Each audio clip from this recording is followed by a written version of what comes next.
On. All right. Um, Day one was awesome, so I already told you about it, but keep some of the stuff hush hush for now, just because we don't Right. know what's gonna happen. But I did meet at Greenwood. I already talked about that, and I'm gonna post pictures of that in some of my upcoming videos and show off and brag. um, Greenwood. Awesome. oh, it's so cool. We're best buds now. We're gonna go fishing together. Ed, I But live in New Zealand, so if you're watching this, if I ever see you, I'm taking a picture and I'm putting it in a D20, just like a strand. And that's it. nice, nice. Um, but yeah, so I met a bunch of people today. Talked to a ton of people. Told them about my channel. Told them about the One Shot group. All sorts of good stuff. So hopefully they'll check it out. And if you are watching this right now and you were at GrandCon, awesome. Be sure to subscribe to my channel and all that good stuff. We do these chats every now and then, as you'll see. But usually we just talk about RPG stuff and whatever. Sometimes talk about movies and comics, but you know. Um, but yeah, so tomorrow I'm volunteering 6 hours tomorrow. I'm doing a total of 18 hours this week, and that pays for my badge. And but yeah, so 11 till 2 I'm gonna be somewhere. I don't know. I have to find my thing. 11 to 2 I think I'm in like the game room. Oh no, I'm in the main area, which I don't really know where that is yet. I'll figure it out in the morning. I think that's over by like the will call booth or something. And then 5 to 8 I'm in the game area where they do a bunch of board games. But between 2 and 5 I have time to do whatever I want. So I'm gonna go check out the Ed Greenwood seminar at 3. Really excited about that since I met him today, and he was awesome. I'm excited to say I don't know anything about what he's talking about, so let me just pull that up real quick. Uh, where is it? I thought I dog-eared the page. Thought I did. I swore I did. I'm still on my convention high right now. Like super Yeah. excited. Okay, here it is. Shared World Writing Wizard Seminar, presented by Ed Greenwood, Stephen Shend, Matt Forbeck, and Stan. Let's take a look at the strengths and strains of working on a shared intellectual property from a fiction writing perspective. Ages 16 and Wow. up, experience none, and it's free. Presented by Ed Greenwood. So Well, that'll be he's just cool. been writing all the stuff for Forgotten Realms changeover, so yeah, that'll be fresh on his mind. Yeah, Working with yeah. And it current goes stuff 3 to authority. 5. So it's Yeah. just in time for me to check that out and then get back to work. Nice. So yeah, so I'm excited. But yeah, and then so after 8 o'clock when I'm relieved from my duty there at the game area, I will then go into playing Mage Wars, which they had two guys demoing the game who don't work for the company, but they're just there helping out because they are fans of the game. Awesome guys. I talked to Billy, I think was the first guy's name. He told me how it works and stuff, and it sounded interesting. Basically, you control a wizard, and you get a book that is your spell book, and you buy decks of cards for the spell book. The starter set's like $60 or $70, and it comes with enough cards to play up to 4 wizards at a time. So you have enough to play. You wouldn't need to buy anything else, and you also get a game board, a bunch of wooden tokens for different things, which I don't know a lot about it yet. And then you basically fend off against the wizards, and only one wizard leaves. So it's like a fight to the death. So I'm excited to try that. And there was another one they had called Sheriff of Nottingham, which I'm not sure if you can see that real well. So they gave me this pin, and they gave me the little bracelet for it. Um, Unreal. but it's made by the same company. I guess this game's really cool. I talked to a few guys who have played it before with the local board gaming group, and they said good things about it. So I might try to check that out tomorrow night too, since they go till 2 a.m. And so what I'll do is there was the second guy I talked to. His name's Jerome, and I told him I'll play against him, and he'll show me the ropes. And and actually it's funny because he lives in Indiana. He's going for his business degree, but he went to school at Eastern Michigan, which is where my wife went. And so we talked for a while about some stuff. But awesome dudes. And then I actually met the game designer. I think it was the game designer, one of the guys who did work there in the break room, in the VIP room. And I was talking to him for a bit, and he was pretty cool too. So I'm gonna check the games out, and if I like them, I'll talk about them on my channel for sure. Talk about the experience. I've got a certain amount of tolerance for board games. My friends are all into board games. We have a board game day once a month. And I'll generally sit down and I'll play one board game, and that'll be me for, until the next time, sort of thing. And these guys will play board games all day. Right. I'll play role-playing games all day, but I don't have that sort of tolerance for board games. Mind you, I did buy Cosmic Encounters, which is an old classic board game, just recently. It's been expensive. And that's cool. Yeah, conventions. Right. I envy all you overseas people with your conventions. We've got Armageddon, which is this convention. This was my first. Oh, I've never been to a gaming convention before, so this was my first, and I feel like I went into it 100% instead of like someone going like, "Oh, I think I'll do this and this." It was like, let's see. My first experience is volunteering fully and like just getting out there, and I met a ton of people. I talked to so many awesome people. So do all the things, meet all the people. Oh yeah, dude, it was amazing. So I didn't get to play in anything today, but tomorrow I will definitely play. I plan on staying as late as I possibly can tomorrow night. I told my wife she should come out and get a babysitter for our daughter and just come out, meet me there, because it's actually located within like 2 miles of my house. It's at a hotel like 2 miles away. Yeah, right. So it's perfect. It's actually right across the street from where we grocery shop. They don't run creches or some sort of baby care, daycare, night care thing there for people. Well, I hope my brother and sister-in-law will, like her brother, my wife's brother, and his wife. I hope they'll take her because they're right down the street anyway, so it would be perfect. I've got a couple of grandnieces and possibly grandnephews on the way. Oh, cool. First ever. So if my nieces are watching, congratulations. Awesome. Yeah, actually, my experience today made me interested in trying out the board game group on Monday nights at Grand Land, which is the same place I'll be running D&D Encounters, which I found out someone's already running D&D Encounters at a different store on Wednesday nights right now. So I might try that out until I'm actually running Encounters myself over at Grand Land. But yeah, so I'm going to try and test out these board gaming things like on Monday nights and Sunday nights. Sunday nights through another store that actually relocated. They've opened a second store here. Their first one's over where I used to live. So I talked to the owner about it quite a few times now. And it's called Volta Midnight. And they just opened their second store here last year about the same time I moved here. So I'm pretty excited about that. So I'm going to go check that out. But they actually don't have enough room to run the games in-store. They actually are have been offered space at different places. So there's a bar called Pyramid Scheme that does board game night like once a month. And so I'm going to go check that out, and we'll see how it goes. But, I mean, I just figure it's a good way to meet more people and possibly bring people to tabletop RPGs. So, and I'd like to run D&D there, too. I just want to run games. That's all I want to do. I've kind of gotten the bug, too. I've run a couple of one-shots now, and, yeah, I like it. It's good. It gives me the bug. It's like, oh, I got to do it more. But, yeah, so yeah, it was a good day. I'm excited. Looking forward to tomorrow and Sunday. If my wife will come play some board games with me, that'll be awesome. I'd love to kill her in that Mage Wars game. Yep. BrigadeCon.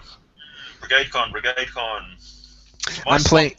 I will be running Palladium Fantasy then. Right. I've got what's the big stinking greenweed? Greenweed, by the way, is kind of an homage to Greenwood. Greenwood. So. Nice. Yeah. The area that the greenweed is set in is Greenwood. So if you ever see me on my video and I'm saying Greenweed or Greenwood, they're kind of the same. Okay. I'm covering my typo that way. So my game's at 10 PM Greenwich Mean Time on the 15th of November at BrigadeCon. Okay. So I'll be looking for players. I might run Greenwood and Greenweed another couple of times before then to see, sort of cement the setting in my mind. Is that a 5e game, by the way? It is, yeah. Oh, okay. Awesome. Rules. Who needs rules? Right? Nobody needs rules. Who really needs rules? Gygax rule number one: you don't really need rules. That's true, right? I actually, it was funny because I had the 5e talk with so many people today. Somebody told me they play 4e and that they were not interested in trying 5e because their group probably wouldn't play it. And I said, really? I said, have you looked at it at all? And he said, no. And so I told him all about how there's free PDFs and stuff. And he's like, really? And I said, yeah, you have everything you want in free PDF form. You don't need to buy a thing if you don't want to. I said, you got 4 classes, 4 races. I think it's 4 classes. Is there more in the free PDF? I don't know. No, that's it. Yeah, so 4 classes, 4 races, all of them up to level 20.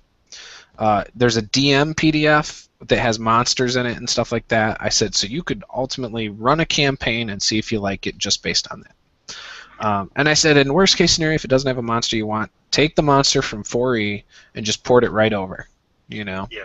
And just throw out your grid. Every monster is so easy to adapt to this new system. There's a quick formula you can do, which is you can even convert Thaco. So yeah, it's so simple. Oh, okay. Dungeon Master Johnny said he might join us in a minute too. Oh, awesome. So yeah, that'd be awesome. I don't think I've ever chatted directly with Johnny. I haven't ever done it on a live chat like this, but I've talked to him through messaging before. So he said he wanted to join like a couple weeks ago, and so since then I've tried to. Well, I think this might be the first time I've actually messaged him personally about joining a live chat, but I'm keeping this one pretty low key. I'm not inviting like a bunch of people. We're doing like product placements. You're drinking McDonald's over to Monster. Here's something you Americans don't have. The best snacks in the entire world are Twix. My wife was I had to ask my wife if I could buy the monster manual, and my AdSense after 2 years almost to $100. I'm probably about 2 weeks away from $100 on my AdSense, so I had to tell her that. And so what I told her is, let me buy the monster manual so that I can do a flip through Friday the first day it's out, and actually get to use it, and I will put the money from the AdSense into our personal account. So I'm breaking away what I've said I would do with my AdSense, and it's going to my personal account. But I did take money out of my personal account to buy this, so it's cost me $100 and not $50. Right. I was looking at some promo, like websites where you can do sort of promo, flashy stuff for your channel and things, and it was like $99 for a really, really good one. I had fun putting it together. Oh yeah. I could afford $99 towards this sort of thing. Right. I could afford it, but then why? It'd be over the top. Right. It might be something far flashier than it really is. Right. So here, let me tell you about what I ate today, all day. I woke up and I was like, I'll eat later. I'll just figure something out, right? I had a Mountain Dew this morning for breakfast. That was my breakfast. Went to the con from 11 to 2, and I didn't know they were going to have food there. So I was thinking about going home because I had time between my work shifts there. So I was going to go home and eat and then go back. So between 11 and 2, I was working the game area, and someone said, yeah, because I'm volunteering the maximum amount of time, I get access to the VIP room. There's only like 4 others of us who get VIP room status as volunteers. So I was like, oh, okay, cool, because it's basically for guests and the exhibit people and vendors. So I said, oh, cool. So at 2, I was like, all right, well, I'm not going to go home. So I ran to the car, put all my stuff in the car that I had gotten from talking to people, like business cards and stuff. Went all the way back to the VIP room, and they had pop, pretzels, cake, donuts, and mints. Oh, and little tiny bags of chips. So for lunch, I had 2 Mountain Dews and a bag of Cheetos and a little tiny piece of cake. So that was my lunch, and so I was time 8 o'clock rolled around. Yeah, and so when I'm doing that volunteer time from 5 to 8, I was like, you know what? I'll just stop at the VIP room before I go home, and then I'll just eat something at home. So I So they closed down the VIP room at like 7 o'clock, so an hour before my shift ended. So I had to stop somewhere on the way home, and I ended up at the healthiest place ever, McDonald's. Yeah. Yeah, but they have those pumpkin pies again, and those pumpkin pies are amazing at McDonald's. But now I won't have McDonald's for like another 3 months or something. Yeah. I've restricted myself to a very, very low intake of McDonald's. Yeah. My wife will kill me if I eat it anytime soon. Yeah. Support your local fast food vendors, not national chains. Local? What local yeah. fast food vendors? I don't know, delis or something like that. Jelly. I don't think we have local ones. I think they're all chains. I could be wrong, but oh yeah. Sad thing, you can't go in and see, Mr. and Mrs. whoever down in your corner and get some sliced Parmigiano and ham on a roll. Like your coffee that's like this big. Right. Oh man, dude. So I'm flipping through this monster manual while I was on my last shift because I was in a quiet hallway and I got to sit down and stuff. So I read it for a long time. And oh hey DMJ. Hey, what's going on? Not much. I'm just telling him about how I was reading the monster manual at the convention today, but right before I met Ed Greenwood. Oh yeah, nice. I seen those pictures, man. That was sweet. Oh, dude, I was so excited. What's going on, AJ? Hey, how's it going? Finally get to say good. hello. Yeah. I haven't got to talk to you over chat or anything here for a while. Yeah. Well, I mean, never live, but we've had our conversations. Yeah. Hopefully it wasn't anything bad about me. No. I'm just playing. If it was, I don't care. Which totally wasn't. So what do you think about the Monster Manual? I think it's beautiful. Yeah. I think it's, there's a lot of things I like about it. I never played 4th edition, and I never owned the Monster Manual for 3.5. I never even looked at it. We have 3.5 Player's Handbook, but that's it. So I never ran it. So my 2nd edition Monster Manual is all I have to compare it to with D&D. And so obviously it's much better. But I like how they set stuff up, like how you'll go to like a certain page, and it'll have like, for instance, under sport. Well, that's not a good example. They have like multiple monsters on one page, for example. Wish I could think of one off the top of my head. Drow, for example. I like how it has like the Drow Elite Warrior, the Mage, and the Priestess all like on 2 pages. Yeah. And I thought that was nice. Yeah, I think that they do it. from 4th edition. They started doing that. Did they? Yeah, I love it. Bunch, all in one. Yeah, and I don't remember, like, for instance, the Knoll, it has 3 different Knolls on one page. I don't remember the other monster manuals breaking down, like, the ranks like that. Yeah, that all started in 4th edition from different monster roles, like artillery and minion and all that. They started to put them all right there. Yeah. It's so cool. And, like, I was looking at how they scaled some of these. First of all, Armor Class 20 is obviously the max, correct? I haven't seen anything higher. I haven't got that far, but just glancing through right now, it sure looks that way. Yeah, like the Hobgoblin Warlord's at 20, and I think like only a few other ones are as well. But I liked, I was looking at the Goblins compared to other things. Goblins are much more powerful edition, at least from my recollection, and I like that. And then, everything just seems so much like scaled better, I feel. Yeah, it's cool because back in our 2nd edition games, the numbers would get out of control with the negative armor class. Well, that was FACO, of course, but the numbers with the super high armor classes, this seems like everything is scaled down to where, like, it's manageable. You're not on a, ton of math and that kind of stuff. The one thing that I noticed about the Monster Manual, though, is it's kind of weird. I don't mind it, but it's kind of weird at the end of it how they have the animals. It's just the end. Yeah, they don't give you a lot necessarily, but I like how they organize it so they're just cramming them on pages. I do like that. Mm-hmm. But I didn't feel like they gave us a lot of those. Some of them are in the player's handbook, though, too. Yeah, at the back. They're kind of scattered about. That's why I wish they could have kind of all been in one section. Just under animals, maybe. Yeah, well, I think they put those in the player's book for any spells that might summon them, or, you know. Yep.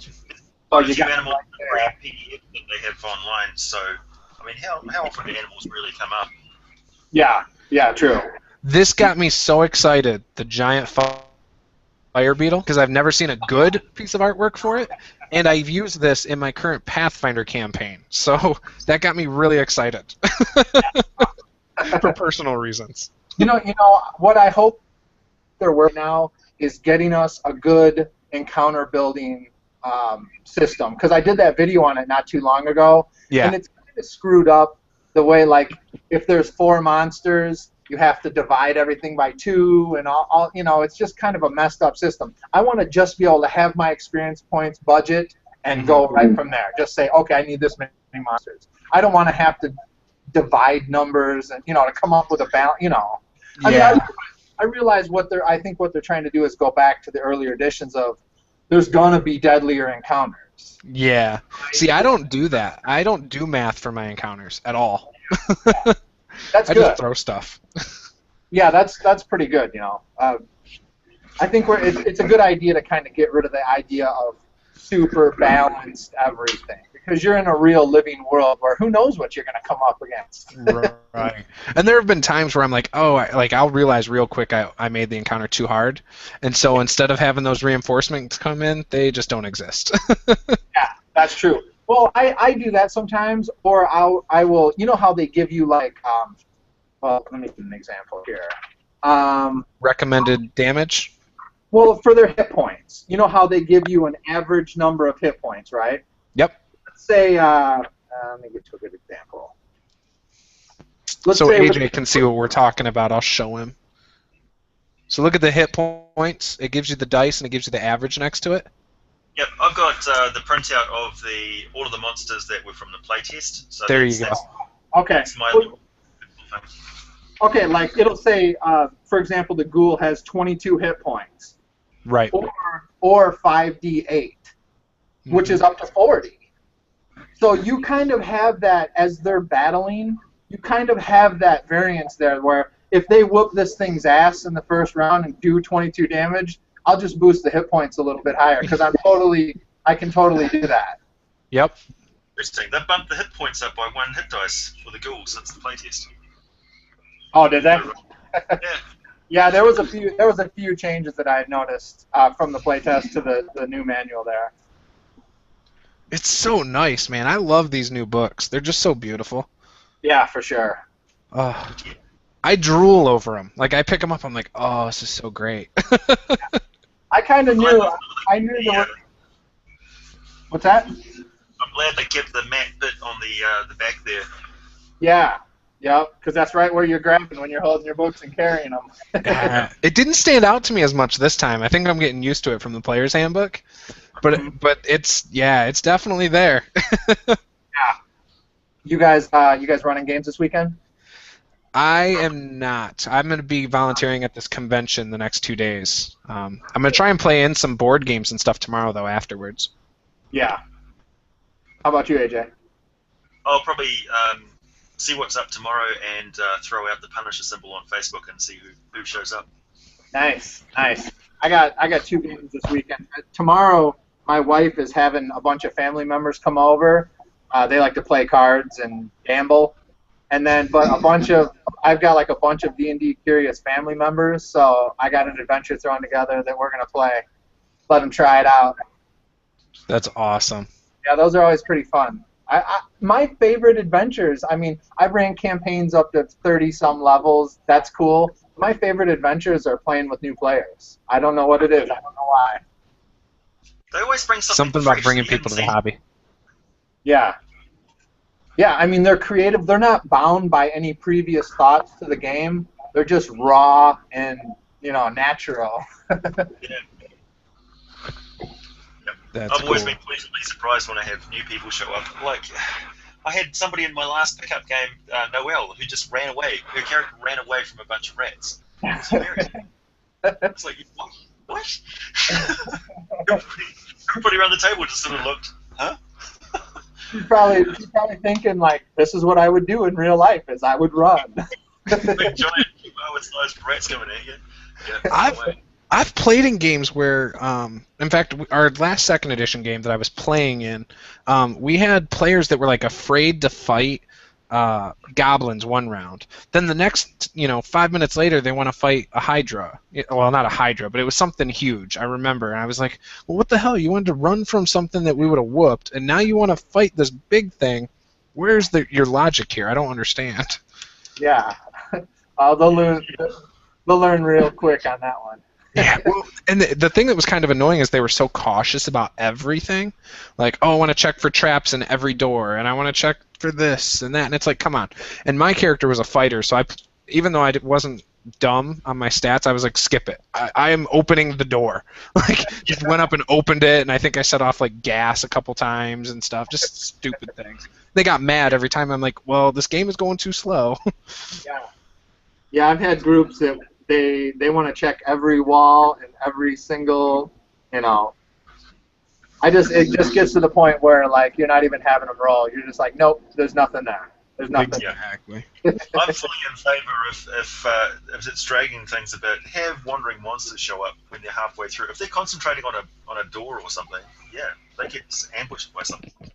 Right. Oh, sure, well, I just don't. If they're really cautious, I just, like Johnny was saying, you don't see anything, you don't find anything ever, and then when they start letting up, then I'll spring something on them. But it takes a while. It's not like right after they quit. I mean, I'll still let it go for a few sessions, and then it's like, bam. Yeah, and then you guys kind of feel each other out, and everybody kind of gets the idea, Right. Yep, I know the feeling. If I don't pay attention for a second, it's because I'm editing this flip through for my monster manual. Oh yeah. Hey, how did? Mimics. Sorry. Oh, go ahead. No, go ahead. Go-to monster is mimics. If people are paying too much attention to their environment, checking for traps, poking things with sticks every 5 seconds, throwing coins and stuff, mimics. Yeah, mimics happen. I couldn't really understand that. I couldn't understand you. You kind of cut out a little bit. Oh, sorry. My go-to is mimics, the mimic creature. There you go. Yeah. I've been playing. What was that game that you guys were playing the other day that you ran, AJ? It was kind of like was it like a Marvel game? Heroes Unlimited by Palladium Books. Yeah. I got it right here. Is that kind of like Marvel superheroes? It's so much better. I'm just kidding. It's a little bit. It's a bit low-powered compared to that. Are you guys talking about the Marvel superheroes, the TSR one? I haven't actually played Marvel superheroes. I'd like to. Me either. Oh, God, dude, I used to love that game as much as D&D. I was thinking about running one on here. It has an amazing attack system and it has a karma system where, if you do good things, you earn karma points, and then if you do bad things, you lose the points, but you can add them to your dice rolls, and it's an amazing system. Is that the one that's free now online? I believe it is. Yeah, I believe it is. I think I downloaded a lot of those a while back just for the adventures for Heroes Unlimited, actually. Oh, that's a good idea. Yeah, that's a good idea. But that game was super fun, man. I might run one of those sometime. If you do, I want to play. I love trying new games. It's cool because you can either take the standard superheroes, there's like a whole book of them, or you can create your own superhero. And it has like charts and tables and everything to make like a super beefy guy. It's pretty bad. Huh. But speaking of Palladium, I played one of their games, just like their D&D version of the game. Palladium Fantasy? Yeah, I played that when I was, I think, in 8th grade. I had a pretty good time with that. I like the setting for it a lot. It's kind of cool. I don't know how much you know about it from playing it then, but it's it's one continent, and it's split up into like different territories or whatever. And the idea is that around the continent there's this black cloud that you can't like leave. And originally they were trying to say that like the world was shrinking, and eventually what they were going to do, supposedly, and the owner of the thing is notorious for making promises and he never follows through. But when Avatar came out, he claimed that he had all those ideas for the world outside of this cloud to be like Avatar. So yeah, and he did the same thing when the first Hobbit movie came out. He said, "Oh yeah, that's exactly what this area is like in Palladium Fantasy, and we'll write that book next year." And here we are 5 years later, and he still hasn't done anything with it. Yeah. Can you guys hear me a little bit better now? I think I had it set to my headset microphone instead of my webcam one. I hear you great now. Yeah. Oh, okay. Right. Sorry, I didn't realize.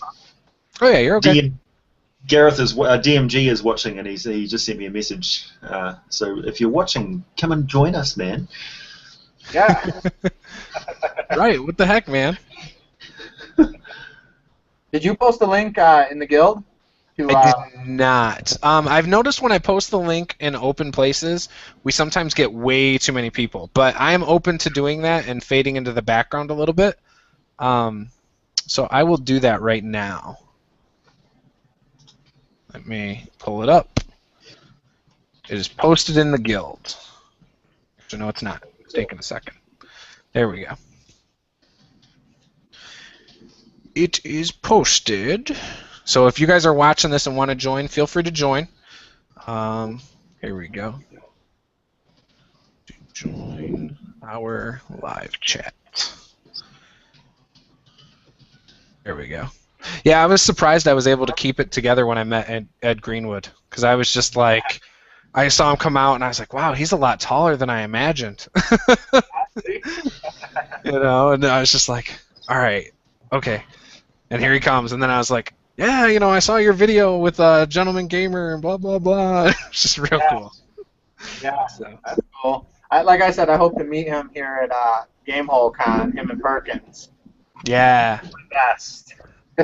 That would be awesome. Chris, cool. I told Ed Greenwood he should game with me on Google+, and he does have my business card. Yeah, that's cool. Friday night, when I go there, Perkins is going to have 2 lectures that I'm going to sit in on, which is cool, and then Saturday I'll run games. So one of my buddies from Facebook is going too. I told him, I said, man, we should just invite him to a late night game, like back at our room. You know what I mean? Have like a late night game where all he can do is say no. Right. Yeah. Nothing to lose. Yeah, you get one chance at it. Hey, you have to film it though. Yeah. Probably take my iPad with. What's up, DMG? Hey, how's it going? Pretty good. I actually had to cut out a part of my video today. I called DMJ's RPG Guild DMG's RPG Guild. I was like, what the hell? The corruption. That's awesome. Every time anyone talks about the DMG, the Dungeon Master's Guide, it's like, Right. I actually was talking about DMJ's channel. I've actually talked about a lot of your channels today when I was talking about YouTube and RPGs and stuff. But I had mentioned, I think I went to talk about DMJ's stuff, and I said DMG. Yeah. So I kind of did the same thing today. But yeah, and then they're like, wait, DMG, because I corrected myself. Dungeon Master Guide? I don't understand. I was like, I don't know where he gets his name from. Damage. You will damage your back. Damaging individual. Oh, good stuff. Oh, I've got a ton of crafting to do today. Oh, perfect. I've got to finish a couple of videos today. I haven't posted one in about 2.5 weeks. Yeah, convalescing. I just recently had this week I had a flu, and I was thinking about you, DMG. I was thinking, is it possible that I caught your bug over watching your videos? Yeah. Cursed videos. It's the start of spring over here. Well, spring's in full swing. Have you guys seen what's his name? I think his name is Shawnee in the see, I almost did it again. In the guild. He does miniature building, but man, he kicks ass. I don't think I have. All right, I'll have to find more out about that. He's on the DM's Craft forums. Mm-hmm. Yeah, his name's Shawnee something. Does he make them with paper? How's he No, make 'em? he makes like, man, I wish I knew his. I'll be right back. I'll be here, but I'll be right back. I'm gonna go take a look real quick and see if I can find him. All right, cool. Like I said, I'm messing with Photoshop and editing a video at this moment, so sometimes you guys might, Hey. I might not hear you because What's up, I'll guys? be listening to my own videos. Hey, Sean. Hey, what's up, man? Oh, you're sober. Hey, Gareth. Hey, AJ. So much more yeah. calm. Jesus Christ, that's the best introduction. Hey, Dungeon Master Johnny, nice to meet you. Hey, what's up? It's like, hello, you're sober. Wow. Yeah. Well, he was so much more calm and quiet, you know, from the get-go. I was waiting for him to come in here and go, "Hey, what's going on?" I don't know if I want to run a game with you sober. I prefer you drunk. I know. Well, it was Heroes Unlimited, so I thought, since I'm gonna have, I thought I'm gonna have a good time, and the game was pretty crazy, so. Yeah. To anybody who watched that who had no idea, he was like 2 bottles of wine down, and that's there. Yeah, pretty much. Yeah. That's what happens. That's what happens. Well, you see, I don't really drink that often anymore, so I don't need that much. So, it's, you know, I envy so. you. You Me getting always drunk need is a that much. financial commitment. Oh yeah, I heard about. Well, you're not in Australia. You're in New Zealand, but again, I heard the people there can. Although I live in Germany, so we just have Yeah. Oktoberfest just started. So yeah, I'm gonna go. So I'm probably gonna make a video on that. I also blame my Viking heritage for the drinking thing. Oh yeah, the Vikings. They were crazy. Yeah. So what you guys talking about? Everything. Everything. Talking I went about to- conventions and stuff. Yeah, I went to a convention today and had the privilege of meeting Ed Greenwood, and I've I've seen talked that. about that. Yeah, I've talked about that probably more than enough to annoy everybody on my Facebook. But it was awesome. I was pretty excited. Yeah. Yeah, I had actually a I played actually today a 5th edition game that was supposed to be tomorrow. Oh wow. So yeah, but this was pretty cool.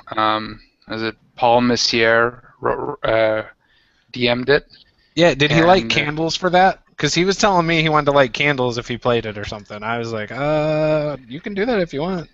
Yeah, he didn't do that, but he did try to use music. And I just actually was now talking to another friend of mine. Was it, Fox? He Yeah, wasn't Fox in the Warner. game. Yeah. And we're just talking about a Palladium fantasy game. I know Palladium, whatever, but it's a. Hey, I'm a Palladium fan. It's okay. Yeah. I'm talking to the right crew here. I got 2 Palladium fans here, but it looks actually pretty cool, and they're using Roll20.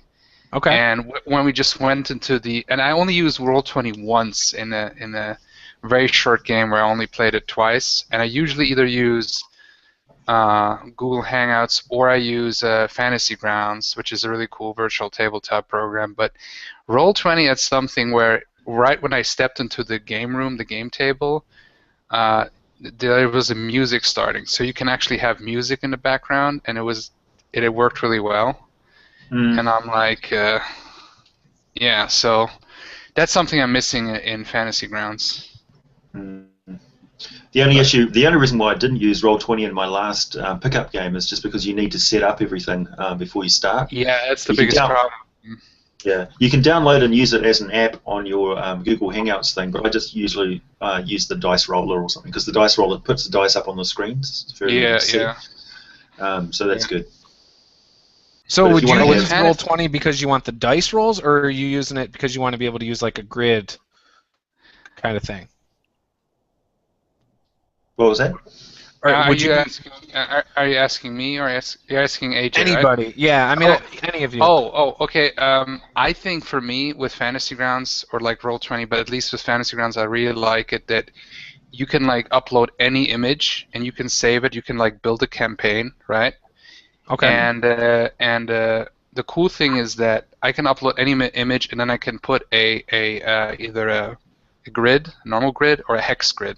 If I like, for example, play GURPS, or if I play So it Dungeons is and mainly for the Dragons. grid then. It's not for like the dice app per se. No, the dice app is really good in Fantasy Grounds. I think it's the best because it's actually like 3D dice, and you actually can hold them down with your mouse and actually throw them. Right. So it's the closest thing you can get to a dice that everybody can see, and I like it a lot. You can even change the dice colors, and you have a full set, and you can like click with the right mouse button on the dice, and you can set the number of dice, so you can actually set like I think up to 20 dice, right?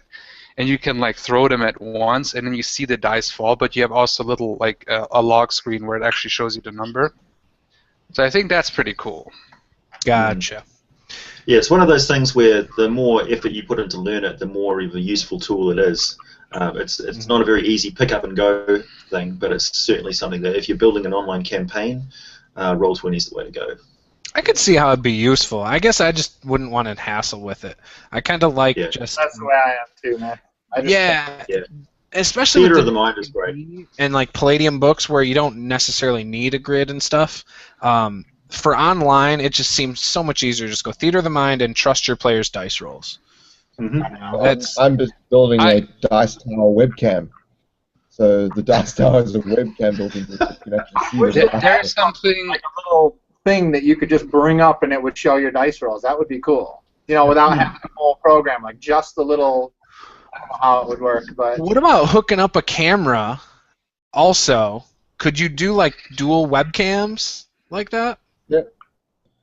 Yeah, I think I use Open Broadcaster. So Open Broadcaster allows you to have multiple different cameras. So that's how when I do Crafter's Tavern and thing, I don't use Google Hangouts or anything like that. I use Open Broadcaster. So that allows you to put in different cameras. It now allows you to add video, allows you to add different audio sources, different images. There's a whole range of different stuff you can do. So that's what I'm busy working on. It's just how to integrate. That's cool. If I'm going to show a game, because I'd like to do miniature live games rather than just Theater of the Mind. So because obviously I want to showcase crafting stuff and that sort of thing. The ability to have a camera like this focused on the terrain, and then you have the players around. You don't need to see me as the dungeon master, just what's happening, and then there's the dice camera, which basically you'd be able to see the rolls that I'm making. So you may not be able to see the players' dice rolling, but you can at least see how the game's being manipulated by myself while I'm doing it. So that's what I've been working on. How are you rolling dice, AJ? Because it keeps I don't know. Oh, that's sorry. I didn't want to interrupt DMG. That's the Dice Stream app. I tried to Google allow Plus. it, and it won't let me roll dice. I don't know. It keeps telling me I need to enable it, and I have. Oh, you want to do Dice Stream here? It works. I don't know. Like at You least just type it in the chat. Like You It's have to like allow it, and then you see it like as the icon. It should be, for me, it's under Hangout. There's the Hangout toolbox, and then there's something else, and then there's the dice. And then you just click on it, and then you get a little window. And it has to load up. Like right now, let me throw it. But I don't like Dice Stream, honestly. Like I have actually played now a lot of games just with Google Hangout, even though I do like virtual tabletops. But I only use it for certain games and certain groups. I use Hangout a lot too, and I actually more and more allow also. Like I've been actually now playing more than I've been DMing in recent times, which is rare. Mm-hmm. So I've been also just rolling my own dice because I don't trust Dice Stream anymore because it doesn't seem as random. Then again, I haven't had too much luck. I had 3 threes in a row. Like I'm not even kidding in a D&D game. And I was just like, I was getting really frustrated, and I thought my dice was cursed. This specific one, so. I feel like the digital ones are fake almost. Like it's not fake necessarily, but I just feel like they're not as random as dice. I don't know if you see it. There should be also a counter on my screen. You should be able to see it like a 17. Yeah, it won't let me do it. So I don't know. It's weird. Weird. Maybe. Yeah, I don't know why. Well, whatever. I mean, I think honestly, so DMJ and you also said, and everybody here, I think especially if you're just doing a one-shot or just a quick game or Theater of the Mind, Google Hangouts is just fine and trusting your players. I mean, I used to be like no trusting players. Maybe I had the wrong players, but now I'm more and more about that idea. In one of my first chats on here, I was talking to someone, and they had said, if you feel like a player's lying about his roles, just reverse the polarity on him. And I was like, you know what? You're absolutely right. If I feel like someone's always, I think it was AJ, but I'm going to copyright that idea. You should. If they're getting high rolls constantly, make it so they have to roll low. And keep a copy of their character sheet too, so you know how many they added. So you just subtract from the number. And then there you go. Yep, so easy. Keep them honest, right? Yeah, you just subtract the bonuses instead of add them, and they're going to roll under a number. Well, actually, I'm more used to that because the game that I started with was the Dark Eye, and that was exactly how it went. A 1 was a critical hit, and a 20 was a critical miss, and you had to either get the target number or under. So.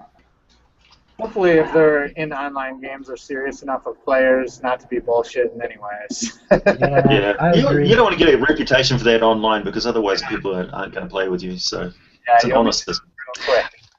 I sometimes show my dice if I get a critical hit or some weird rolls. Like when I got the 3 in a row, I showed it to the camera because like I didn't believe it myself. Yeah, it happens. It happens, man. Yeah. Is that right? Am I showing my? Is my logo okay? Am I reversed now? Is it? No, you're good. Yeah. Welcome, Paul. It was a 20.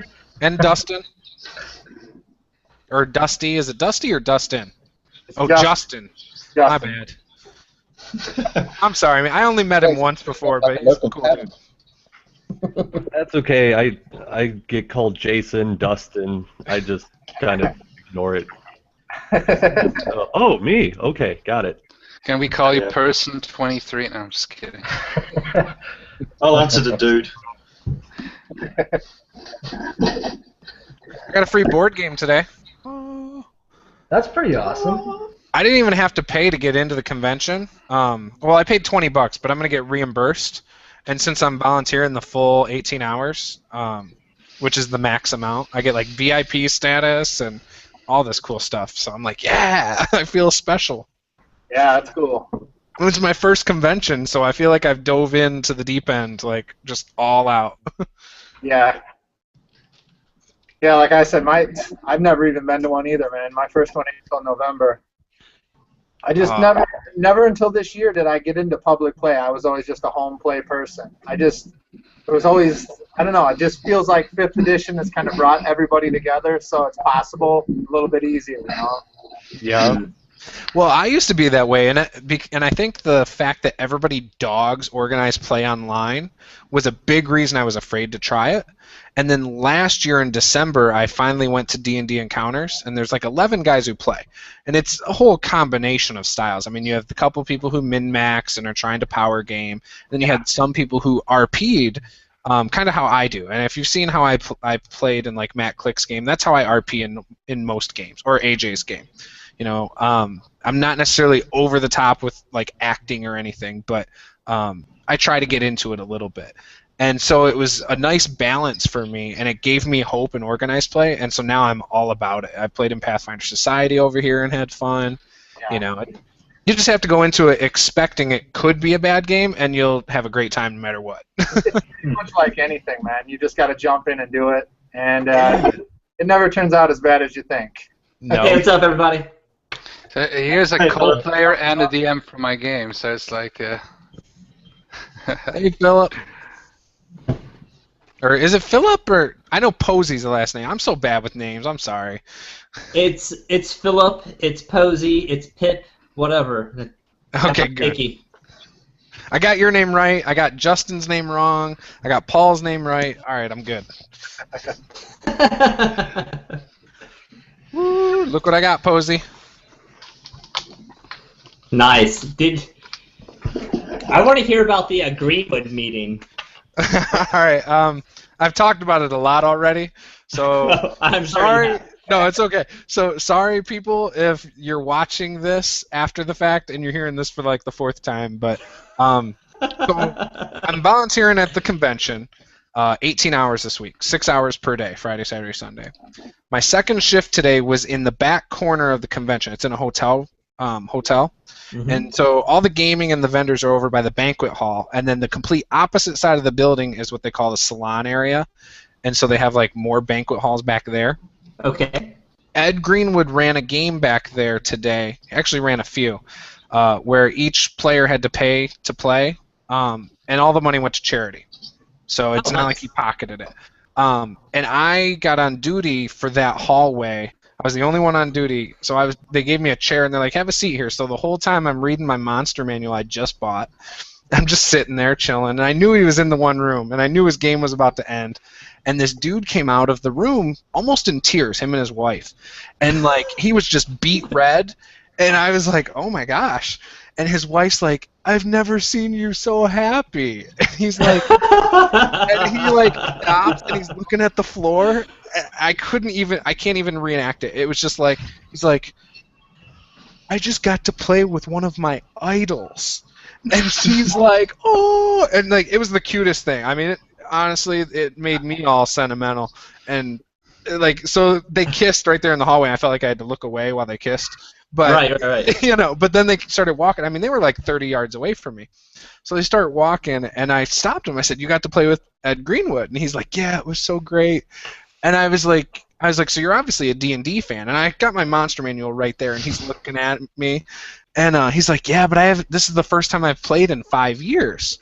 And I was like, no way, dude. I was like, I said, do you live in the area? And he's like, yeah. And I said, well, you know, I'm going to be running encounters next month over at Grand Land Gaming Center. And I said, also, you know, there's always, you know, room in my games usually if you are interested in joining me. Or if you're interested in online play, I plugged the Tabletop One-Shot group. And I gave him my business card, and I said, just email me, and I'll send you the links on the Facebook page, and I'll help you get set up with Google Plus if you're not that big of a tech dude. Right. And as I'm talking to him, I saw Ed Greenwood and his handler come out. And his handler was like a younger guy in a suit, and I had talked to the guy right before, and I said, dude, you know, you're looking sharp. And dude's like, oh, thanks, you know. And so then anyway, so they come out, and I said, hey, can I get a picture with you, Mr. Greenwood? He's like, oh, yeah, no problem. And then Mr. Greenwood's like, man, you know, what is up with these good-looking people wanting pictures with me today or something like that? Yeah. I was like, okay. So got my picture with him, and then after that I said, so, you know, I saw your interview on Gentleman Gamers channel, Matt Dawkins, and he's like, oh yeah, he's like, oh, he's a good guy. And I said, yeah, you know, I talk to him every once in a while online, but you know, and he's like, oh yeah. So we talked about that and some other stuff, which, you know, in the future you guys might find out about. But yeah, so they got my business card too, and yeah, so. Wow, that's great, man. Yep. I asked him to game with us online sometime. So that's what it was. But I don't. Well, he said he's really busy. He's working 2 jobs right now. And his handler said, yeah, but he's got some time freeing up here soon. I said, oh, great. And I said, well, you know, if you want, we could always try and raise some money for a charity of your choice if anyone wants to play.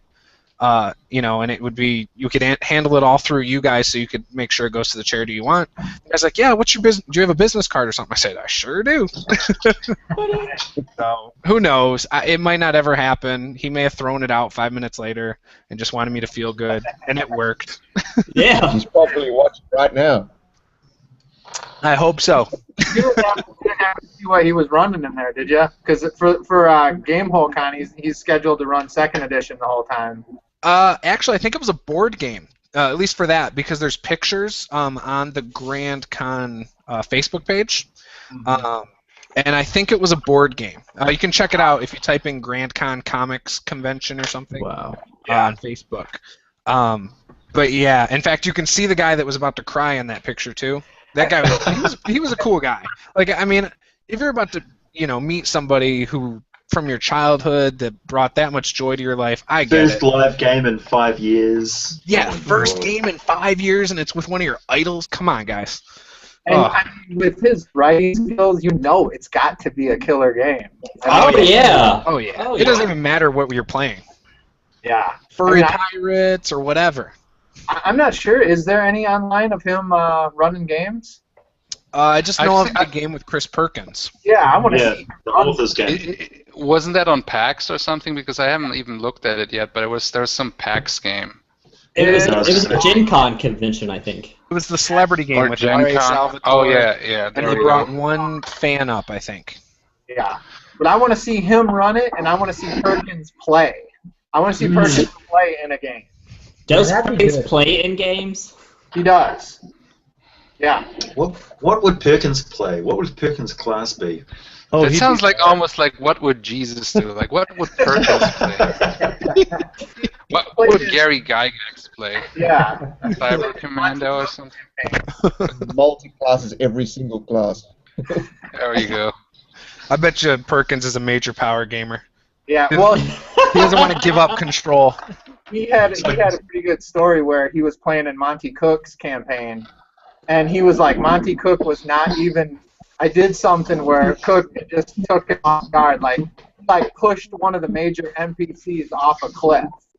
And he was like, I could see Monty's face just kind of like swell up in aggravation at me. That was his story about playing. That's great. Instigator. That is awesome. Yeah, I could totally see him being an instigator. So he's a disruptive player. All right. Perfect for a one shot. An assassin warlock. All at once. So DMJ, I think you've talked about this before. Who is your and everyone else can answer it too, but who's your bucket list, not bucket list, your dream gaming table? As far as YouTube or as far as Celebrities and YouTube, like everybody in the world, who would be at your table? Alive or alive and dead? Both. Alive. Yeah, let's stay alive. Let's stay alive. Are you asking us, all of us? Yeah, let's start with DMJ and I'll work my way down. Right. There we go. I would definitely say, as I just said, I would like to see me. I'm always like trying to push myself when it comes to running stuff, running adventures. So I would definitely want Perkins, Monty Cook, probably the two others. If I had 4 people, I wouldn't really care about the 2 others. It's Monty Cook and Perkins. That's who I would. I would want to see what their reaction to the game was. That's it for me. And then you would run it for them then. Oh, absolutely. I would love to run a game for them. Awesome. Yeah. What about you, Gaming Beast? Do you have 4 or 5 people? 4 or 5, maybe not exactly, but I've been thinking about 2 people who said that they actually did enjoy playing Dungeons and Dragons, and one of them would be Stephen Colbert. Imagine that guy, how hilarious that game would be. He would outsmart me. I would just have him. I would just make him be. I would just like, oh, you're running down the road and 2 owlbears attack you. You know, it's like already the text, and maybe Vin Diesel too, because he said that too. I think that would be. That's right. Yeah. Yeah, he's you know, he was also Groot now and everything. So it's I would say R.A. Salvatore would be cool because he would probably definitely could describe the fighting. Like, if I would ask him, describe your attack, he would be like there, like just like, okay, describing and describing, 16. Yeah. So I think those 3 would be pretty cool. I don't know, like, well, Dead or Alive, Dave Arneson would be, of course, cool, because I always thought him as the true father of D&D. Nothing against Gary Gygax, but I thought Dave Arneson was, in many ways, No, hey, yeah. Let's try not to be too controversial. We'll start a war. I'm now gonna be executed by the RPG community there, so No. I just said a sin. Yeah, whatever. Blasphemy. But anyway, no, Dave Arneson would be cool. I don't know. Oh yeah, there's 2 guys that I think would be cool. Steve Jackson from GURPS, okay, and Steve Jackson from the Fighting Fantasy games, because it would be just kind of have fun to okay, Steve, and then they both say, yeah, what? And then, there we go. Split personalities. and maybe Kevin Symbieta, and I would play a game if I could have my dream, I would like play a game, and I would play like one game GURPS, and in one game like I don't know Rifts. So it would be always one game where they made and they would be really good at, and then I would love to see their reactions because other people would be like ugh Rifts or like ugh GURPS, or ugh D&D. You just want to start so much drama. Nah, not really. Well, it will never happen. I'm just kind of like a funny idea, This answer We'll just get Kevin to play a game, right? And it'll be like something. Say it's D&D 5th edition or Savage Worlds or just something else, right? And he would be like, "Oh yeah, this is a great concept. This is exactly what I had in mind for my game, except I wasn't going to release it yet until I fine-tuned it." He tried to claim it as like his idea. And then the next edition of his game will resemble that. Just kidding. I like Kevin. I've met him a few times. He's pretty cool. He's a nice guy, to me. Cool. But other people have had problems with him. I don't know. What about you, Posey? I would have Stephen King, Neil Gaiman, R.A. Salvatore, and Stan Lee. That would be my pick for my game. I almost said Stan Lee too, but I didn't want. Okay, what would the genre of game be? One game. Oh god. I think I would want to do this crew. I'd want to do like a fantasy cyberpunk mix, I think. Nice. What about you, Justin? Oh, the great honor it would be to kill George R.R. Martin's character. Oh! Nice. That would just make I'd be able to die happy. Or every NPC he starts to like. Yeah, every NPC. You gotta let him play and start to like his character. And kill him. Okay, just something came to mind just quick. I gotta just say it. How George R.R. Martin would be a great DM, or for example, also if wouldn't. we It would be a that mood would grinder. we would die, but how cool would we die? We would remember that. Or also maybe Tolkien. Like Tolkien could describe the area perfectly. That's all I wanted to say. Like celebrities. Yeah, if you got 3 as hours DMs. to hear about the scenery before you even get through We your would fall travels. asleep, but we would remember the scenery. What about you, Paul? Honestly, as cheesy as it's gonna sound, I have a great group of players at home, and Oh, you suck up. yeah, Kiss ass. You must owe someone money. Yeah, the bribes are supposed to go the other way. Dream bigger. What about honestly, I you? wouldn't want to go for any celebrities because I think there could be some ego there, or some pressure to run a game a certain way to appease them. It's only a one shot. Definitely just the one shot. All right, fair enough, fair enough. I won't heckle you anymore. What about you, DMG? Well, it would have to be people who probably don't game. It would be David Mamet, Al Pacino, Bruce Campbell, and Kevin Smith. Kevin Smith, really good good. choice. Smith probably games. Yeah, I'm sure he does. Ash in an RPG, that would be awesome. He That would owns be a so comic awesome. book store. I bet you he's played at least once. No, he never talks about it. He talks about other things, but he never talks about it. So one can't assume. Nice. And then AJ, I think you've answered this for me before, but you might as well go again when your screen unfreezes. Who, me? Ah, there you go. Well, I'm gonna go for the maximum channel ratings here. So I've got my co-DMs to control this wily team would be Clive Barker and Chris Perkins. The music background would be James Horner. And Awesome. I've got Vin Diesel, Will Wheaton, Bill Murray, Felicia Day, and Wow. Wow. Bill Murray, yes. Gotta have Bill Murray. Yeah, Bill Bill Murray. Murray. Shit. That's the best one.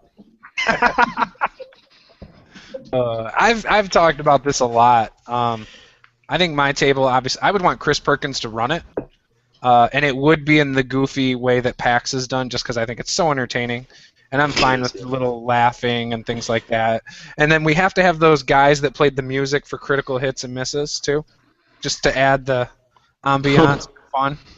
And then I would want Will Wheaton because he's funny, Felicia Day for ratings, Vin Diesel. Let's see. What, for window dressing or for ratings? Vin Diesel? Nobody's seen him play. Nobody's seen him play yet. He's talked I know. about it. I really want to see him play. I think that's the big thing. I'm just so intrigued to see how he plays that I want to be the first one at the table when it's like aired live. And then, yeah, I don't know. And then a lottery for some YouTubers.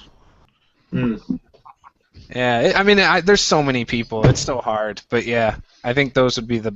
Really, Felicia Day, I don't really care if she plays in it. It'd be fun, but, you know, whatever. She's a good role player.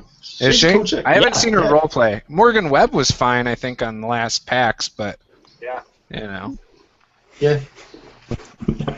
Not the first one. The first one I felt she was kind of, but she definitely stepped it up for the second half. Yeah. Yeah. I'm so glad she came back after all of the trolling and hate she got off the YouTube videos and stuff. That just sucked. I felt shame for the entire RPG community for all the trolling and stuff that happened. Well, nasty stuff. those are just trolls, really, and they want attention, and you know, it's like everywhere. You just gotta ignore them. Haters gonna hate. Yeah, I hate to say it, man, but it seems like the D&D community in general, like wherever there's an open forum, it's horrible, man.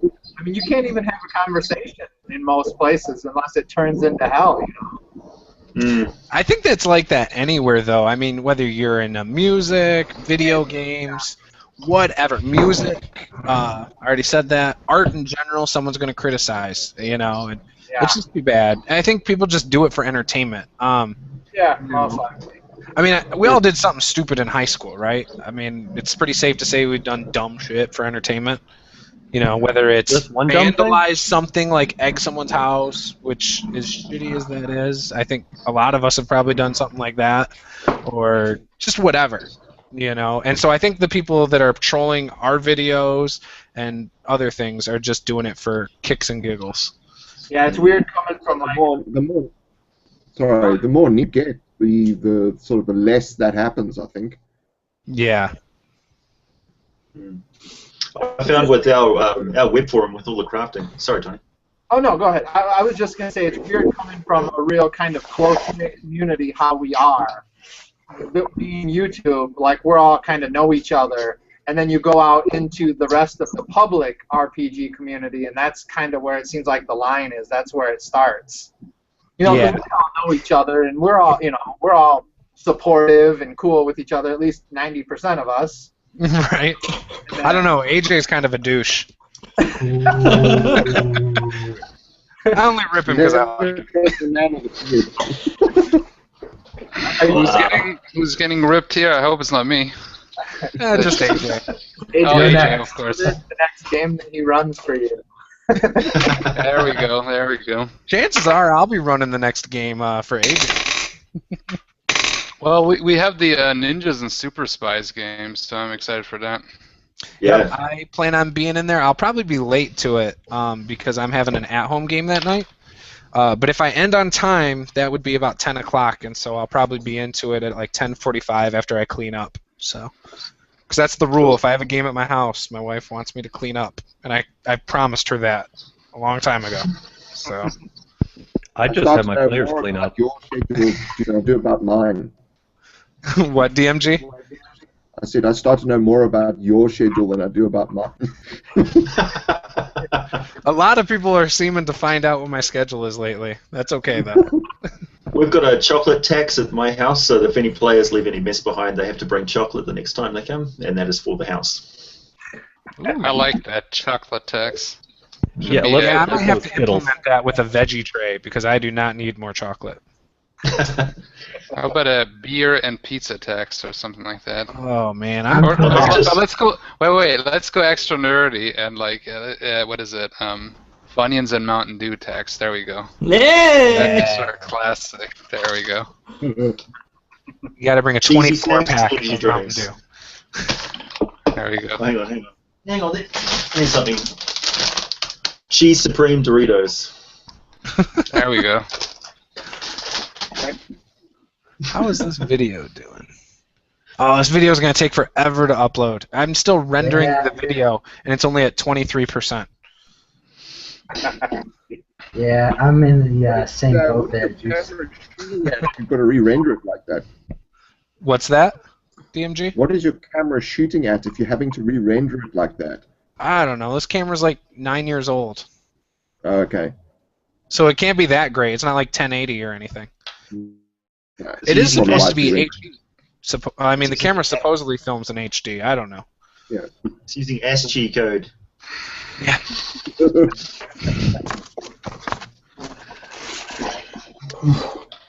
But I've dropped this thing out of cars before, and there's not a scratch on it. Oh my god, I think I got one of That's those. pretty good craftsmanship. Is it Sony? This thing is great. It can store up to like 12 hours of footage. Wait, I might have the similar one actually. I think it's almost the same. Oh no, mine is. They all look the same. Mine is a Sony one. So. Yeah, there was like 4 or 5 years where every camera that came out, they all looked the same. Didn't matter Yeah. who made Yeah. Wow, That's why that smoke changes your voice. It's freaky. it. Yeah, it does. Meanwhile, on the moon of Saturn, Luke, I am your father. Yeah. It comes in That's great why at the it's, gaming lung table. cancer. There we go. yeah. So I'm so proud to say that I can retire this now. This was the monster manual from the playtest, and it was thick. So I can Wow. retire it. I'm so excited to get rid of this and use these sleeves for something beneficial.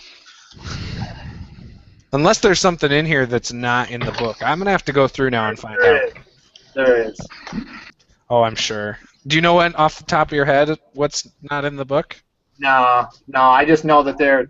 Well, I can't. I know that there's a bunch of stuff, but then I had stuff in mind that was like from Dead and Fae, from the other module that was out. I can't think of what it is now. Dragon Spear Castle, and there's a bunch of stuff in those two that's not in the Monster Manual. You know they're gonna have 2 and 3 come out, so. Oh, yeah, eventually. I can't imagine what's missing, though. Like, I went through this, and I can't think of anything I really want to use that's not in here. Yeah. You know, that's what's really nice. Yeah, it's probably. I'd have to look, see what's not. They've even got flumps in there now, and flumps are part of the Wild Magic table. I was so proud.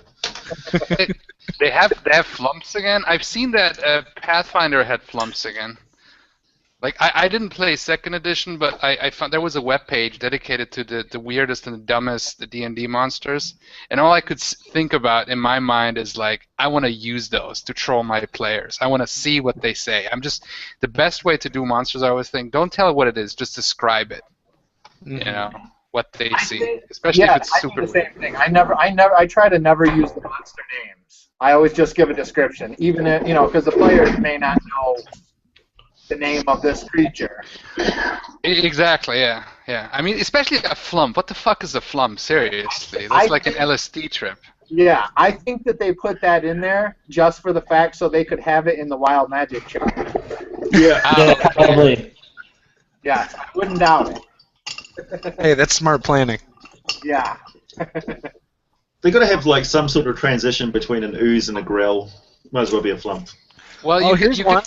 could get a Grell and add the ooze template on it, and then done. You know, I may just end up making an entire civilization filled with flumps. Why not? What is this? Flumpland. This almost sounds like a Smurf. That's next to Smurfland. There we go. Flump Kingdom. Does it say anything in the monster manual about dragons being able to polymorph into other creatures? Yes, and it says it under the half dragon race, actually. okay. That's how half dragons are Oh my made. gosh. Flump half dragon. Sheesh. I was just thinking, That is some go to gonzo attack the shit. flump, and Do you go any to of you- attack the flump and it's a dragon. DMJ might know this. What is the difference between Dragonborn and half dragon? Ooh. Not much. I couldn't Mhm. tell just by looking at the monster manual. Yeah, I haven't looked at I haven't read through it yet. Well, isn't there's another dragon race for Dragonlance? I heard. Like, I'm not that familiar with the Dragonlance setting, but I do think there's a winged dragon race. Draconian? Yeah, Yeah. I think so. Yeah. Draconian. So there's at least 2 dragon races plus the half dragon. But I think I would say at least And in my kobolds are kind of like dragons. I think half dragons should be like, taller, stronger. They should be closer to what a dragon is. Well, I'm just flipping Where- to the half dragons that are in the actual Horde of the Dragon Queen module here. Right. They've got a few in here. And, By the way, Human Witch Doctor is not in the monster manual, I don't think, and that was in the playtest. as you can see, they look way more dragony than Dragonborn do. Right. They got a tail. They got a, yeah. They got a Maybe tail. you could say half dragons are more like, Dragons? you have dragons, and then the dragonborn, they're more like pseudo dragons, maybe, or drakes. Yeah. That they're kind of related, or even kobolds, which would be the lowest form. Yeah. I mean, Dragonborn don't follow they don't have the sort of dragon type that half dragons do. Right. Oh, okay. Yeah. From my understanding, the Dragonborns were hatched from eggs that did not receive the blessing of Tiamat or Bahamut, and then Yes. Originally, yeah. and then the half dragons would just be half dragon. Yeah, half dragon is from something a else. dragon polymorphing to something and mating with something, so you get a half dragon. Yep. That's what the half dragon supposedly is. Can a dragon breed with any race? As long as it's in polymorph form. According to that, it makes it sound like it. Wow. Yeah, So fantasy biology is like everything can create with everything. I'm an still offspring, waiting for them to kinda. come up with like half dwarves and half, everything else. Half Well, they goblins. Moles. Also, what I always said, when they said half elf, a friend of mine always asked, yes, but what's the other half? And everybody assumes human, but it's like, where's the dwarf elf? The dwelf. Right. Where is that? It depends on the setting, because I've heard some people say in some settings it's just not possible, and then some people, I think, in settings have actually made them possible. Yeah. Like in other games. I'm not sure if you guys said this already, but with the half dragon, it's when the dragon in polymorph form mates with another creature. You guys already cover that? Yeah, I don't know if it can do it with any other creature, but definitely I think humans. Well, theoretically, you can just, if you want, it depends on the setting, really, but if you would want, you could just take the template and add it to anything. Yeah, but if a But I dragon think- polymorphs into a cat, mates with a cat, you're not going to get a half dragon. Well, okay. Well, maybe you're gonna get a really big, really like scaly, mean cat that can breathe little poofs of fire. Half cat. Isn't there like a quasi dragon? That's a drake. Oh. Or a wyvern's kind of like that.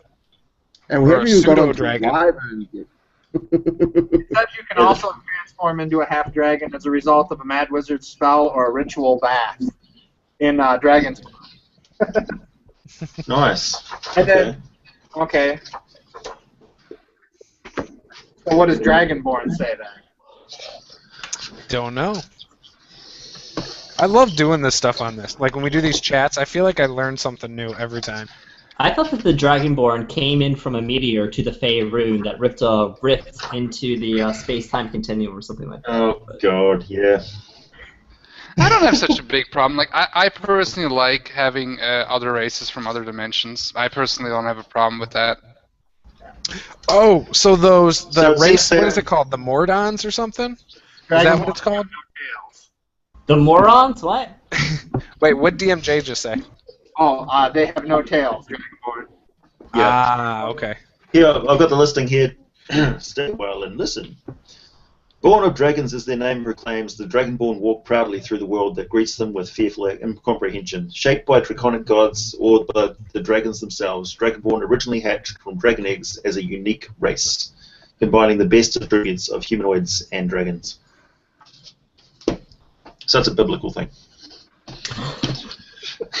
Half dragons also get a +3 to their armor class for parry, which is kind of interesting. Oh, wow. Yeah. So how is Dragonborn formed again? Because I personally, if you guys watch my videos, you know I hate Dragonborns. I don't know anything about them.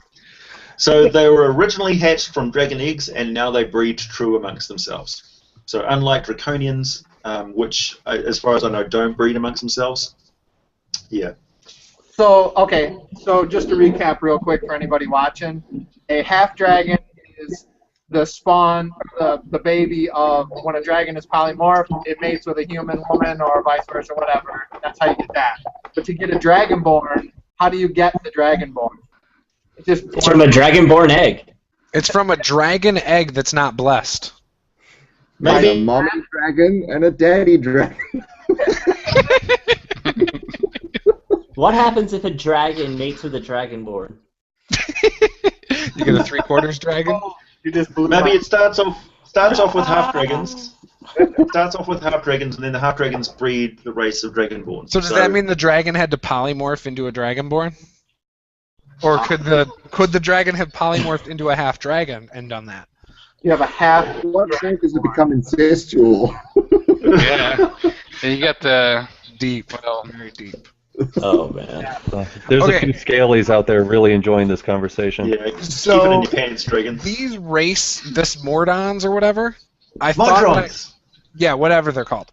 From DMJ's video showing the pictures, I thought they were ridiculous, and I was like, I would never use that, and I can't believe they put that in the book. This would be so much fun to roleplay.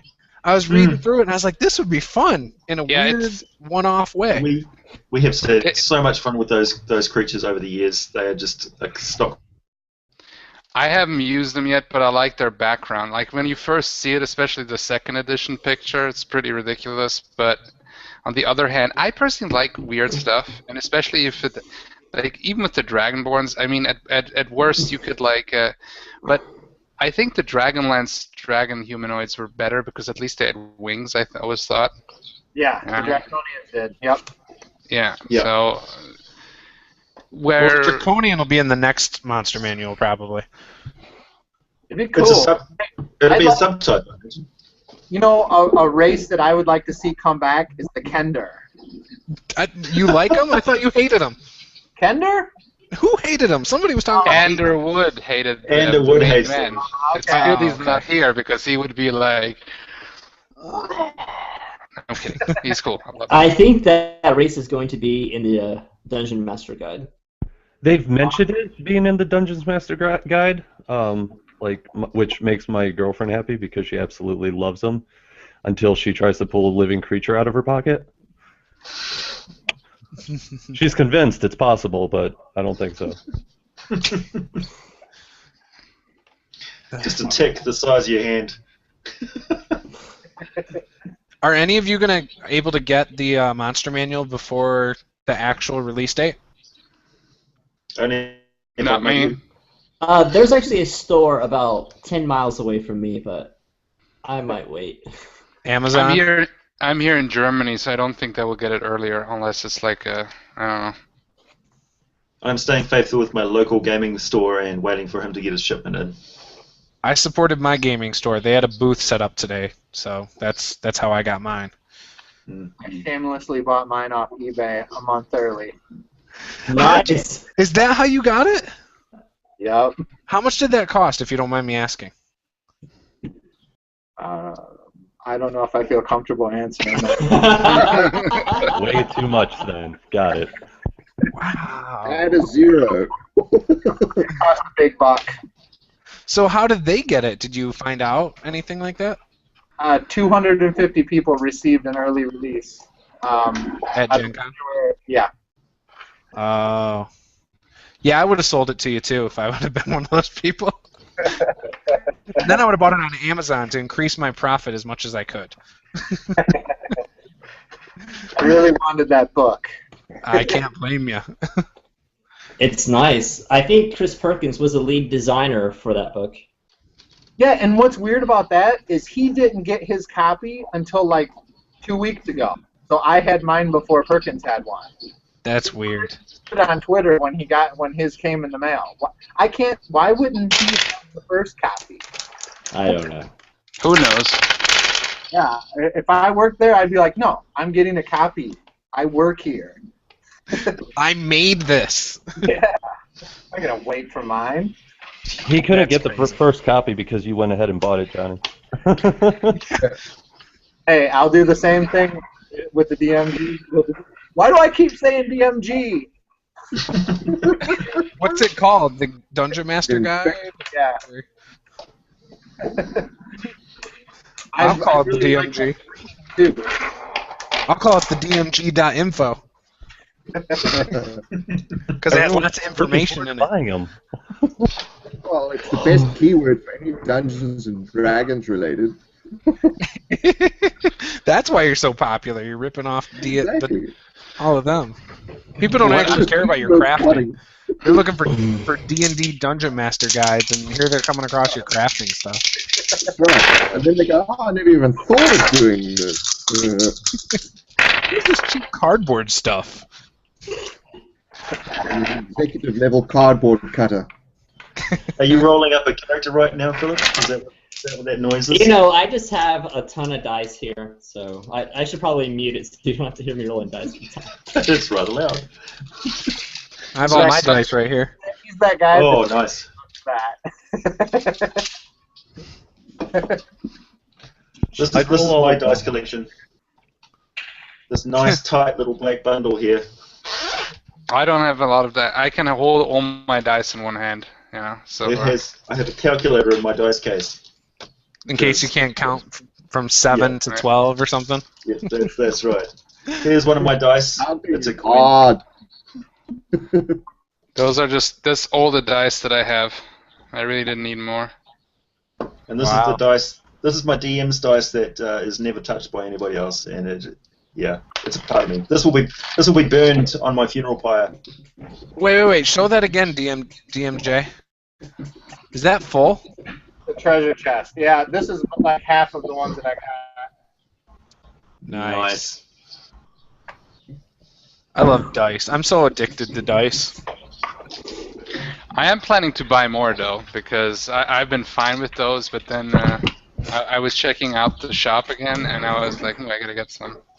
What I'm curious about is which settings for D&D they're gonna revive, other than. That's my smallest dice. It's metal dice. It's in a bottle. It's dice gas. Dice gas. Yeah. Just a potential dice. It depends on which way it wafts when it comes out of the bottle. Right. You smell it. It smells like. Depends on how many seconds until you pass out. You snort it and it tells you what number it is. Oh, 5. Oh, I see the dice. Oh, cool. Ridiculous. Do you guys hate it when people touch your dice? Like, I get really pissed off when someone just grabs my dice. And it happens all the time. It's inappropriate touching. It is. It's like I feel violated. Like I loan certain dice to people. Like when people are like, "Oh, my dice are rolling poor," I'll say, "Okay, I got some. Here if you want one of these ones." But I give them a choice of which ones because I don't use them. But when they touch my core 4 sets, I get so mad and I just bottle it up because I don't want to be that crazy dude at the table. They thought you did to begin with, and then when you start to explain to them how the oil from their fingers affects the aerodynamics of the dice, then you go into the stratosphere of weird. Yeah, I don't know why they don't get it. Yeah, why? I wonder why. And then I start rolling the dice, and it's like nothing but 5 and below. It's like, what the hell, man? You messed up my D20. Yeah, that's what you need for 7D system, because you only ever need 1. You just gotta switch the settings, the system. That's right. Like Dark All my Eye, for players example, or something. I can get all those old dice that always roll crap. I can use them finally. That's the trick for your system, DMG. Right there. I see how you did that. Hey, you guys, I'm going to take off. It was good talking to everybody. Later, DMG. Good night. Talk to you. Nice to meet you. Bye-bye. Take care. Take care. I'm also going to go. I've got to go to a movie in 30 minutes, so I've got to leave. Adios. Sayonara. Hasta la vista. I'm going to duck out too because I'm going to go and get some food. I haven't eaten anything today. Hey, go have some chicken. Some awesome chicken. Jerk. There we go. See you guys. See ya. Hey, take care. Anyone else ducking out? Nope. I'm not yet. I wanted to say that I was curious which settings they will revive possibly, other than of course Faerun. I'm guessing they're going to focus on Faerun for now, but I think it's going to be that and Dragonlance. Dragonlance, really? Yes, I believe so. Yeah, I think they haven't done anything with Dragonlance for decades now. Why not bring it back now with 5th edition? I think it's a good idea. I mean, they brought back Dark Sun for 4th edition, and that's honestly the only reason I want to play 4th edition again or run it, is to run Dark Sun. So I'm like, because I love the setting, and I'm willing to, because I'm okay with 4th edition. It's not my favorite D&D for sure, but like for Dark Sun, yeah, totally, I'll do it. I haven't played it yet. I've only played the PC game, so. It's a good update. Cool. Since I have the 2nd edition box set of Dark Sun, I get a greater depth of the setting than you would if you just got the 4th edition books. But they're still very good. They do add a lot of information that is not included in the base 2nd edition box. And unless you've read the book series, you're not going to get any of the details. I do know that certain setting books are really expensive. Like a lot of the Planescape Torment stuff is really expensive. Yeah, definitely. Like at least print version. I know you can get a lot of it now in DriveThruRPG, the PDFs, you know, for a good price usually. Well, even with the 4th edition Dark Sun content, 3 months after it released, I couldn't afford it when it released. I couldn't find a single copy of the Player's Handbook or the Monster Manual, and when I checked online at eBay and Amazon, it was $90 to $160. I don't know what it is now, but I know it was kind of a limited publication. So that's for a newer book that was released a couple of years ago. I think I might, if people, that might be the setting, the book that is gonna keep still people playing, at least some people playing 4th edition until they release a 5th edition Dark Sun book, if that happens. Well, let me help you out with that if you're curious about it. Okay. I was wondering, has anyone heard about Project Morningstar or this Dungeonscape? Yeah, they already changed the name of it. Yes, it's Dungeonscape now. Yeah. But I haven't got. I'm a part of the playtest, but So I haven't am I, got. but I don't have anything for it yet. Me either, and I was wondering if anyone knew anything about it. Has anyone ordered any of the arcane cards, any of the magic cards that were just released? No, but I want them because I think it'd be helpful for people instead of having to look through the book for their spells. There was just a website where you could go in, type in your stuff, and it would It's just bring pulled. in. Yeah, I know. I found that out today. I was going to show it to Paul, but Yeah.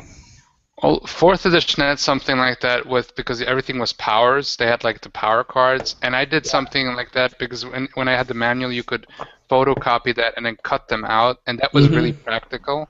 Mm-hmm. And that's the one thing I liked about 4th edition, how you had all the powers, and you could see right away what you have to roll against what. I had so many players confused by those. Like, I would play 5 or 6 games with them, and they still did not know how to read those cards. Oh, I'd wow. have to stop the game, come over, explain it to them. It just became too much. I'm like, I don't.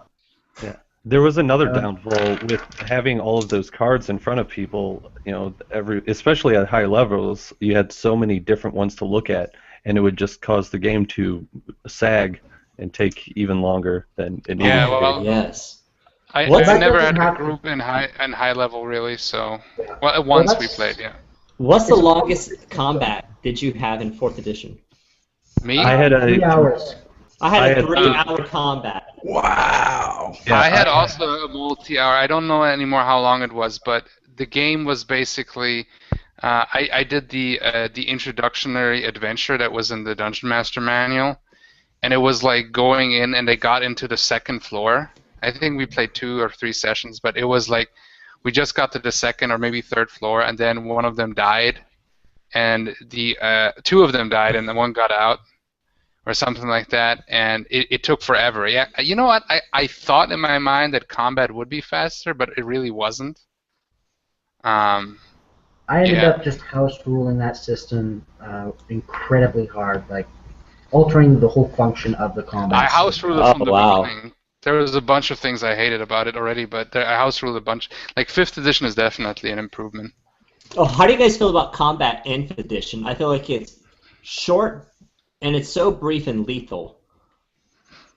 Which is nice. I personally like it because, after having a 3.5 hours combat against a purple worm in 4th at 18th level, I never want to have a battle that takes more than like 20 minutes because it's too much. It It's is way too way much. I don't think combat in this one, unless you have a lot of enemies, should take more than 45 minutes at most. I mean, it just doesn't feel like it's going to take long, unless you have people that aren't paying attention and stuff at your table. Can you imagine trying to role play 3.5 hours of combat? It wouldn't happen. I would get 30, 40 minutes into it, and it would just be numbers. It really would. Yeah, All right, 13. Okay. It basically I mean, was all numbers. I would make my turn, and then I would literally get up, walk away, come back in 10 or 15 minutes, and take my turn again. That is way too long, Brutal. especially between turns. You're a player in it, you said? Yeah, I played in it for a few weeks. My dad actually still plays in the group. So why wouldn't, as a dungeon master, why wouldn't you just, if it looks like the players are going to win at that point, you can see roughly how many spells they've used and stuff, why wouldn't you just end the combat? Like say, oh, you killed the worm. I know you can, but I'm just saying, why don't more people just do that to keep the pace going? Like, Well- pace is so important with games. And Yeah, there's a point to that, definitely. the other side of the thing was in 4th edition, it was so hard to get the players' health down low that they pretty much were going to win anything. Yeah. They start off really strong. A lot of that has to do with the fact that they have so many healing surges, and right off the bat, I would cut your healing surges in half, your class healing surges, because at level 3 you could have a barbarian that had 15 healing surges if That's they true. maxed out their con. So basically, they just heal away, have pretty much infinite temporary hit points. Wow. Yeah, and everyone having healing was weird too. I was not a fan of that. Yeah, I didn't like it because, like, when I played 3.5, I found it was so cool that, the cleric was so integral to be there, and characters dying and characters getting injured became much more dramatic, It like, especially also through traps or through monsters or whatever. It's like 3.5 did that much better because if everybody can heal, then the cleric's importance becomes much more less. It's like almost, kind of everybody can heal themselves already. Has anyone ever had a player throw a hissy fit because they died? In my 2nd edition game, and I've talked about this on my channel before, the dungeon master is my wife's brother. His wife was the cleric in the group, and then her brother and his wife played in our game. If she was attacked first in combat, she would turn to her husband and say, "Oh, you're teaming up on me, blah, blah, blah, blah, blah." I'm not even kidding. And then it got to a point because everyone was so cautious and everything moved so slow and people would change their actions. So I don't know if I think it's a product of 2nd edition where at the beginning of the round everybody declares their action and then they roll initiative. And so she would declare her action and then she'd try to change it after we'd roll initiative, and her husband would say, "No, you're doing whatever you said before." And there was one time where she said, "Well, I didn't get a chance to change my mind or to say what I wanted to," and she threw a fit and slammed her plate on the table, or grabbed her plate up off the table, went into the kitchen, started slamming dishes around, and it was so stupid. Wow. It was the most uncomfortable I've ever been at a gaming table. Has anyone else experienced anything like that? I had what did I have? Like when people would, it wasn't necessarily people dying. It was more like people arguing with me about, like, one of the biggest arguments I had was when I ran a superheroes game and I did it. I dared to put it in like I put it in a DC universe, like my version, and they were arguing me like this character shouldn't act this way, like Superman shouldn't act this way, and like I called them the canon Nazis or the canon lawyers, like Oh, yeah. Ultimate. So That's they were worse than telling a rules me. lawyer. they're worse than rules lawyer. Believe I thought I hated rules lawyers the most, but canon lawyers are like, you know. That same second edition game, I was the rules lawyer because I kept getting annoyed with the inconsistencies of rulings, and so I started reciting the book. Like I'd find a new rule as we're playing and be like, "Wait, you didn't say that!" Like because he'd change, like it kept wavering, and it was so annoying. There is actually a point where with rules lawyering, actually sometimes when somebody's inconsistent and it's like when they're giving favoritism to another player because I don't know they're their spouse, their friend, or whatever. I think that's when you can say something. And I actually had players where they would say something, but they would say it in a way that didn't annoy me, and it was like more like, oh, okay. I was annoying. I know I was. It was bad. I shouldn't have done that. It just. I don't know. It got to a point where I wasn't having fun, and so I started rules lawyering. And then I started doing stupid stuff that I would do anyways. But like, for instance, we had a combat where I was on a horse, and I wanted to jump off my horse, and I was in full plate, or not full plate, but field plate, I think. I wanted to jump off my horse and stab at someone, so he made me. He's like, "Are you sure you want to do that?" I said, "Yes."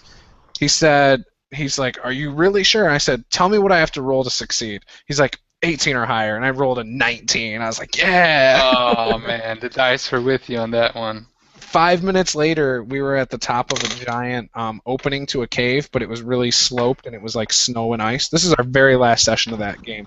And I said I wanted to lay my shield down and snowboard down. While everyone else is being cautious, wanting to, well, how are we going to do the rope? Are we going to tie it to the strongest person? All this crap. And I said, skip it, because I was tired of the 45-minute discussion on how we were going to get down there. I said, I'm snowboarding on my shield. He's like, that's stupid. Yeah. And everyone told me I was stupid. I said, I'm doing it. And I made that roll, too. Did you say Leroy Jenkins, too? Oh, it was fun. They kept telling me I was stupid for doing it. I said, you know what? Things are going too slow. I had a game which I like. It's a good game. It's the Dark Eye game I'm in, and but we were like, and it was also a little bit my fault because I was also, we were all arguing. We're not arguing, but we were talking in game about how we should proceed.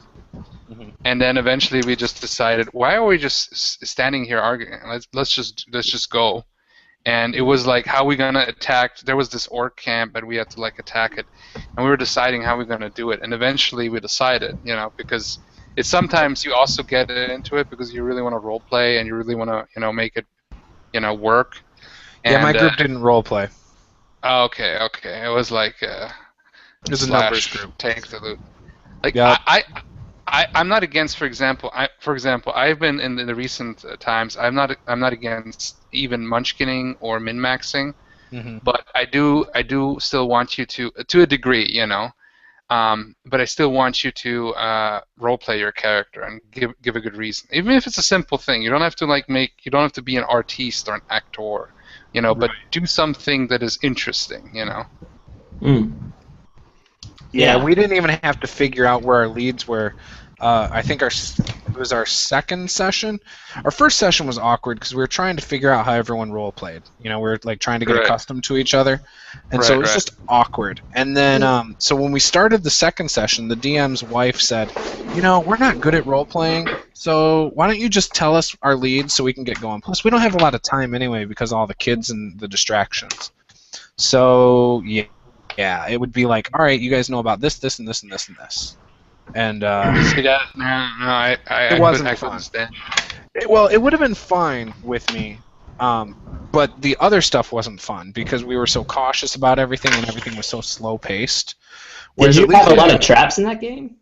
No, and that's what it was. It was just how the group was. We didn't even have a rogue. Man, that's weird. Oh yeah, it was annoying.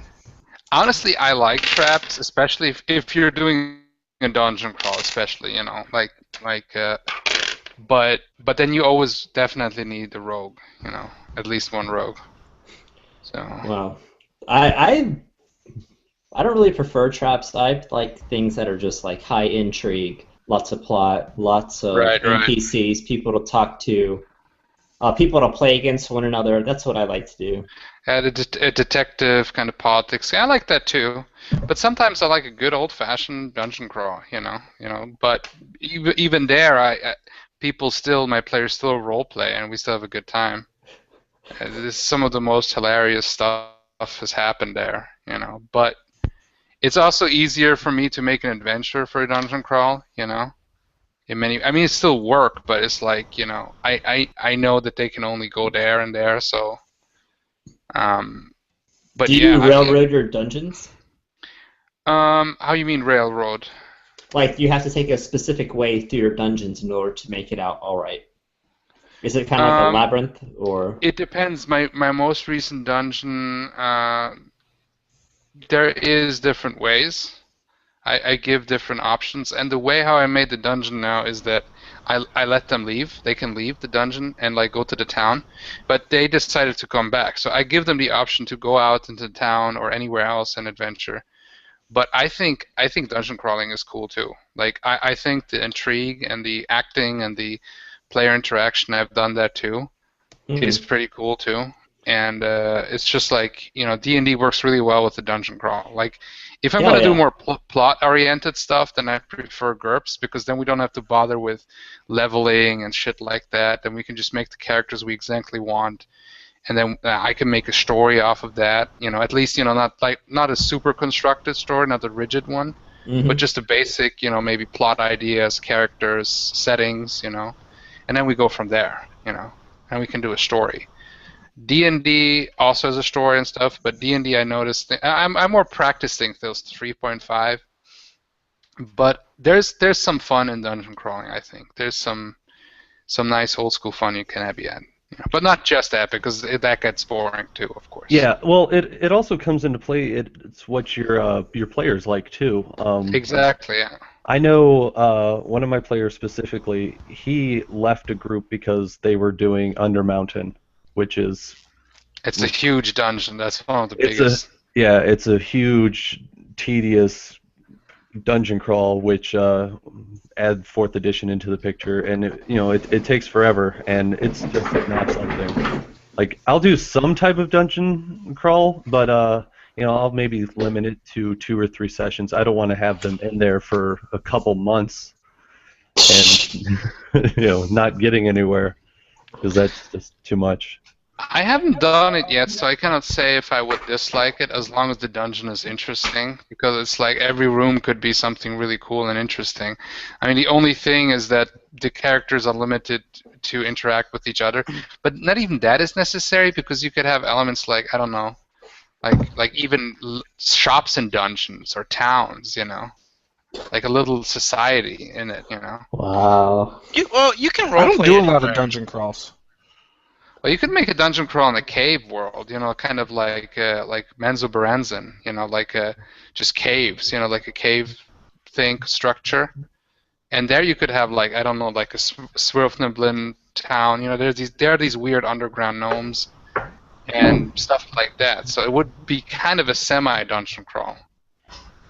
Yeah, well, if you have like your entire setting based in just a big section where you're in the Underdark, you're going to run into the Svirfneblins, you're going to or Morgar or Drow civilization. If you really want to fuck with the players, the Mind Flayers, it's like. Oh yeah. One of my friends actually had his entire party captured by Mind Flayers, and they ended up. One of the Mind Flayers convinced the cleric to denounce his god and follow him as their new god. That reminds you of that one guy in Game of Thrones. Well, I don't know if everybody has seen it. Is everybody familiar with the Game of Thrones? Have you guys seen it? The last book was out. The last book was out a long time ago, man. Yeah, there we go. He says, the books have been out long ago, asshole. Yeah, we know everything. I don't read the books, but I have the series that have been out on Blu-ray, and so I've only seen like 2 or 3 seasons. Okay, then I won't say it. Yeah. Thank you. I appreciate it. But yeah, that sounds cool, actually. Like, I honestly don't have a problem. Like, if I'm a player, I don't have a problem if I run into stuff where my player dies or where something really horrible happens, because like I want the risk, I want the challenge. Personally, I want the challenge. Well, a possible challenge, though. If the game is like, especially, let's say it's a dungeon, and you go into the dungeon and you fall into the pit, world's shortest dungeon, and you die. That's I don't know. Here's the thing I don't like about traps. Usually with traps, there's only going to be only one way to solve them. I hate that. I'm a lateral thinker. I'm the kind of person who's going to be taking several different approaches at something until I figure it out. Not necessarily, I don't agree with that. That's an opinion that there's only one way to do it. Traps. No, I have to have tell two you right ways. now, there Either are set some it off people or you who run fix it. traps that there's only one way to solve them. So. No, Well, I don't. that's I don't believe in that. Like, there's actually a book that I use, and there is a way an alternate way to do traps, where you have a trigger and you have the trap themselves, and often the traps you can disable them in different ways.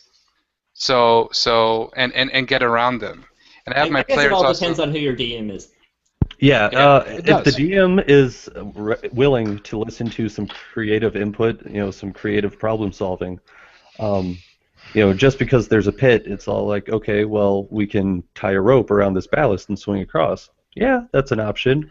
Or you could do a multitude of different things. I had a group actually create a bridge out of ice to cross over.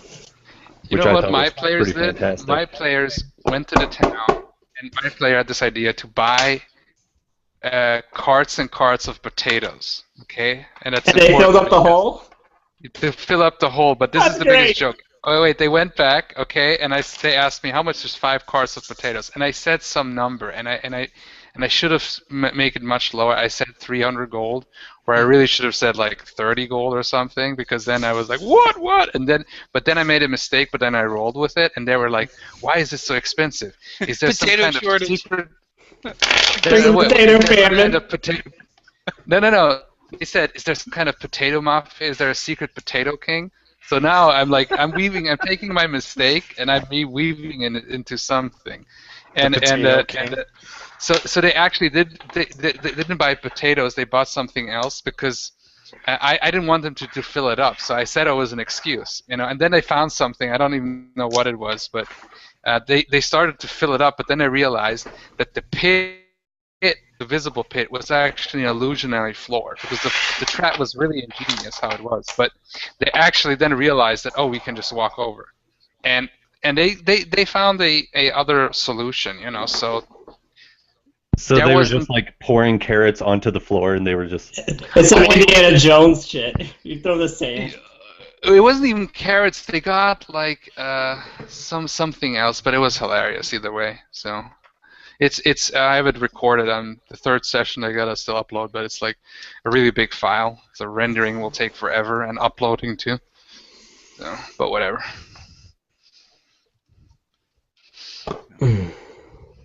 So, what's everyone's opinion on presenting a challenge that's like way above what your players can actually handle? I'm all for it. It's called random First encounter level tables. and give somebody a dragon. I'm all for it.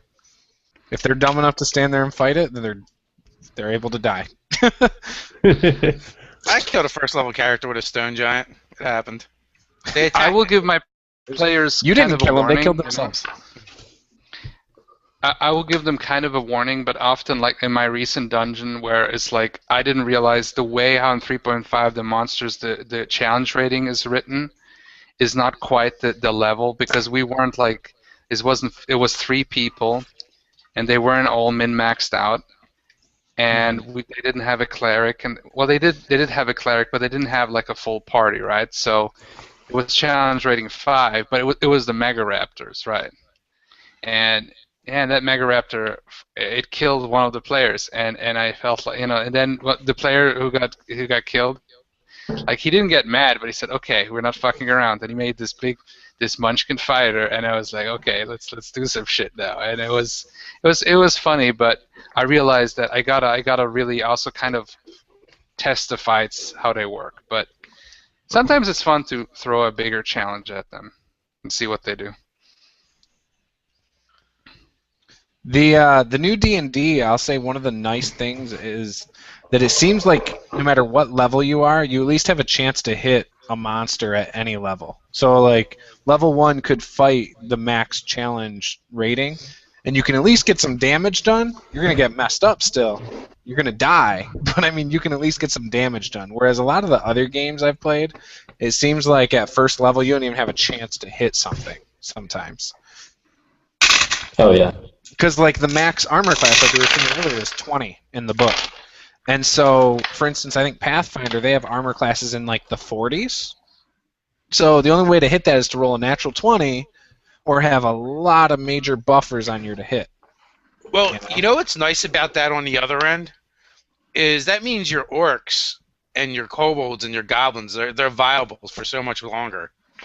You know, you can throw them as hordes at high-level PCs, and they could whittle them down. Mm-hmm. Yeah, because the same goes for the players. The players are never going to be at like 40 armor class either. Well, you can also level them up to, like, D&D 3.5 does give a whole description how you can beef up or tone down enemies. So I'm pretty sure 5th edition you can do it. Sometimes you still just want the monster to go down. Oh yeah. You know, the point isn't to make the monster better. It's just for it to be viable as it is, to where it's a threat, but not really. I mean, one shot, your PCs kill one. Like, you know, and that's what I loved about it in 4th edition when they introduced the minions. Right. And, you know, some other systems use it as well. Here's a good example, too. Yeah. Posey's going to be doing a meat grinder. He could very well make everybody say, hey, you have characters from 1st to 4th level. Oh, by the way, in this room, you have a badass ancient dragon. And eventually, no matter how many people that dragon kills, that dragon will die if you keep sending in enough PCs to attack it. You know, whereas in Pathfinder, you couldn't necessarily do that. The only way the PCs are going to hit it is if they're rolling natural 20s at low levels. So, you know, it's just a lot better the way they set it up this time, I think. Well, on the other hand, I feel that, you know, maybe some of the enemies' power is a little bit diminished, where you don't need to like level up anymore to face like a beholder or like. Well, you still have to because they have too many hit points. I'll tell you what you do with a meat grinder, guys. When your characters die, I'll have a copy of your sheet. The necromancer comes in, raises up your character. You're fighting your own characters. Yes. This reminds me of the game Wizardry 4, because the first 3 Wizard is a very old PC RPG game, and they once asked. So they had the 3 games, and the developers asked, "Send us your characters, and we'll put them in the game." And what turned out in the 4th game became the most difficult because you had to play the bad guy fighting the player characters. That some of them were really high level. Yeah. So the thing is the more challenging and you make your characters to be, it ends up, well, that's what you're going to be ended up facing with your other characters. But what about my character with straight 20s? Yeah, that's exactly. I mean, I plan on doing an aerial combat thing. He can fly too. So you'll be having like you can have like a ring of flight, of true flight. So you're going like a speed of 60, and you're being chased by griffins and hippocampus or whatever. It'll be fun. You'll have some flying carpets, and there'll be some going through clouds. And can you evade the dragons? I think you could totally do that. Even in low levels, there's a bunch of different flying enemies, and you could just give anything wings. There's already winged kobolds. Why couldn't there be winged orcs or, like, I don't know, winged oozes? Check that out. Winged oozes. How does that work? Winged Uzis. How about that? Uzis. There we go. Now that's some, like, World of Cinnabar shit right there. That's a bit wrong. So the ooze was just laying there, and this fly came down, and it itched him, and somehow the DNA fused together, and it evolved. And now or the fly tried to fly away while its feet were stuck in the ooze. Ooh. oh my! Now I'm going to have flying black pudding. Why not? Well, that's corrosive, though. Just like kobolds with wings and lances. Okay, how about the pudding? But it's like in like the pudding cups, for actual pudding, but bigger, and the cup has wings, and then the black pudding comes out and attacks. Now that's some trippy shit right there. No, see, I've always thought about maybe at one point in my game, maybe the players are in an inn, they eat some questionable food, and just some really messed up stuff starts happening. So I could throw that in there. Oh, it's a black pudding in your food? Oh, that would be awesome. I had a group instantly dead from the inside, though. Wow, there's actually. Well, I just bust out the rock rubs, man. Well, or if they survive, maybe they make a Constitution save, so they live consuming the pudding, but they just start going on like this really bad acid trip, and just everyone in the town, they just start slaughtering because they think they're like, I don't know, rainbow unicorns or something. Nice. What do they got against rainbow unicorns? That's what I was thinking. Why can't it be a happy trip? Why do you guys have problems with our former player Mitchell in Heroes Unlimited? Oh, snap. Rainbow unicorn superhero. Yeah, that was him. He randomly got rolled, and it was a humanoid unicorn. With glittery the brony. armor. Yeah. Yeah, the brony, yep. That was funny. That game was fun. That was. That was fun. I want to play that character again. I want to play Bionic Bob again. So do it. I would. Yeah, I will, but I have to find AJ somebody to run another game. Well, I might ask him, but if he does, I'll ask you guys. Like I would. Honestly, I wish it would be the team again. The Galaxy Rangers. He'd probably run a part 2 as like the end of the Galaxy Rangers or something. Certain of us getting reprimanded. Yeah, we're all kicked out of the Galaxy Rangers. Honestly, after that mission, I wouldn't be surprised because we killed. We had a bunch of collateral damage, like just left and right. We forgot to leave medical supplies for the town. Hey, we can't be responsible for everything. Well, no. Like I said, all I heard was dead or alive. So Dave, earlier I could not tell if you were being sarcastic or not. Do you really hate the artwork in the Monster Manual? A lot of it I do, man. I'm sorry. The only one that stands out to me that I hate was the Cyclops. Yeah, there's a lot of it that I'm just not digging on. I'm flipping through it now.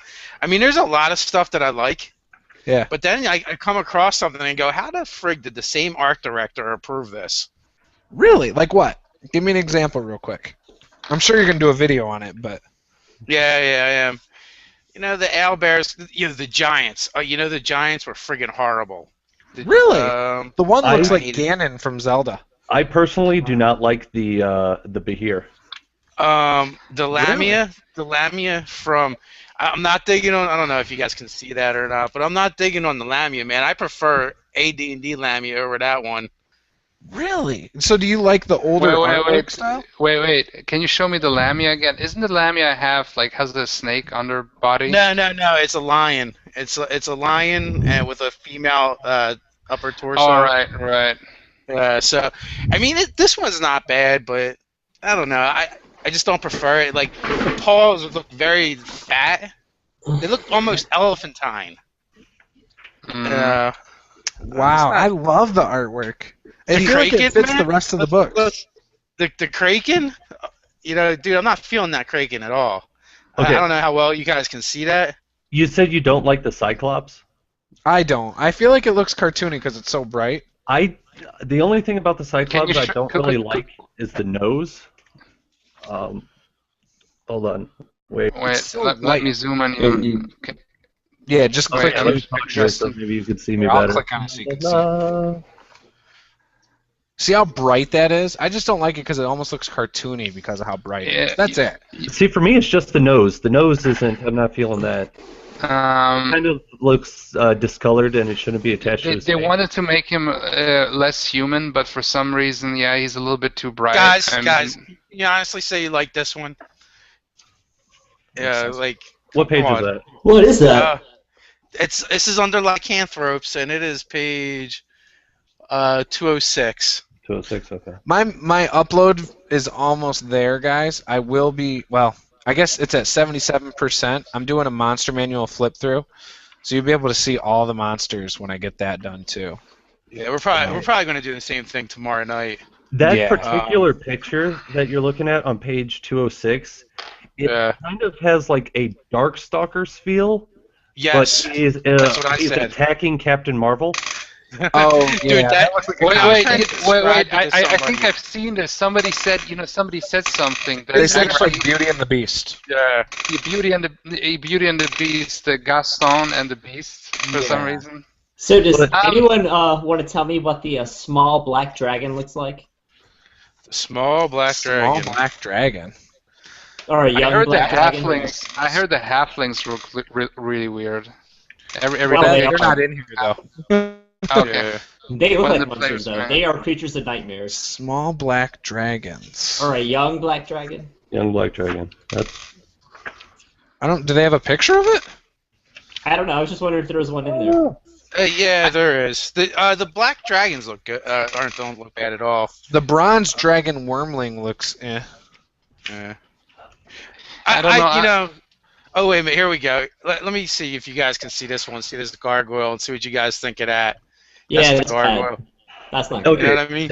that gargoyle Well, has the To Cyclops. be fair, it just like any other book, it does look better in your hand than it does over a TV screen. Also, I think with that picture they wanted to make him more Is that it, stone-like, Justin? but Yeah, that's Yeah, if the that's the little sculptor baby sucks. black dragon. How many HP? At 130? Actually, let me see. 130. Young black Here's dragons one. have Here's one I love. average. Here we go. Here's the fairy dragon, and the fairy dragon is awesome. I really like the fairy dragon. yeah, that one looks cool. Does he have multiple tails? No, I'm seeing it wrong. No, he's on a branch. He's on a Okay. branch. The young Yeah, I black don't see it dragon does not clearly. look that bad, by the way. I think that's actually a the one that's pictured is a dragon wormling, the one that I showed you, Yes. which it's got 33 or 68 plus 6. Oh, that's not much. Yeah, a nice little challenge rating of 2 for a wormling. You know, I guess my thing is when you hit something bad in here, it's really bad. I don't know, train like wreck. the I guess when I 3.5 analyze it, certain ones more, they're not as great as I thought earlier. But I mean, I gotta really analyze it. Like, okay, the lycanthropy page, yeah, I agree. It's like a comic book. You can't even defend that one. No, I can't. But that one, but it doesn't fit. It's like a comic book, Yeah. like I said. No, The no, you're other right. ones, I at least feel like match the style from the player's handbook, Yeah. minus the halflings. Well, I appreciate like the different art styles, but there's some that I just don't care for at all. Well, Like and the Manticore. I'm now looking at the giants, and the fire giant. It looks nothing like the fire giant. It looks on like the Ganon front of the from player's Legend handbook. of Zelda. Can Yeah, you yeah, show the- it to me since I don't have the book? Yeah. I don't it think you're is, a good picture, but Hold on. Oh, I do highlight that in my it video. looks like Ganon. It does. Yeah, hang on, keep it up. Keep You know it up. what he looks like? He looks like his head something down more. out of the anime Berserk. That's what Go it down an reminds me. inch. There you go. Like that's Ganon. Yeah. Yeah, he Ganon does- is he- now a fire giant in my games. that whole page of giants is just weak. Yeah, well, the cloud giant kind of having the vampire fangs. The frost giant is I'm okay with. Yeah, I'm just saying that one page. Hill giant's oh, fine too. He's the- more like a zombie though. Well, the- the hill the- giant it kind of makes me think of the ones from Skyrim. Mm. Just he's a little Giant bit with more Down but syndrome? fat. He's just a little fatter, yeah. I like the hill giants from Pathfinder. I thought those ones were good. I thought the 3.5 monster manuals had pretty consistent art. I mean, there was a couple of exceptions, but for the most part, I thought that Dude, was pretty consistent. It was fucking Todd Lockwood. That's why. That stuff was good. Yeah, Todd Todd- Lockwood, he's amazing. And I don't the know, cool thing was they were sticking with pretty much the same artists. You know, there wasn't like it wasn't so inconsistent. Where I've seen the halflings and they look really weird, like they're creepy stuff. Yeah. And I'm like, they want. The problem is they are trying to every time they draw halflings, they're trying to redesign them so they don't look like hobbits for copyright reasons. So they look like DMG instead. Yeah. Jeez. Tolkien is really old. Is there any copyright on that? Oh Yes. yeah. There Oh, yeah. was, because in the first D&D they used because it's not even Tolkien, like It's They owned have, by somebody else. it's there's a estate that owns it or whatever, and they own all the and there That's was why in they the switched first to halflings from In- Yeah, hobbits but in after the original 75 D&D. years, that stuff becomes public domain. yeah, but I think they're renewing it. I They don't know what originally the- called it Hobbits. Yeah, they What I did. heard. And they had to switch it. There was actually a cafe or bar that was for like dwarves. You know, people who are actually small. You know, there's this. Yeah, the Manticore right yes. there looks awesome. No, I like the Manticore, like- and I'm glad because it I was one of my love it. favorite monsters. It looks so vicious. I don't like the Manticore. Why? All right. Hey, well, gentlemen, I'm going to sign off here. You guys have a good night. Later, Okay. Matt. Later, man. Juice, you got the button. Boot him. He doesn't like the Manticore. The Shimmer looks really cool too. Yeah. Can you show the Manticore again? I'm curious. I Yeah. just want to compare it to the actual mythical creature. It just looks Okay. more vicious now. Like he's I got think more it's cool. I mean, he's got the human face, which the Manticore should have. Does he have the? He's got, he doesn't have like shark teeth. Yeah, it's the rows of teeth. He has the tail that shoots the spikes, right? Not the scorpion tail. Not the Scorpion tail. Yeah. Because actually I think originally, honestly, if I used the Manticore before, and he's a brutal beast, and it's a very cool monster. I think a very classic monster in my opinion. I love the goblins. Still, I stand by that from the starter set and everything. The goblins and the hobgoblins are sweet. You I haven't okay. seen them yet. I love that style. The hobgoblins I'm not a big fan of. Just They look know. the same. It's just different color skin well, and better armor. like the armor look to it too. They kind of come off like as a kind of a samurai feel. Right. Yeah, but you can change that on your setting. But yeah, I see what you're saying. Yeah, like- I like the Hobgoblins. Like the minis for the hobgoblins that I have, they'll never see my table because That's too bad. I'll take going them off your hands for free.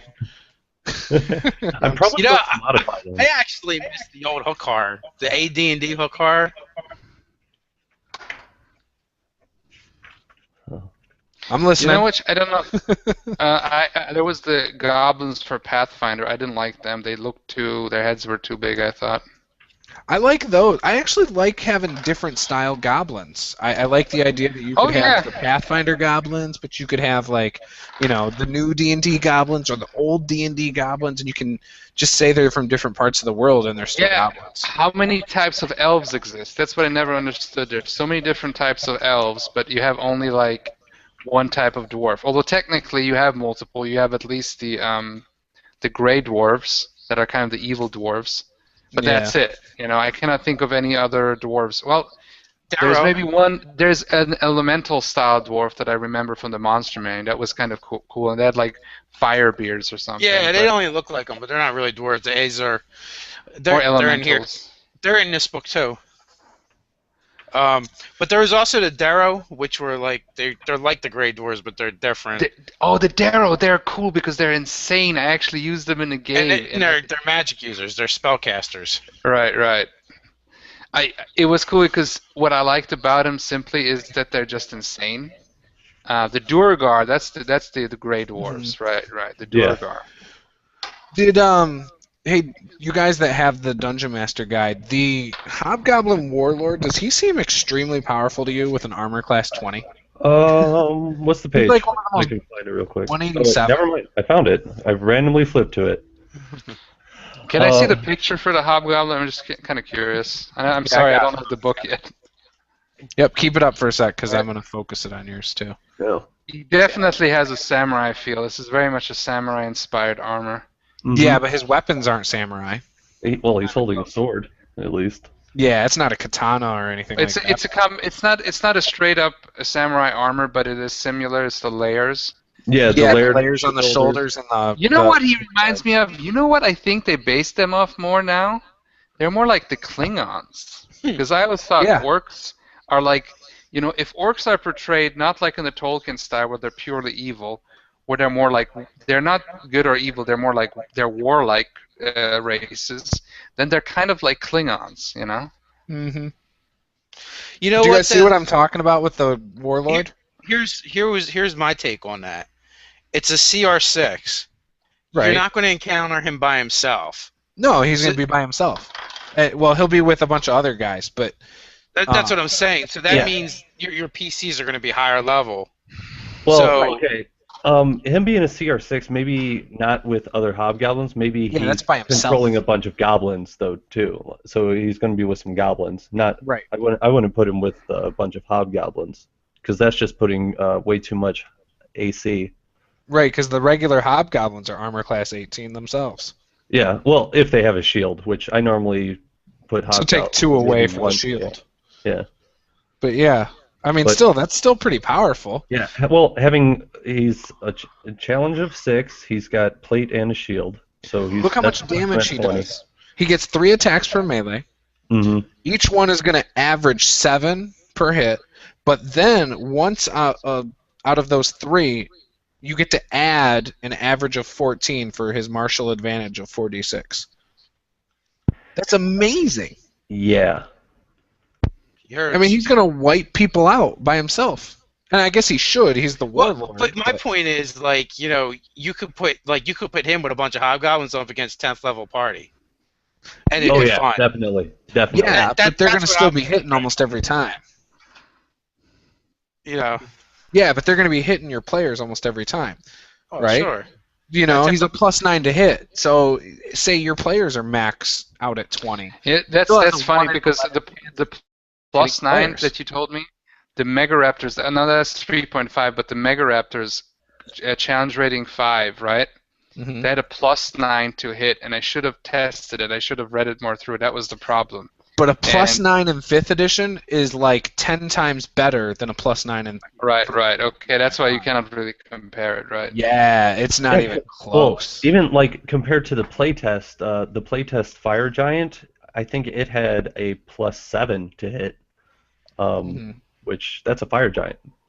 Oh wow. Okay, here's something else he gets as his leadership. Once per minute. So I guess it lasts, or no. For 1 minute this lasts, he can utter a special command, and a creature can add 1d4 to its roll, provided it can hear and understand the hobgoblin. Okay, guys, it's really late here, so I need to get some sleep. But Juice, thanks for inviting me, and yeah. Hey, no problem, man. It was fun chatting, guys. Talk to you later. Bye-bye. Yo, isn't that crazy? Goblin Boss. The Goblin Boss is fun. Yeah, I haven't read that yet, or at least really in depth. Yeah. All you have to do is read his one special ability. Nimble Escape. No, that's the Goblin one. That's that they all get. The Goblin Boss. No, that's Goblin Boss. Yeah, but all the goblins get that. Are you talking about the redirect attack? Yes. When I just like it thematically. The goblin can see, targets it with an attack. The goblin chooses another goblin within 5 feet of it. The two that's goblins awesome. swap places. It's hilarious. The chosen goblin becomes the target instead. Oh my god. The whole goblin mentality of cannon fodder. Yeah. That's awesome. It's like, oh, nope, you. Okay. That's pretty good. Oh, wow. When I saw that, I just loved that. Oh, that is pretty good. That's getting used. Yeah. See, don't get me wrong, Juice. I love this book, and it's packed with monsters, and I love the descriptions and stuff like that. But it's just some of the art just doesn't appeal to me. But the book, is solid. I might have biased glasses on because I'm just still giddy from the con. Yeah. That's probably what it is. There's so many monsters in here. Well, so far, the one that has disappointed me the most so far that I've seen is the Minotaur skeleton. Oh yeah, that art isn't that great, but yeah. But it would be a fun character to use. No. I think that would be awesome to use. Now, on the other hand, the Death Slod is amazing. It looks so cool. On 278.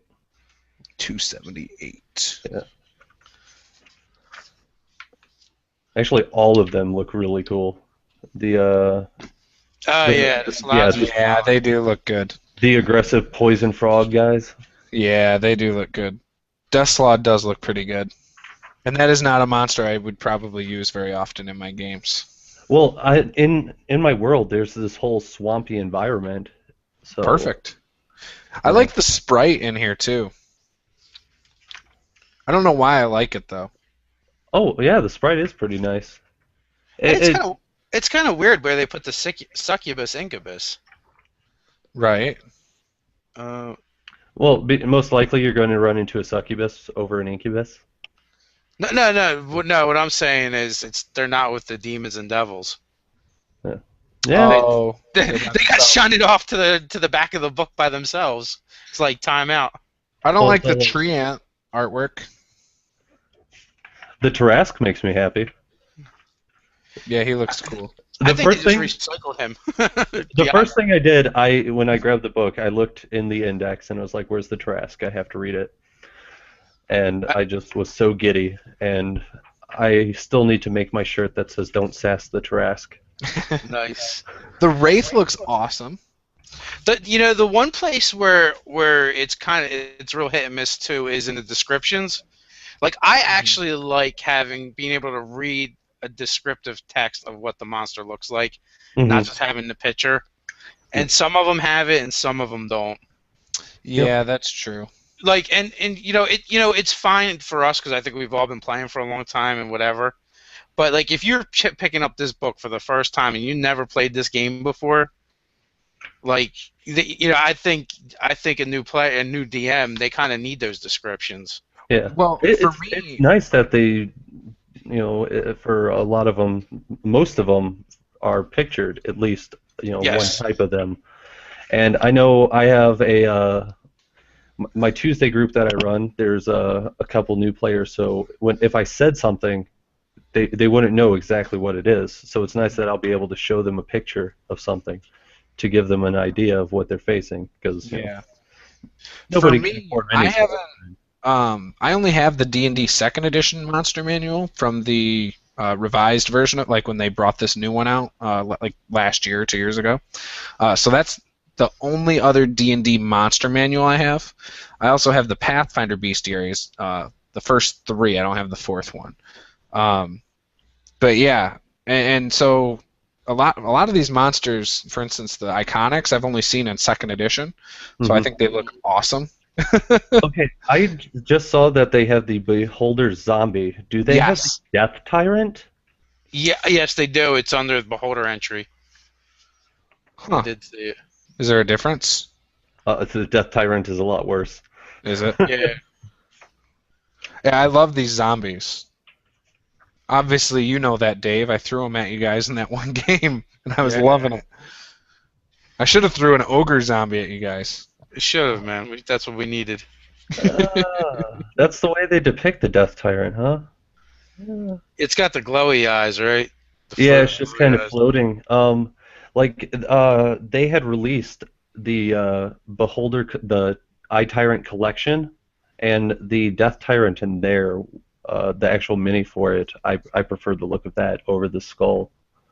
It was kind of a blue, kind of a see-through, like you could see it was kind of a spectral.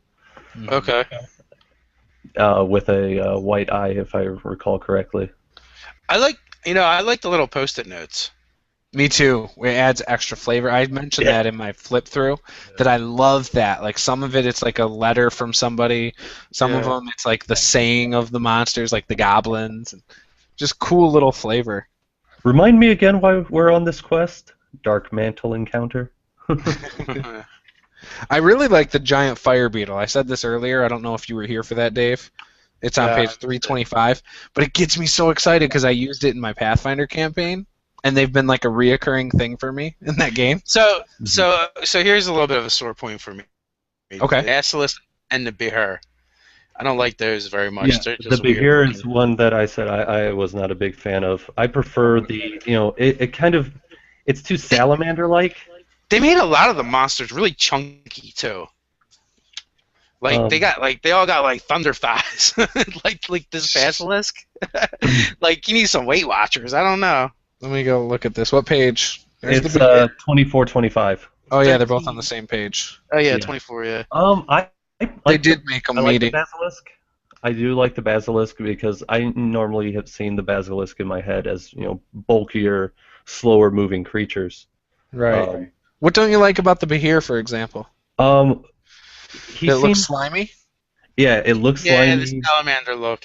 Because I guess I want to say that when it comes to the monster manual, 3.5 was the pinnacle. Like that was their best art. Go back and look through it. Look at all the Todd Lockwood stuff. He defined that style. And then like you go. If you go back to AD&D Planescape and Dark Sun, Braum, D.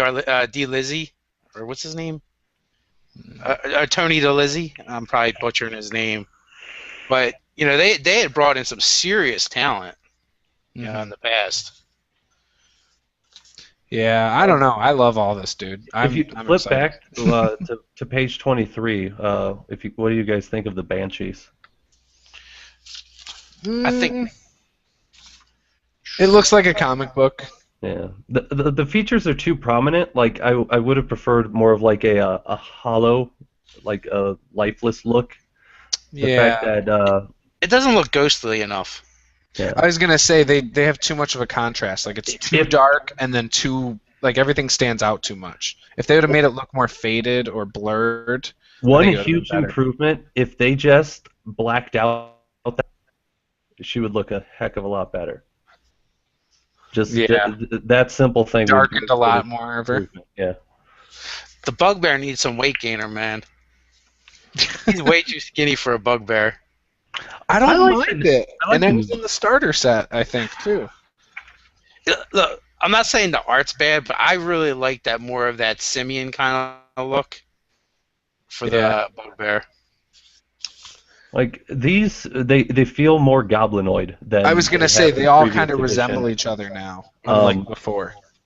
And like their noses, if you guys ever seen Farscape, kind of make me think of the Luxon nose. Yeah.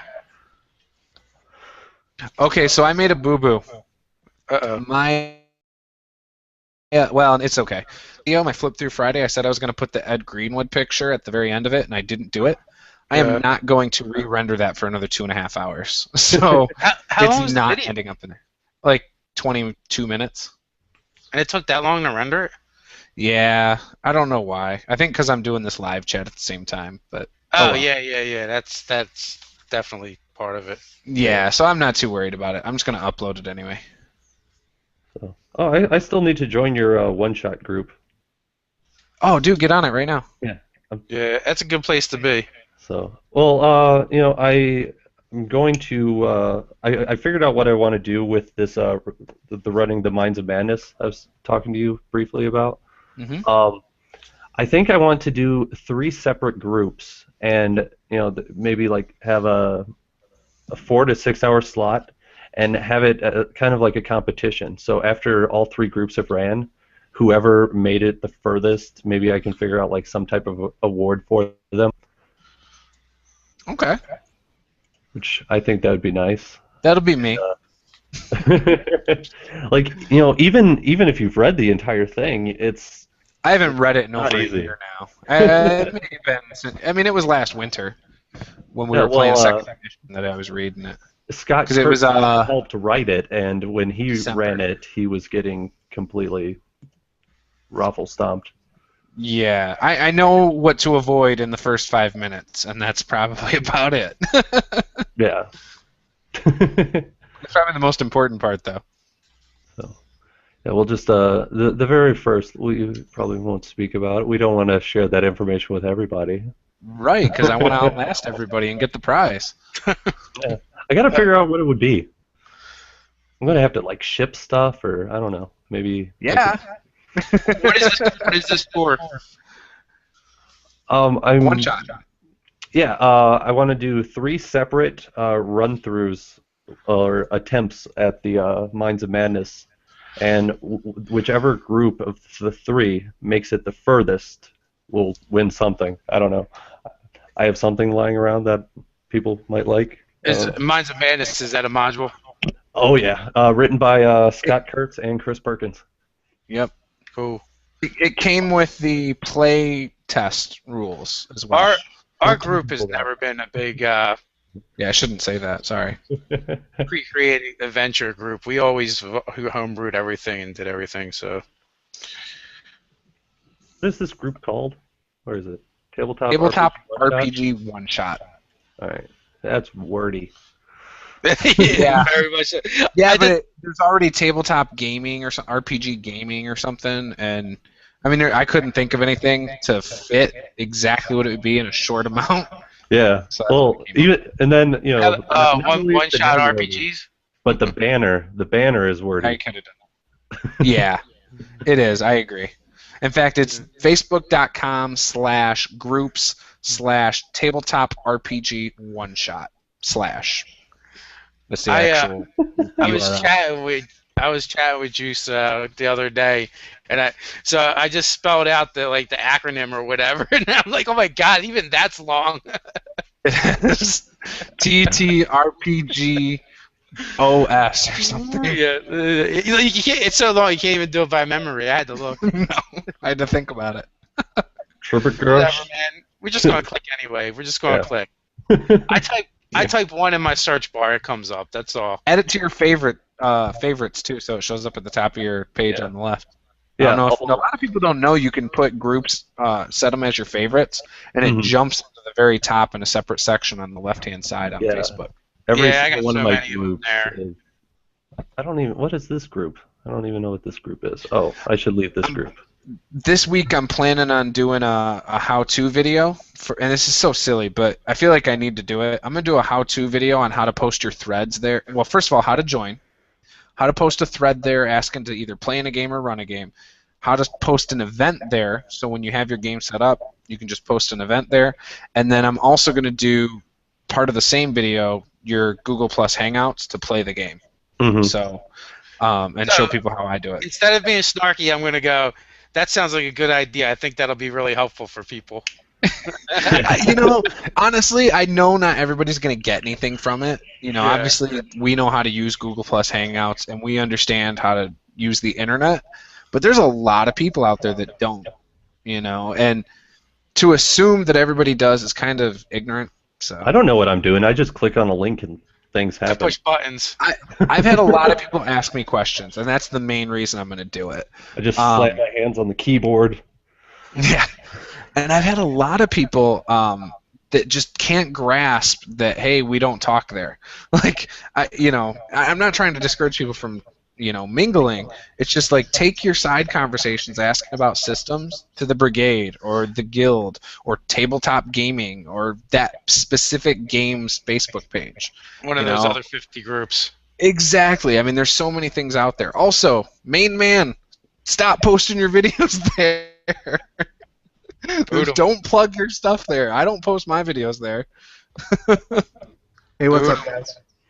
How's it going? What's up, Andrew? Hey, pretty good. I don't think we met. My picture? Oh, with that Greenwood? Yeah, buddy. Yeah, that was awesome. I've already. What's that? What did he say about the game? Did you ask him? I did. I had talked to his. I think it's his handler. I don't know. The guy referred to himself as Ed Greenwood's minion. But I talked to him before he went in and before I met Ed Greenwood for a second. I was like, oh, you're looking sharp. And he's like, oh, thanks. And then he told me he was with Ed Greenwood. And I guess the people before me were not necessarily the nicest to him because he wasn't wearing a badge. But yeah, when he said he was Ed Greenwood's minion, I didn't even bother asking him about his badge. Anyway, so when they came out, I had asked, and you can go back and watch this, like at least the beginning 30 minutes of this, Andrew, when I've explained it 4 or 5 times. But I'll give you the quick rundown. Okay.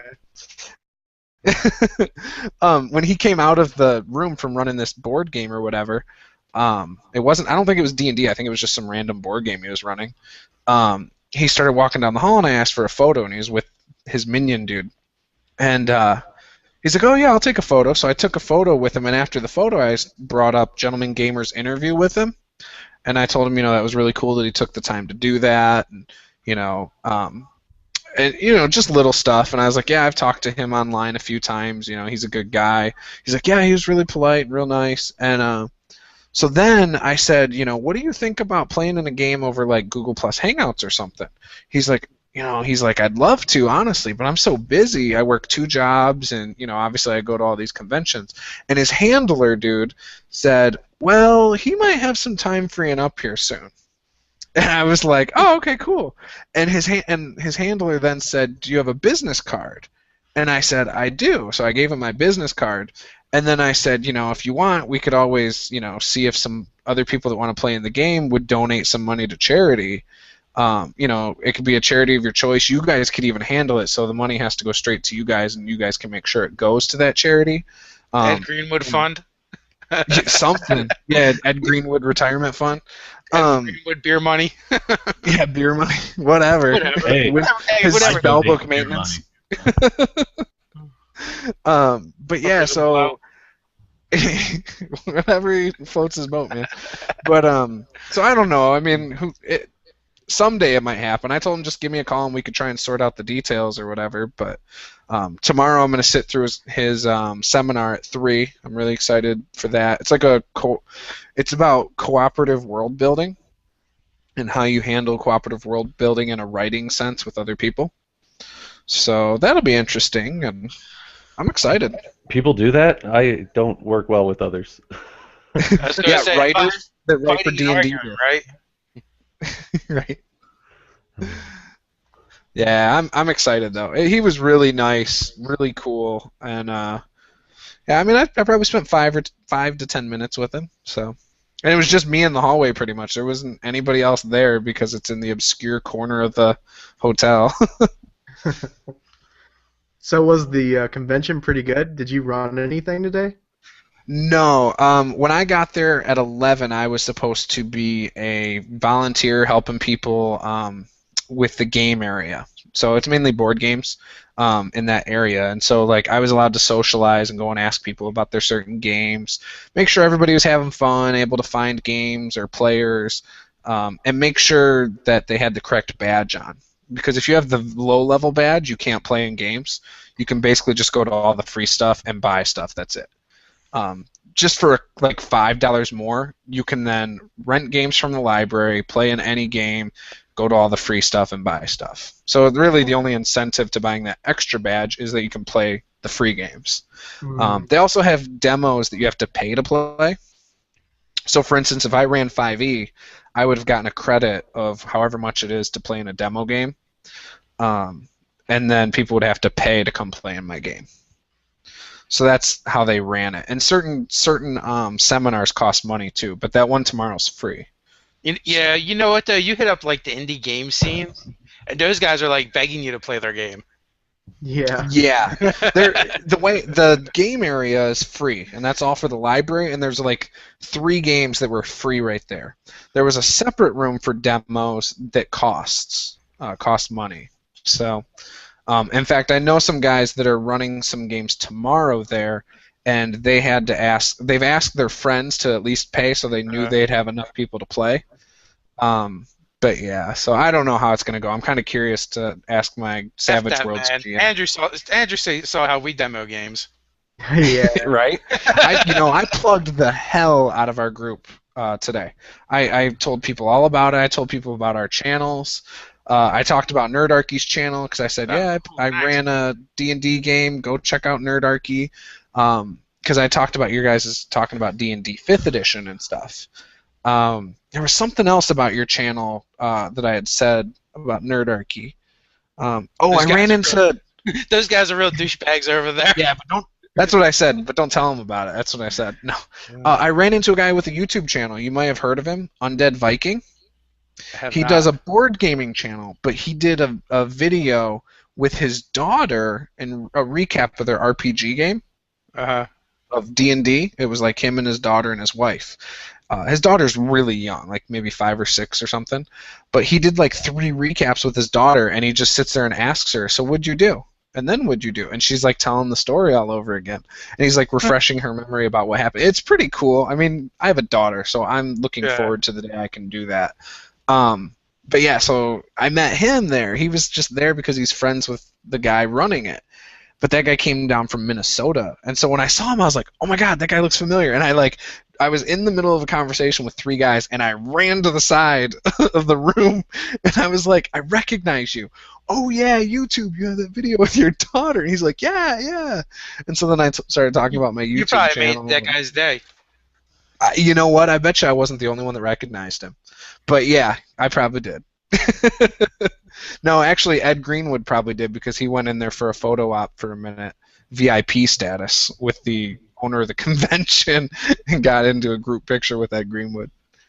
Undead Viking videos. Yes, and type in board games too. Make sure so you're not getting like something weird. He's got like a really long beard and he's a cool guy though. And long hair. Yeah, he was a really cool guy. So I talked to him a couple times today, actually. There's a few people. He's got over 10,000 subscribers. He's a man. Yeah. I told him I'd send him a message, but I'll send him one later. But yeah, I thought that was really cool. Just stick a pin in it. You'll get to it. Right. I'm impressed. He's making a dent in board games, man. I look at board games and go, you got the Board Game Geek and you got tabletop. Forget about it. Well, I decided today, after talking to some really cool people, I'm gonna give some board games a shot. I'm probably on Monday nights gonna go to Grandland Gaming Center for their open board game night. There's like 7 or 8 guys there, but I talked to about 3 of them today. And then once a month at a place called Pyramid Scheme, which is a bar, Volta Midnight has their board game night over there because they don't have enough room in their store. They said they get about 50 people. Yeah, board games are fun, man. Yeah, so about once a month I'm going to go give that a shot. Tomorrow night, after I'm done volunteering at about 8 o'clock, I will take all my D&D stuff and some pre-gens with me in case I feel like running D&D. But I'm going to try and play Mage Wars. It's a card game with a board, and you have either up between 2 to 4 wizards in the game.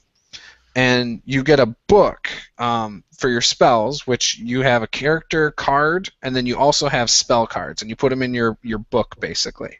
And so then you fight each other to the death, I guess. Yeah, I was actually looking at possibly buying that one. I keep seeing it in my local game shop. Seems pretty... Yeah. Well, I talked to the 2 demo guys. Fighters, like fight Oh, warriors. okay. I don't know if they do that. I think Mage Wars is all they do, and then they have Sheriff of Nottingham is their other game. It's by who's the company? Arcane Wonders. But yeah, so I'm gonna play in at least the Mage Wars game tomorrow. I might try the Sheriff of Nottingham because I talked to some guys who have played that before, and they said it was really fun. But I have a suggestion I was talking. For you. Go ahead. When you're there, you should go around to the different vendors or the indie game guys. Find the local guys, right? Yeah. Get their business cards. Connect with them after the con. Usually those guys are more than willing to sit down with you, shoot a video with you, tell you about whatever they're working on, whatever their kicks. Yeah, that's it. I got quite a few. We got a game coming up, and it's all indie game designers and a podcaster. Nice. Yeah, most of the people there are all local. In fact, I only met maybe 3 people that weren't from the area, and by not from the area, I mean they're like 2 hours away in southeastern Michigan, so they're still pretty local. But yeah, it was absolutely cool. I mean, I met some people that, like even artists that I want to go back and interview tomorrow. So I plan on taking my tripod, my camera, my Canon camera as well, so I can take some photos. Yeah, you got to find someplace quiet. Yeah, so I'm going to take all my stuff tomorrow, and I'm just going to see what I can do. If it turns out like crap, I do have most of their business cards. Maybe I'll just try and refilm it. But I mean, worst case scenario, I can at least make a Grand Con video with all of it and put it up as one big video. And people will understand that it's, hey, I'm at a convention. Of course it sounds like crap. we did a brick fest, and all the video we couldn't use it. The sound. Oh, you couldn't hear anybody? Well, you know what it was is we actually have a microphone that we use. Yeah. And then I had gotten a cord to extend it. Well, what I didn't know is whenever I used that cord to extend the microphone, it totally cut the microphone out of the loop. So it was as if I didn't have a microphone at all. We learned that one the hard way. Yeah, I'm pretty excited about it because I did talk to some of the people today about interviewing them. And obviously they're pretty receptive of it. Obviously they're getting more exposure, but you know, I didn't ask just everybody. I only asked the people that like I enjoyed talking to, and you know, I thought they had either an awesome product or things like that. So, well, that makes sense. Cool. I mean, if you talk to someone they're a douche, why would you want to put them on camera and interview them? Right. I mean, everybody I talked to was awesome today. I did not talk to one person I didn't like. So I can't say that, but there were, duplicates. Like pretty much all the artists, they're all really good. But once you've looked at one, I mean, you've almost seen them all. I mean, they're all good. They're almost all the same style, though. So I'm not going to sit there and interview every single artist or anything. You know what I mean? Yeah. But so I'll take the ones that I thought were the most charismatic or that I just enjoy. I talk to the people most. you jive with. You'll shoot better videos with those people for one. Yep. They're just easier to talk to, and like you said, you got to like the product. Exactly. Yeah, I don't want to just promote whatever, and but I mean everybody was great today. I did not meet one person I didn't like or that I found obnoxious or anything. Which going to a gaming convention, I was really surprised. I was waiting to meet that person where it was like I'm trying to get away from and I can't. That's a great feat, awesome. Man. Amazing. You don't have nice. that luck, Andrew? No. I tend to get some weirdos when I go to cons, but like the last con I went to was really large, so there's got to be some weirdos there. Yeah, and it was in that place in Indiana, Yeah. Yeah. Nobody likes down shadows. south. Hey, I actually I finally got around to watching Spoonie's 5e video because of that video you guys did, Dave. Did you watch both of them? Yeah, part 1 and part 2. Yeah. That's an investment. What were your thoughts? He almost lost me when he spent 15 minutes talking about the smell of the book. Yeah. But I decided to soldier the first 20 through it minutes. anyways. Hey, that's a good thing he talked about that, right? Because when we mentioned it, we offered a solution on our video. Because someone went in the comments and said, what, my book smelled too. We're going to use that car. I'm going to use that car air freshener like you guys suggested. Look at that nerdarchy helping people, one person at a time. One person at a time. It's the little wins, man. The little wins. Hang on. Does the Monster Manual smell? Hang on. Oh, what a stinky book. No, I'm just kidding. Yeah, it's funny because now we're all smells like paper. Spoonie won, man. He won that one because now everyone sniffs their books. See, okay, my player's handbook smells a little weird, but my Monster Manual smells just fine. Oh, maybe they fixed that defect. Or maybe it could be my player's grubby little hands trying to figure out what the heck they're doing, not buying their own player's handbook. Right. I'll be honest. The first thing I did was open the Monster Manual and smell it when I went into the game store earlier today. Make sure you don't get a bad smelling one. That's hilarious. See, dude, he won on that completely. We've all sniffed our books. Yeah, I think if I didn't... His book probably didn't even stink. I think if I went into the store earlier today and I just opened it up and smelt it, I think I would have been asked to leave. What are you doing sniffing the books? Nah, I don't think so, man. You're about to drop like $50. No one's asking to leave. I actually bought mine with store credit, so nothing out of pocket. I had store credit too, man. $5. I didn't even know where it came from. Probably from when I bought my player's handbook. I am actually going to. I purchased my player's handbook and my Monster Manual, both with store credit, and I have enough store credit for my Dungeon Master's Guide. Score. Oh, wow. I have no idea how I'm going to get the Dungeon Master Guide. I got to come up with $100 of AdSense money by December. But yeah, all right. Oh, wait a minute. We can't. We're live. We can't say how to help this along, but. I was kidding. No, what I need to do is sell a house by December. There we go. Yeah, that would probably make you a lot more than AdSense money. It took me 2 years to get to $100 on AdSense. And I'm still not there. It's coming, man. It's coming. You're about to break through. Now, honestly, dude, I think the one-shot group is probably going to help your channel a lot just because you're helping people. So? Yeah, well, yeah, you're helping people. And people like that, and it's going to make them look and see what you're doing.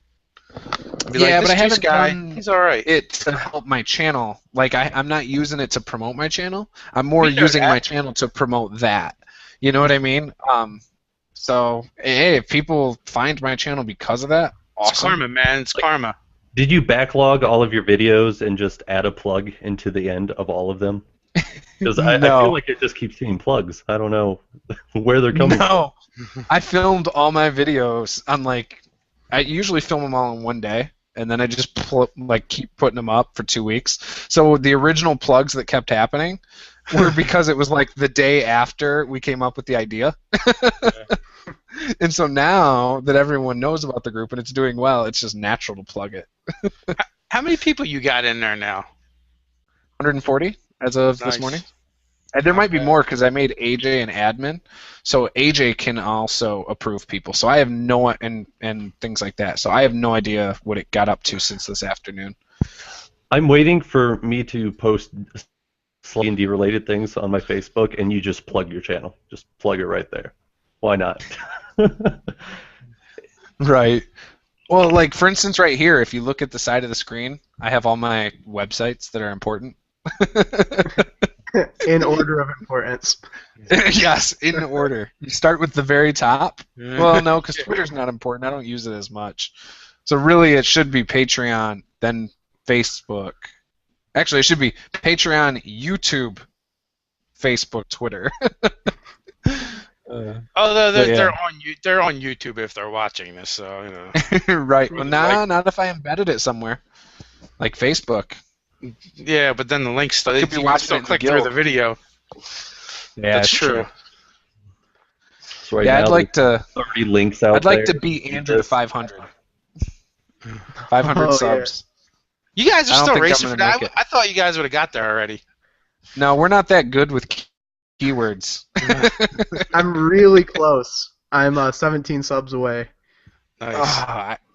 I'm 116 away, I think. You got this, Juice. Come on, just pour it on. Oh, yeah. How am I going to make up 116 before he gets 17? I'm going to have a 10 video day Monster tomorrow. manual? No, not a monster manual. You need to break into Watts and get a DMG. And you'll get like 200 subscribers overnight, 300 subscribers. You're right. I'm going to take the Dungeon Master Johnny method and hit eBay. You have to dress like a ninja when you do the video with the book to protect your identity. I got it. Oh, that would be awesome. Hey, Wizards of the Coast, if you're watching this, Ed Greenwood, if you have connections, make it happen. Send me a Dungeon Master guide, and I will forever be your best friend. I'll buy you a coffee. I will buy you a tea. I know you drink tea, Ed. Oh, nice. I heard your minion today talk about you needing to drink tea and wind down before you left that room. Only teas I drink are Long Island. So we cut Andrew off when he was talking about the. Well, I probably cut him off because of my big freaking mouth. But you're talking about the Spoonie videos, man. Oh yeah. That was a great rebuttal. I was laughing throughout your guys' entire video, basically. Some of the points I thought were crazy was his obsession with cantrips. Yeah. You know, he actually caused me to go back and look at Wizards in Panther and 5th edition, and what I realized that 5th edition Wizards are weak as hell. When you get up to 20th level, they're like they're panty wastes. I'll take a Pathfinder or 3.5 Wizard any day of the week. They will mop the floor with them. When you look at the sheer spell power, but the nice thing about the 5e Wizard is the versatility they get. You know, they make up for it with that wills and with the ritual spells. You know, and you know they have a lot more spells prepared that they can cast from, but just sheer volume of spells, it's just not there. What I missed. But do you need a bunch of spells? No, I'm not saying I like it the way it is. It's not because they're not gods anymore. You know, they used to be gods compared to everybody else. Right, they could do brings everything. it back. Yeah, it brings it back. But at 20th I like level, it. 1/8 level spell, 1/9 level spell. You know how many first level spells you have? You've got 4. Right? I got a PHP right here somewhere. Ted told me. Mine's put away right now. Ted told me they don't get past 4. No bonus spells. There's some magical item out there that gives you an extra 1st, 2nd, 3rd, and 4th level slots, I believe. But you know, without magical items, you don't get past 4. Yeah, 4. So yeah, it's 4, 3, 3, 3, 3, 3, 3, 2, 2, 2, 1, 1, 1, and you know, I'm okay with it. I don't care. I think you get enough cool stuff, dude. Signature spell shield, fuck the world. That when you can get signature spell and bust out shield at will, that is just sick. Mm-hmm. Oh, You're like magic missile, not in my house. Yeah, I can't find a thing that I'm really that dissatisfied with 5th edition, and it amazes me because I felt like there would be, I felt like I would like it more just in general than Pathfinder, based on the playtest. And now that I have it, I'm like looking really hard to find stuff I don't like, and I can't find anything I really hate about the game, at all. No Fashard. A what? A Fashard fork. I almost just washed my hands clean of the game when I looked at pull arms and it wasn't there. But can't you change? Can't you just go through and change like some of the other stuff? Oh yeah, like it's basically the same as it's some the other same stats. That's someone brought that up about the bastard sword. Just take a longsword and there you go. Well, there's no such thing as a bastard sword, right? I don't know anything about that stuff. There's saying such thing as a short sword. A lot of that stuff's just made up. Historically, for game it's mechanics. Just a sword. Yeah. You know what I would do, like for a bastard sword? Why not 2d4 damage? Why not? It makes it equivalent to a long sword, but it changes it up a little bit. But yeah, why? I like that. Just use a long sword, and you can use it in one hand or two hand, and it's just. Here's what you do. I got the perfect fix. Go ahead. I got the perfect fix for you guys. For the player that absolutely has to have a bastard sword, you get a pen and you write bastard sword on their character sheet and just use the stats to the longsword. Bam. What about a katana? Do you just add the finesse option to a longsword?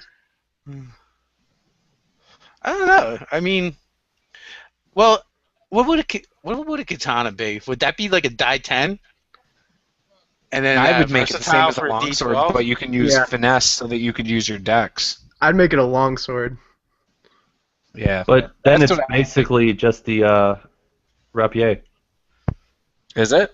Well, with better damage. I thought that was less damage. That was like a short sword. Oh, that's a D8 for the... Yeah, for rapier. Rapier's straight up D8. It's not finesse, though. Or rather... I don't mean not finesse, it's light. Not light. It's not light, which is weird to me. Especially since scimitar is light and it weighs more. Yeah. There's definitely some inconsistencies there. Yeah, there's a couple little things in the book that just seem a little wacky, but whatever. We're making shit up anyway, so it doesn't all have to make sense. And no, I'd prefer it doesn't. The weight itself doesn't matter. Sometimes it's more of the usability than, like I've seen the argument where, well, splint mail's heavy armor, but half plate's medium. Well, yeah, because you can move better in half plate because it's designed better. The the actual physical weight doesn't actually necessarily mean anything. Yeah, which right.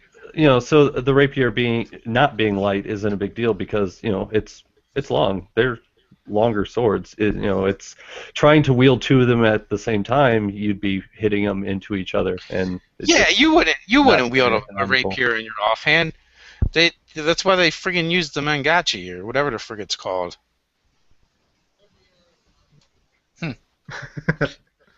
Yeah, I don't know anything about weapons in real life. So Ted does. Well, it's not really armor because he doesn't pay dues. But I don't know what they call Western martial arts or whatever. All I know is he broke a pair of glasses by taking a sword to the face. You guys are going to love this. So today I was talking to some people, and the salespeople that they are in the vendor hall may have convinced me to do something I swore I would never do. Oh my god. So I bite my tongue. I was in the vendor hall, and I was given something. And I tried to get away, and I couldn't. And so then I said, well, I have a YouTube channel. I'll do it, but I need to be able to videotape it. And it was LARPing. So maybe I'll do it once as an NPC, nice. just to videotape it and get the interviews. And I mean, that's not just the reason. I mean, it would be fun, I'm sure. But I wouldn't do the full weekend. It's worth doing. I don't want to pay for it. That's the thing. It's like you got to pay for like a 3-day pass to some campgrounds, and then you have to buy the gear, which they said, hey, we buy gear. So cheap. Dude, I'm broke. I had to beg my wife to let me buy this game, and then I had to tell her I'd give her all my AdSense money from my $100 whenever I get that. I wrote a check. I wrote a check that's gonna. I had to sell my soul and give up this donut. I did. That's cool, man. I get it. And then I feel guilty because I've told everybody when I get my AdSense money, it's going straight back to the channel. I've said that for 2 years. Well, now it's going to my personal account. Sure, it's for this book. I'm paying $100 for this book. All right, man. Put it as a goal on Patreon. but you have to do it as a gender bender. You have to LARP as a gender bender. Then you'll actually get people to donate because of how ridiculous it'll be. Well, here's the thing. The Where's your Patreon, LARP thing? man? Where's your Patreon at? How do I find that fucking thing? Patreon.com/GMJuice. I'll just go to your GM Juice and find a link. There you go. You know he's got a link there. Yeah, it's on my YouTube. It's on every single video now. It is. At the very bottom. Hey, it's working for other people making $500 a month. Why can't it work for me? Yeah. Damn straight. Hey, man. Freaking Spoony, $5,000. Working 3 jobs works fine for me. I know. I gotta find a job if I'm gonna do that. No, I'm a realtor, dude. I work like 24/7. 24/7. Let's see. I'm making my video art right now for my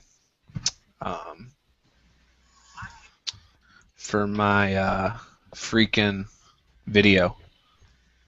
I would hope for that the video Monster Manual flip through. For my Monster Manual flip through. Sorry, so I'm like doing other stuff while listening and talking to you guys. So I'm just now realizing it's almost 1 o'clock in the morning, and I have to start work at 6. So I should probably get some sleep. Yeah, you better go to bed. So I got to be up at 7. I just work for 5 hours, and then I got a 4-hour gap, and then I go to my other job. So. Okay. Wow. You really do work a lot. Yeah. 3 different jobs. Keeps me busy. Keeps me out of trouble. Sure, and it supports all of my hobbies. So. How do you have time to play your hobbies? I have a very tight-knit schedule. I only have like every Tuesday mornings I work. Tuesday evenings I have a game. Wednesday morning I work. Wednesday evening another game. Thursday mornings work. Thursday night a game. So I have everything. Friday I work all day. Saturday all day. Sunday morning I work, and then I play in a DMJ's group. So yeah. I do have Mondays. Mondays are nice. I don't have to do anything. That's my Netflix time. Nice. Oh, do you play with Philip Posey's group? Yeah, Philip, Brad, and Lucas. That's the other name. So. Yeah, I gotta watch more of that. Those were entertaining from what I've seen. Yeah, just skip all of the technical difficulties and you'll be good. for at least the second game. The second game had some technical difficulties, but we I think we at least tried to carry some discussion, makes it kind of entertaining there. But I don't know if we succeeded or not. Oh no, I refuse to watch the videos because I refuse to hear my own voice. Really? Yeah, which is probably why I don't have any videos posted, because I've recorded 3 and I've deleted them because I didn't like the sound of my own voice. Huh. Just don't listen.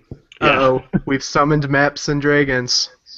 Oh, yeah, he's back? You guys are still up. Wow.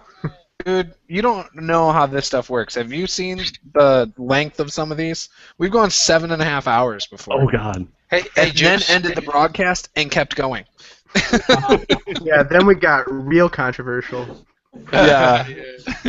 Hey, Juice, I'm going to take the screen for a second. Okay. All right, let me see. How's this work? I gamed with Paul Messier today. Did you? How'd that go? It was pretty good. Can you see this? What is that? Can you see this? Dude. No. Are you sharing your screen or not? I am. Go up to the green button on the left. Say share screen. Yeah, I did that, and it gave me options, and I clicked stuff. What are we looking at? See anything? That's where you went wrong. You clicked stuff. Say juice is a dick. Here it is. What about now? I can't see it. Hang on. I thought DMG was supposed to be the shit talker, but I guess there's more than one. I just talk shit about myself. That's fine. I usually only poke fun at the people I like, that I know I can poke fun at. You know, I was thinking about recording a video with my phone vertically just to drive DMG insane. You're one of those guys. Oh, does that bother him? Oh yeah, he hates it. I've like done that before, and people complain. Yeah, every one of Dungeon Master Johnny's videos where with the whatever, the iPad where he headed vertically, there was always some comment from DMG saying, just turn it sideways. I'm doing it, man. I'm totally going to do it, except I'm just going to edit my video so it looks like that. Oh, yeah, just add black borders to the side. Yeah, just go...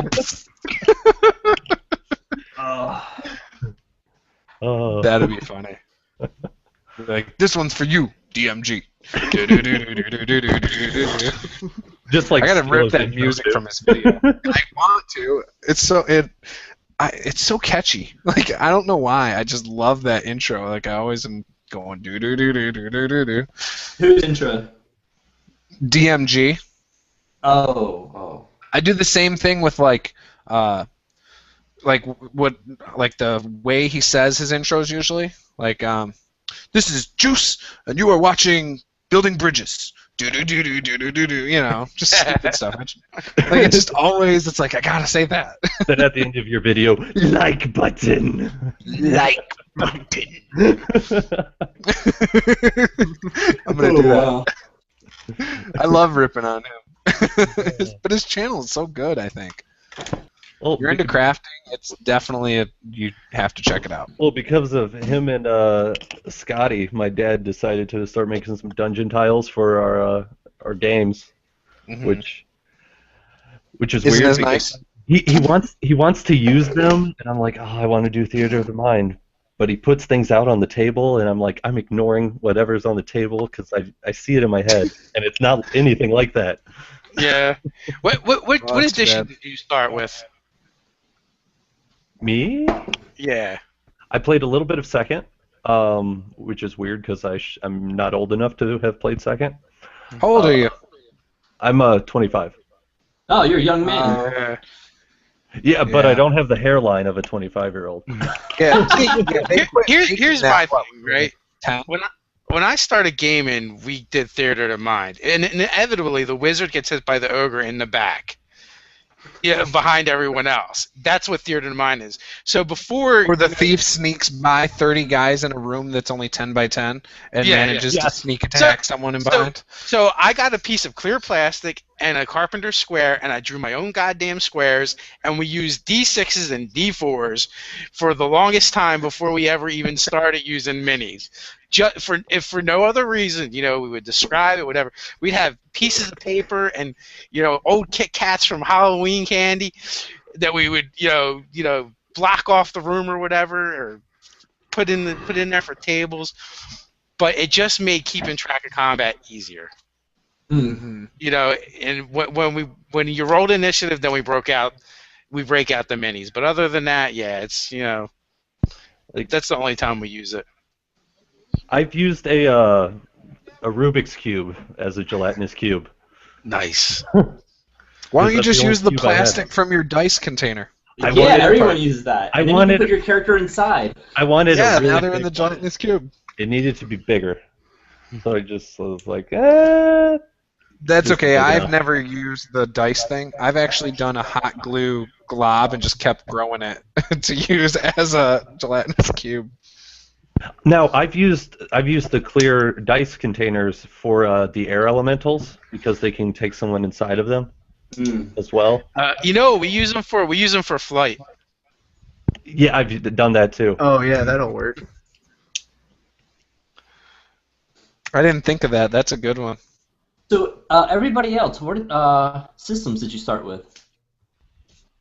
Heroes Unlimited for me by Palladium Books. I want to say the first game I ever played was one session of Gamma World. Wow. I couldn't even tell you which edition. TSR. The Teenage Mutant Ninja Turtles one was kind of entertaining. We can't hear you, Brad, by the way. Your mic isn't working. I see your lips move, but there's no noise. I hear it. It's so quiet, though. It's probably because he was clicking on things, which normally happens. Clicked on something, broke something.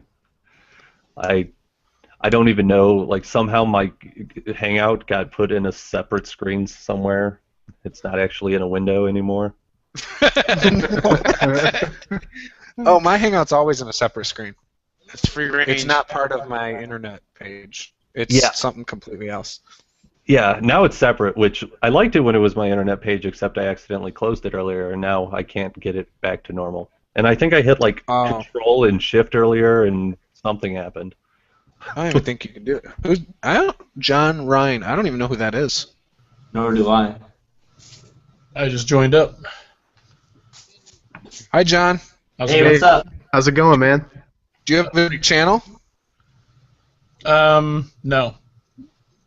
Oh, okay. Oh. I just saw the link on Facebook, so. Oh, in the guild or somewhere else? Yeah. Oh, okay, cool. Yeah, we can't hear you, Dungeon Master Brad. To answer your question, Philip, it was 3rd edition for me, but I will put a disclaimer there that the first game I played that I enjoyed was a 2nd edition, because those first few games for 3rd edition for me were really rough. Oh. It wasn't the system, it was the people I was playing it with. So since my first successful game at the time was a 2nd edition game, that's kind of what I gravitated towards for a while. But I played like every system since then. And I'm an all system sort of guy. I have never played 3rd, I've never played 3.5, and I've never played Pathfinder.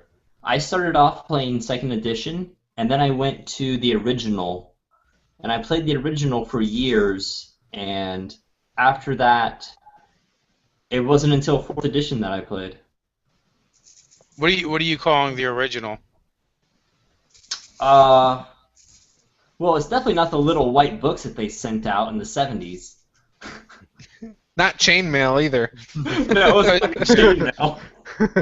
Well, because you had 1st edition, you had 2nd edition, but they also did the basic set at the same time, which basic, expert, and advanced. Yeah, and then there was the gold box too. I think there's a guy who does a good recap of all the old editions. What's his name? It starts with a C, I think. He does a lot of like the D&D breakdowns. Apparently, Dungeon Master Brad's saying something, but I can't hear him. Also, I used to play a lot of Marvel superheroes. I used to love that game, the Phase Rip.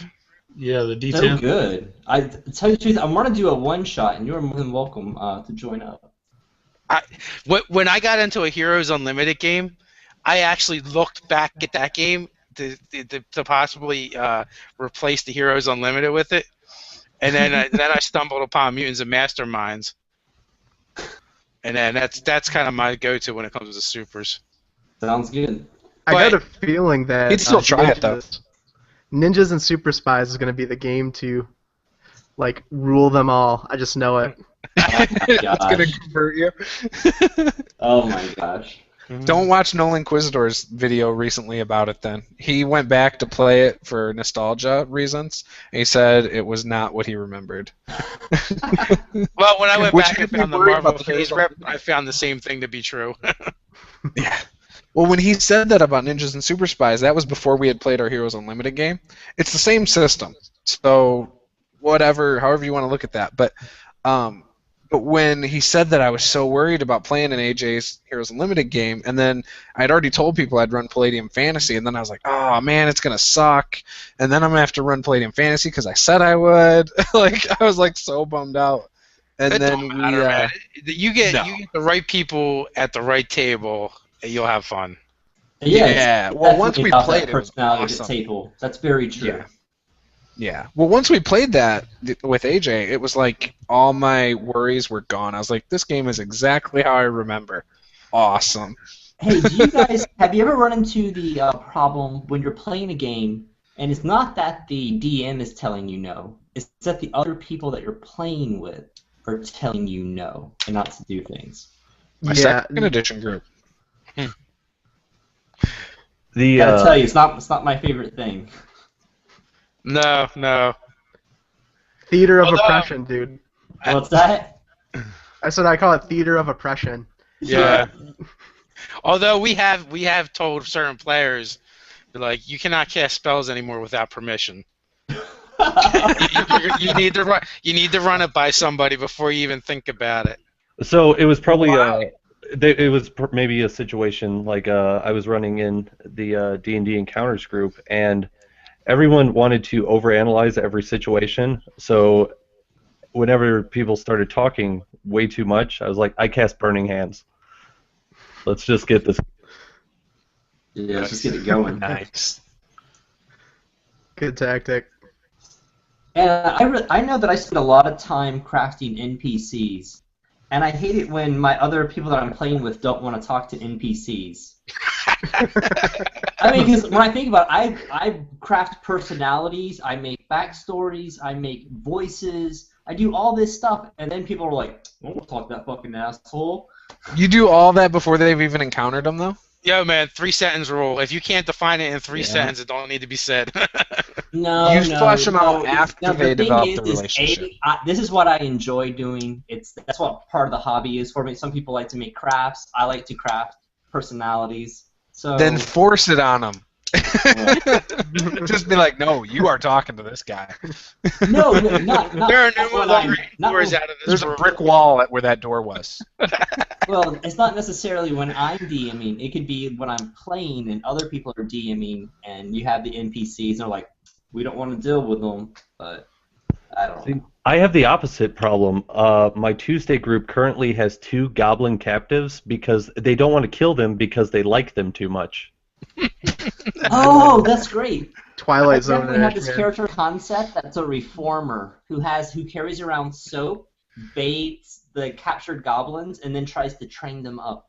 Oh yeah, you were saying that. I love that.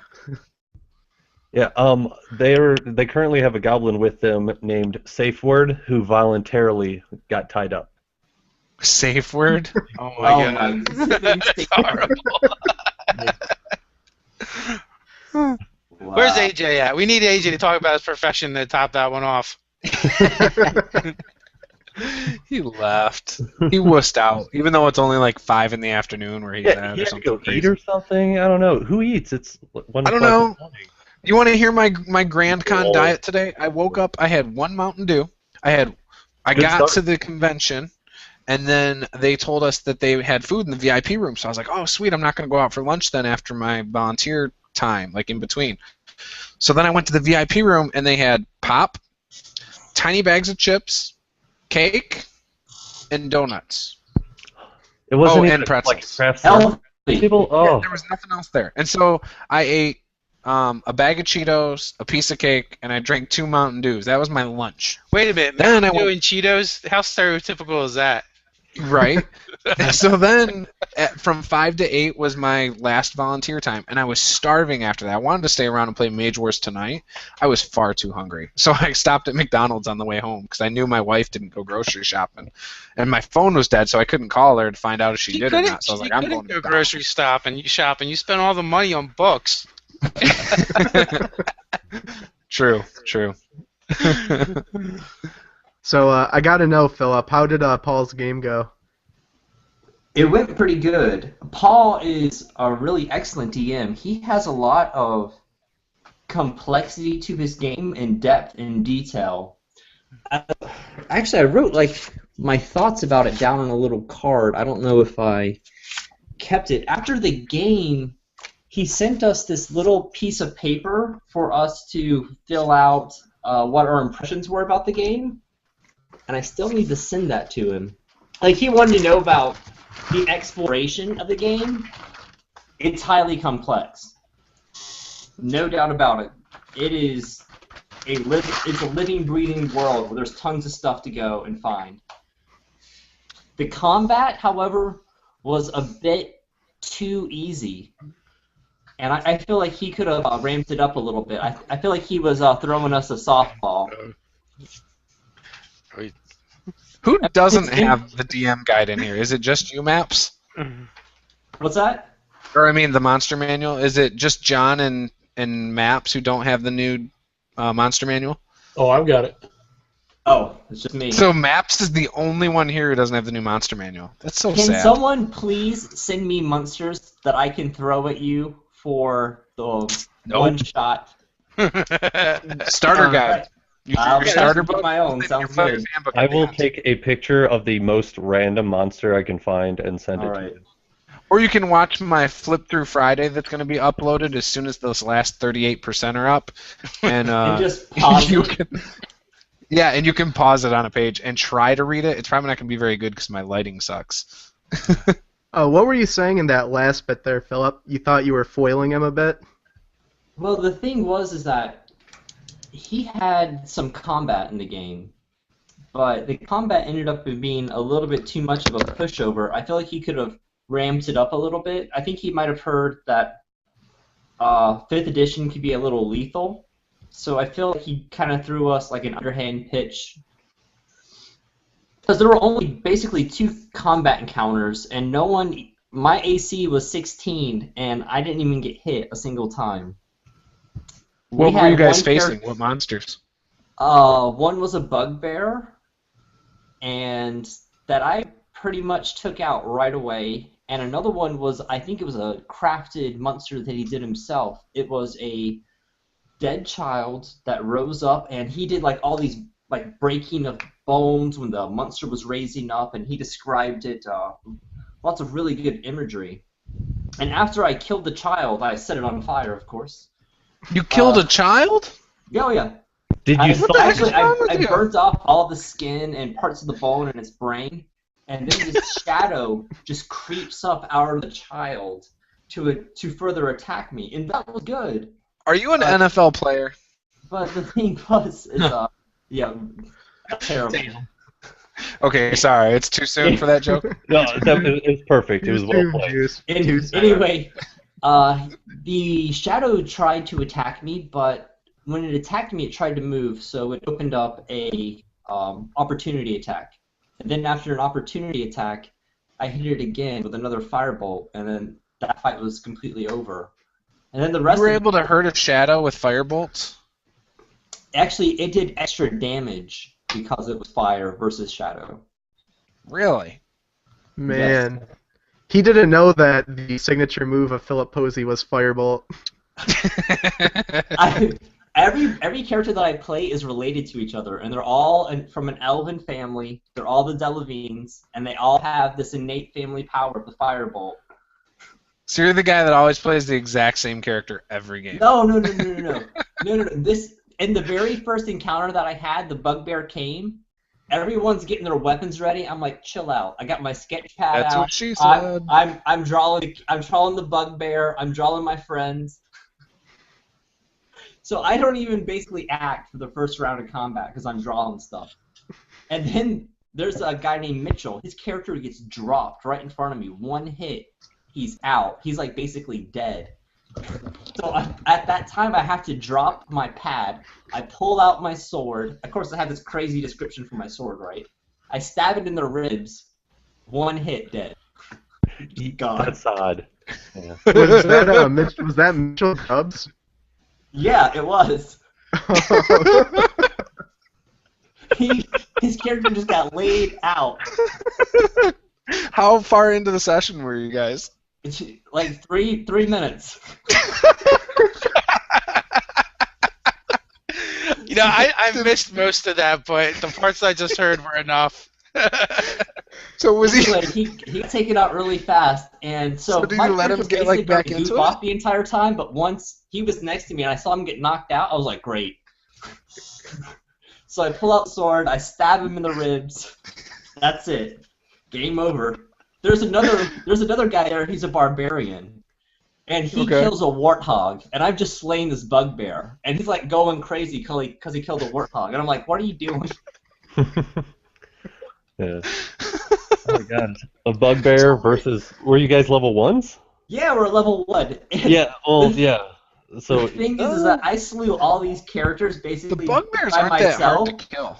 and then But everyone they hit else hard. leveled. They hit like trucks. They do. They do. Was it 2d8 or something? I don't know. It's Yeah, something- Extra, plus like an extra something. weapon die.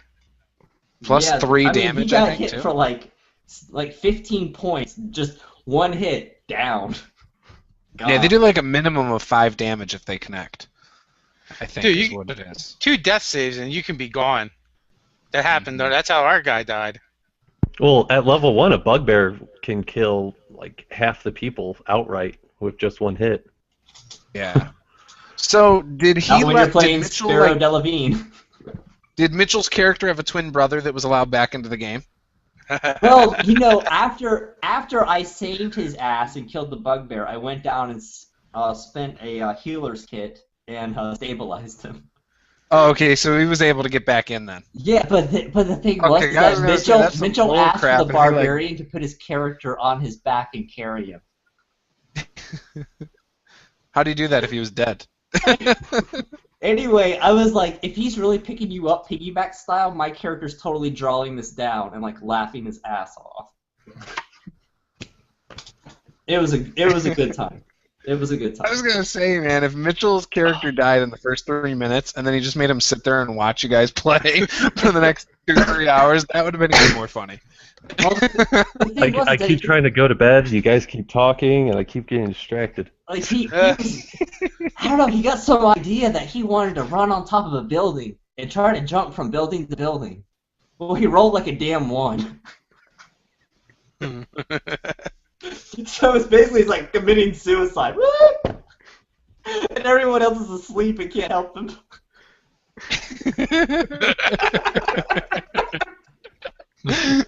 You bastard! You killed Kenny. I You know. best- I was just. Go with Mitchell. It was just blowing my mind. It was the first time I played with him, so I wasn't aware. That's hilarious.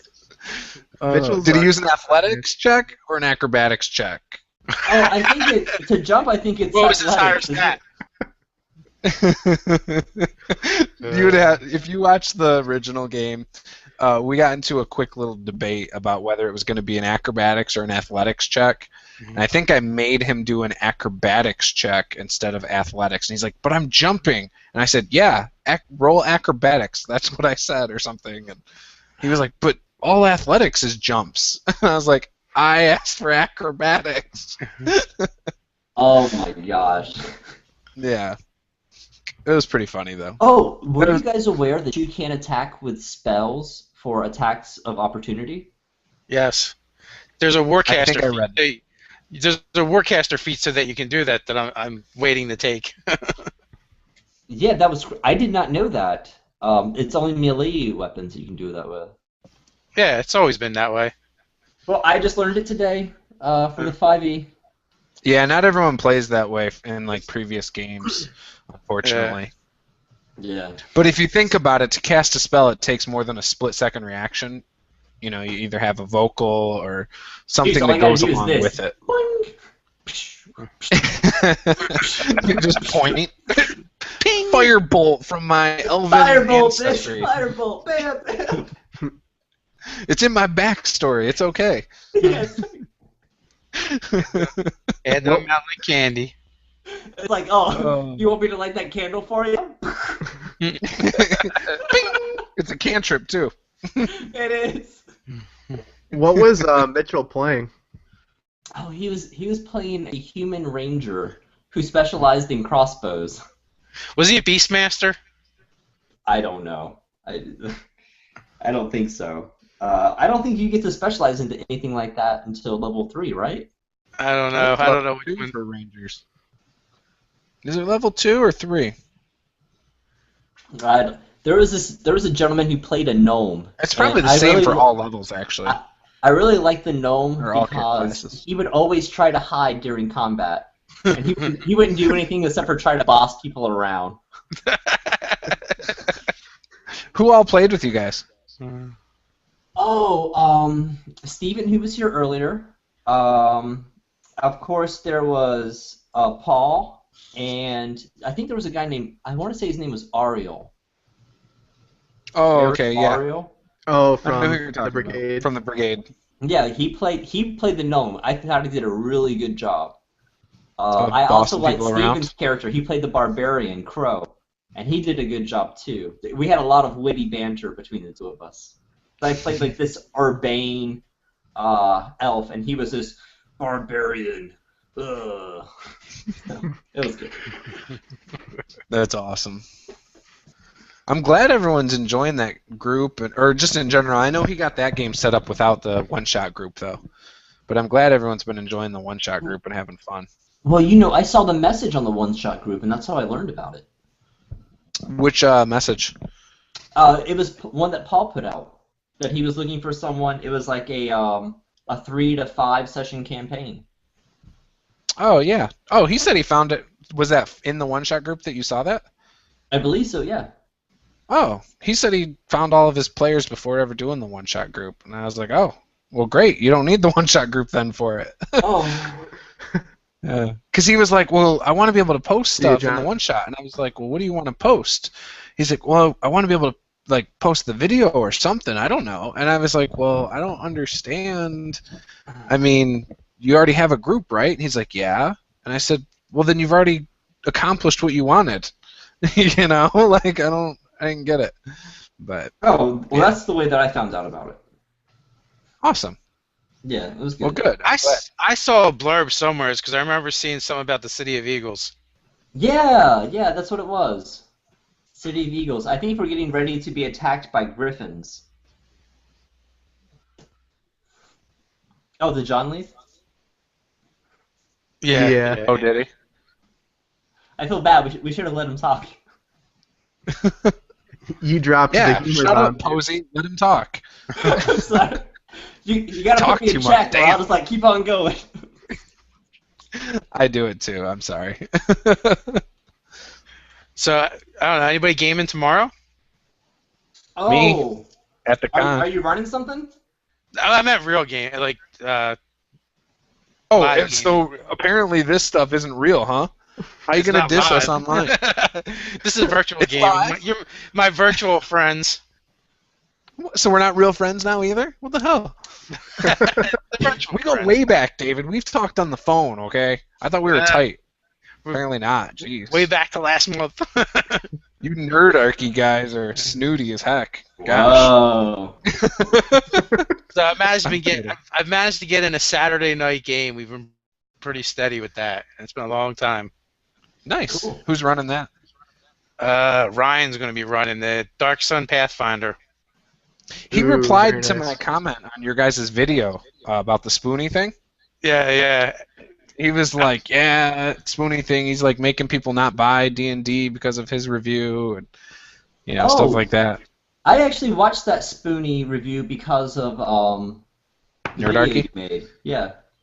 Look at that, Nerdarchy. You're putting Spoonie on a pedestal. Yeah. We're getting him out there.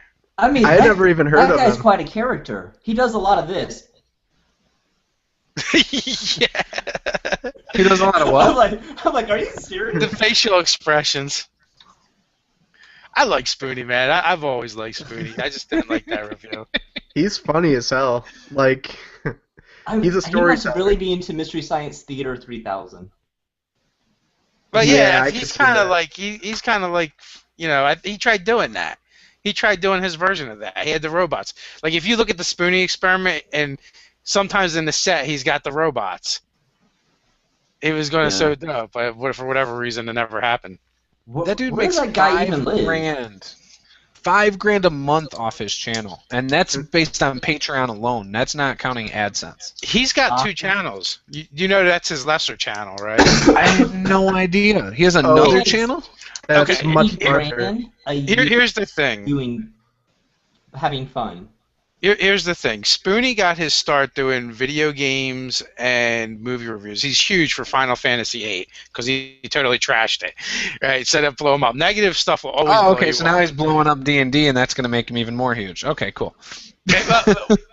Well, maybe, but Nerdarchy kind of stepped in there. If you search anything Spoony, role playing, Dungeons and Dragons, 5e, 5th, Nerdarchy comes like up there right with him, or Counter Monkey, or just his first name, or just Noah Antweiler. So, but I couldn't get Counter Monkey, and I couldn't get Just Spoony. It was too much. But no, he's got another channel, and he was a part of something called the Guys with Glasses, and they blew him up too. They had picked him up, and he had been partnered with those guys for a while, which is another like comedy type thing. So there's a whole thing, and if you look, he's been around for a while. His D&D channel or his role-playing game channel is new. It's only like a year old, but his other channel is like 2006. Oh, you should see if he'll do a shout-out for Brigade Con. I don't know if you'd be able to get a hold of Spoony. He doesn't respond to any of his comments.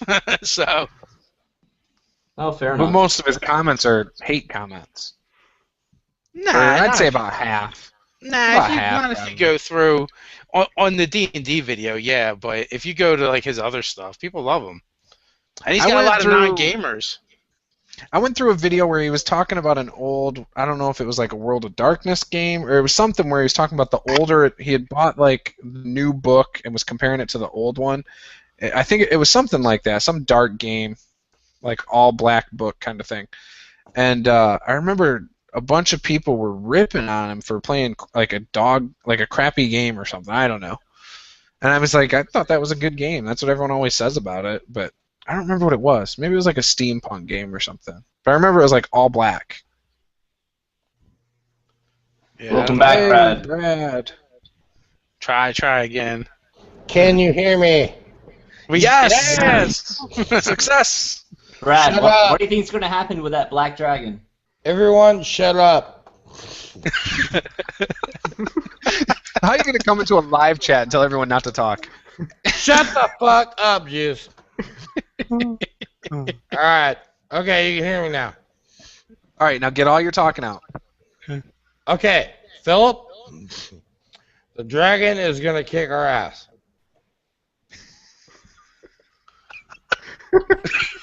Hear me, Philip? Yes, loud and clear. Is going to kill us. The disguise will not, help. I don't even see your eyes. What's that? I don't see his eyes.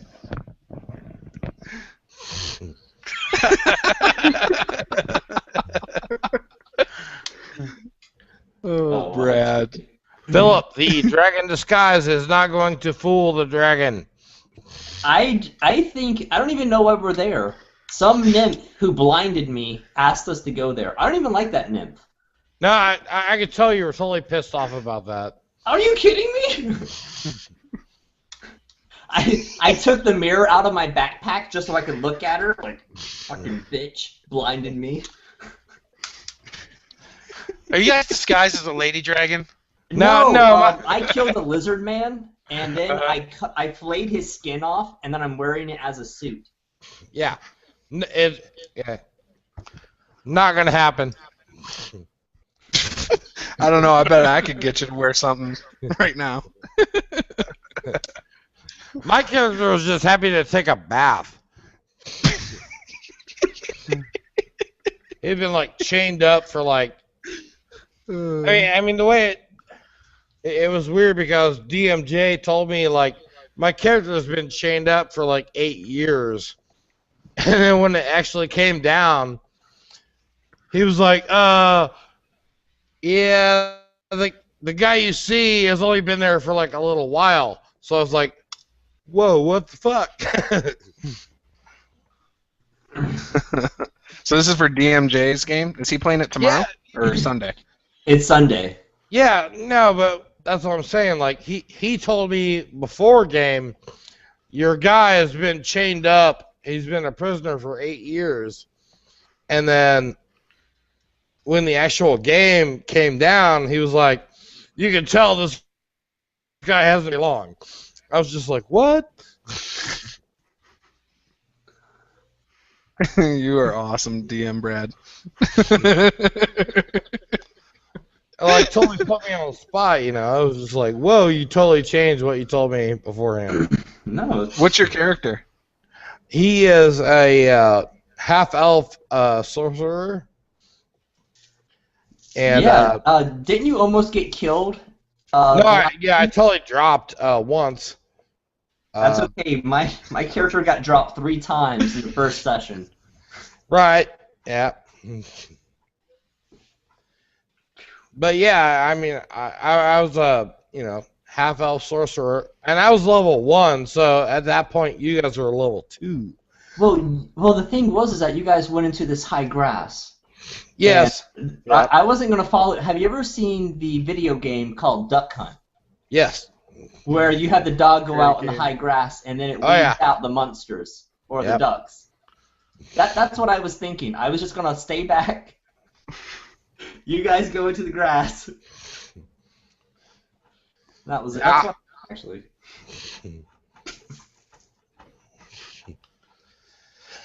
Oh. Well. Yep. That's what happened.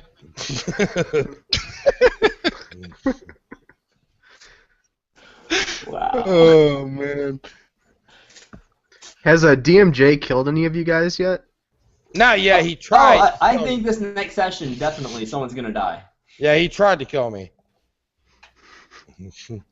He was like, "Brad, you take 12 points of damage." I was like, "I'm down." How much HP does your character have? I had 8. I'm level 1 sorcerer with a 14 constitution, so I had 8. I said I'm down. Well, he was like I don't know. 10 minutes later, he was like, "Oh shit, you're down." Why didn't you tell me? I said I did. Your mic probably wasn't working.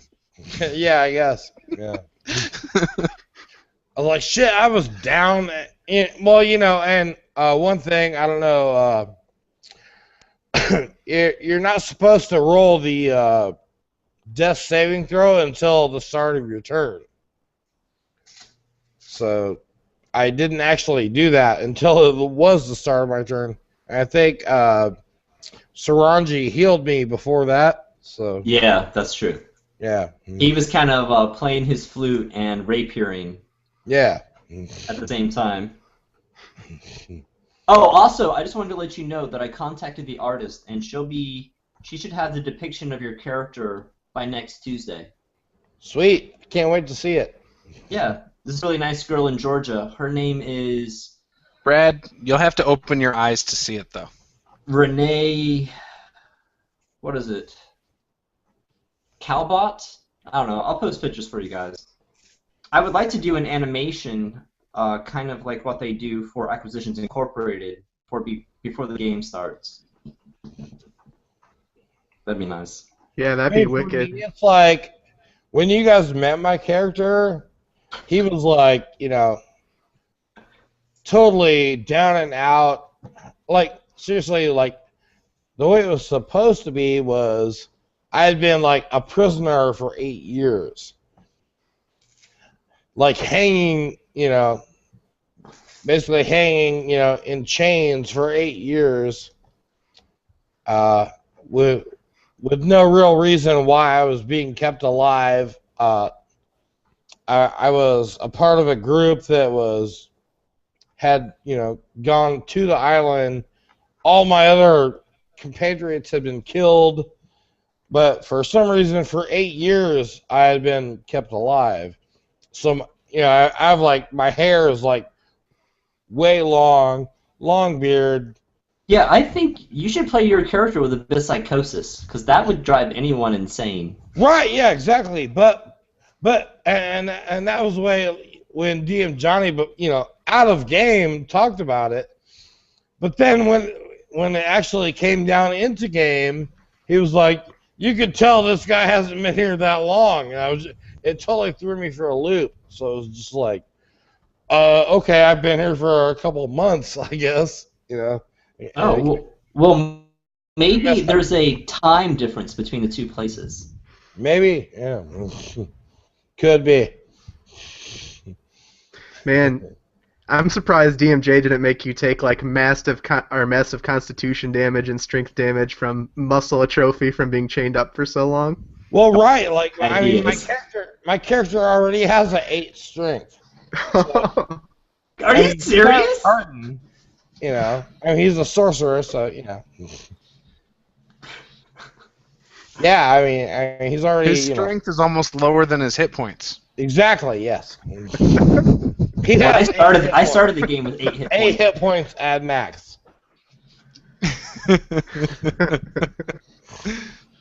But he has a good constitution. Yeah. Hey, what's up, AJ? Hey, how's it going, guys? Oh, how was lunch? Dinner. It was Good. dinner. Oh.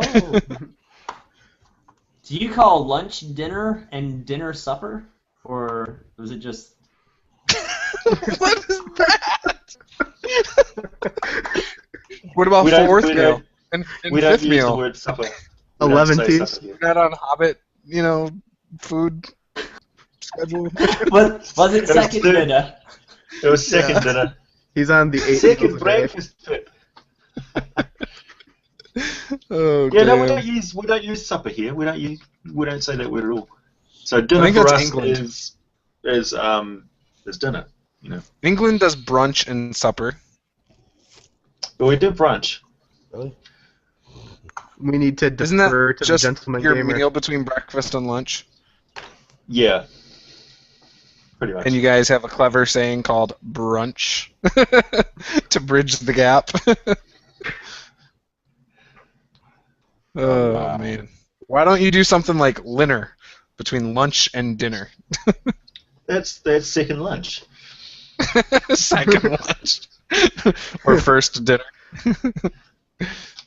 Check this out, man. I left my computer printing when I went away to make dinner. I was printing out that the modular dungeon tile things. This is the cavern set. It's 50 pages of stuff here. Wow. There's like 50 pages of this stuff. There It's goes your incredible. Yeah, no. Thank you. It's like $6.50 for. I have to print pre-gens for D&D. I forgot. That's a beautiful set. It's amazing. Hey, AJ. Yo. Do you think that like printing all that was worth it? I mean, are you doing the DM Scotty next thing too? Yeah, I do. So I do modular dungeon tiles instead of his like set, but I do my cabins like he does that set. This is more like a caves tiles. Right. So I do a bit of everything. These ones I think it's worth printing them out because I'm going to do them in double thick cardboard, so they're going to last me for years and years. Yeah. I mean, I made the all of the dungeon walls, I guess. Mm-hmm. Oh my god, that was the biggest pain in the ass I've ever done. I mean, it took me like 15 hours to make all those. Yeah, but you were struggling pretty bad, you had said, with the new 2.5D walls. Yeah, no, that's what I'm saying. Like, it was a big pain in the ass to do. What was so difficult about it? I think the worst part was the gluing of the sand to the sides. Oh, yeah, I'm not going to do that. Yeah, no, it adds a lot of weight, and by the end it was great, but oh my god, I mean that was like the worst part. I think I'm just going to take some cardstock to wrap around it like what Arthur does, and that way I can, have some solid walls, and then I'll use hot glue on the bottom so it doesn't slide on the cardboard, because I'm not going to use the mats like he did. I'm just going to do it on cardboard, I think. Yeah. Yeah. I mean, I did the hot glue on the bottom, but I mean, just the gluing of the just the gluing in the sand, which adds to the weight. Which I mean, yeah, it made it awesome, but it was a mess. Yeah. Holy crap, Philip! That's pretty cool. I mean, in his videos, it did not look like the mess that it was when I tried to do it. Oh, is that all terrain that you did, Philip? He's got his unmute mic yourself. muted. I can't hear you. So that's all. That looks like. Yeah, that's all hand built. It's all marble. Marble. Holy yes. Shit! You're not gonna be Why don't taking you that do down. that in your videos? You're gonna get so many subscribers. You just post some crafting videos. Well, how did you do the vines there? Is that just actual foliage? That's actual foliage. That's not. Yes, it's it not is. in boogers. Look at this. See if you can. How heavy is that? Now look at this tower. Jeez. Whoa. And each tower comes off. Nice. Yeah, that's cool. All right. And then you have this giant table. And over here is another dungeon that I made. And DMG to come over and just set stuff up for me. Yeah, look at this. I don't want to make a goddamn thing, but I just want to have it set up. Oh, I got my I got my old book here. I'm with you, Dave. Second edition. Yeah. I would end up glued to the set. Right. I don't know if you can see this little guy, but it's a little. You can't. Too bad. I see him. This Oh, there you go. Figure. It's a little pewter guy. It's all sculpted, painted. Man, you don't see pewter anymore. And this is the first figurine. This is what got me into D&D right here. This little pewter figure that my brother found, and like. It almost looks like a Roman soldier. Well, he's actually made from Prince August. And this is what he found, like in 1989, and it kind of sparked our interest in role-playing games. Is that an old Citadel figure? It's an old Prince August figure. Oh. Like you would have these molds that you would pour pewter into, and then that's what this guy is. I'm gonna be printing, so I'm on mute, just so you guys know. Okay. Old school. And then we even have like these little tiny paintings on the wall. Not sure if you can see that. I can. Yeah, nice. Yeah.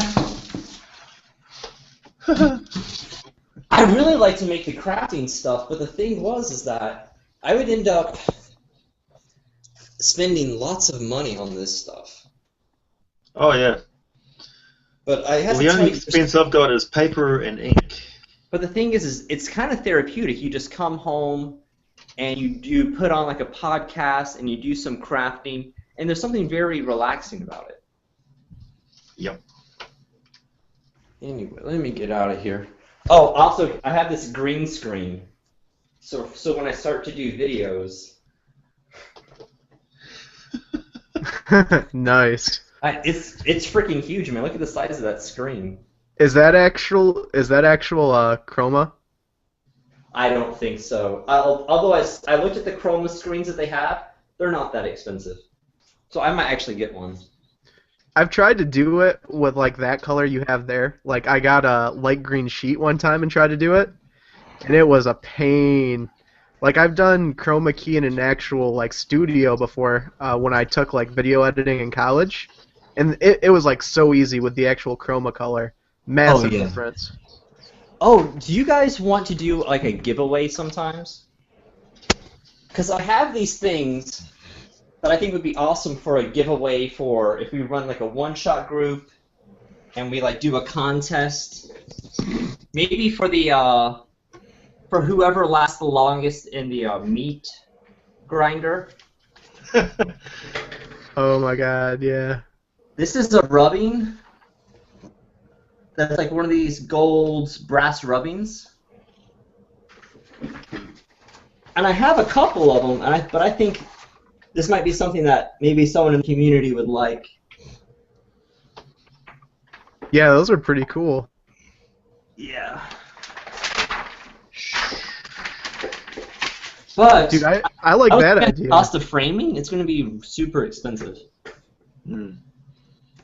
I like the idea of making it for the person who survives a meat grinder the longest. Yeah, right. Yeah, I think we might have to see the Philip Posey charity game. Yeah, right. Hey, Andrew. Yeah, what's up, man? Hey, yeah, I sent you a message on Facebook about painting minis. Oh yeah, I got that. I really appreciate that because I think I'm gonna get into it. Have you ever tried to paint a mini before? Nope, never tried. I mean, I don't want to get into it right now, but before you like buy paints or buy anything, like send me a message and I'll tell you all about it. Yeah, I'll definitely take you up on that because I don't want to waste money. So yeah, because you will waste me money. set up.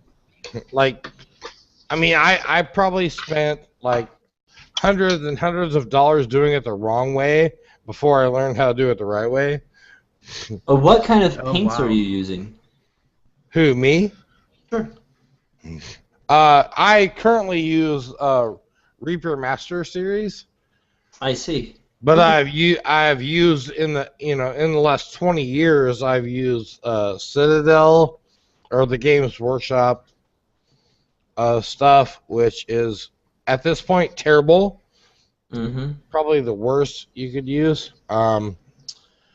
If I wasn't using Reaper at this point, I would use the Vallejo Game Color or Monocolor.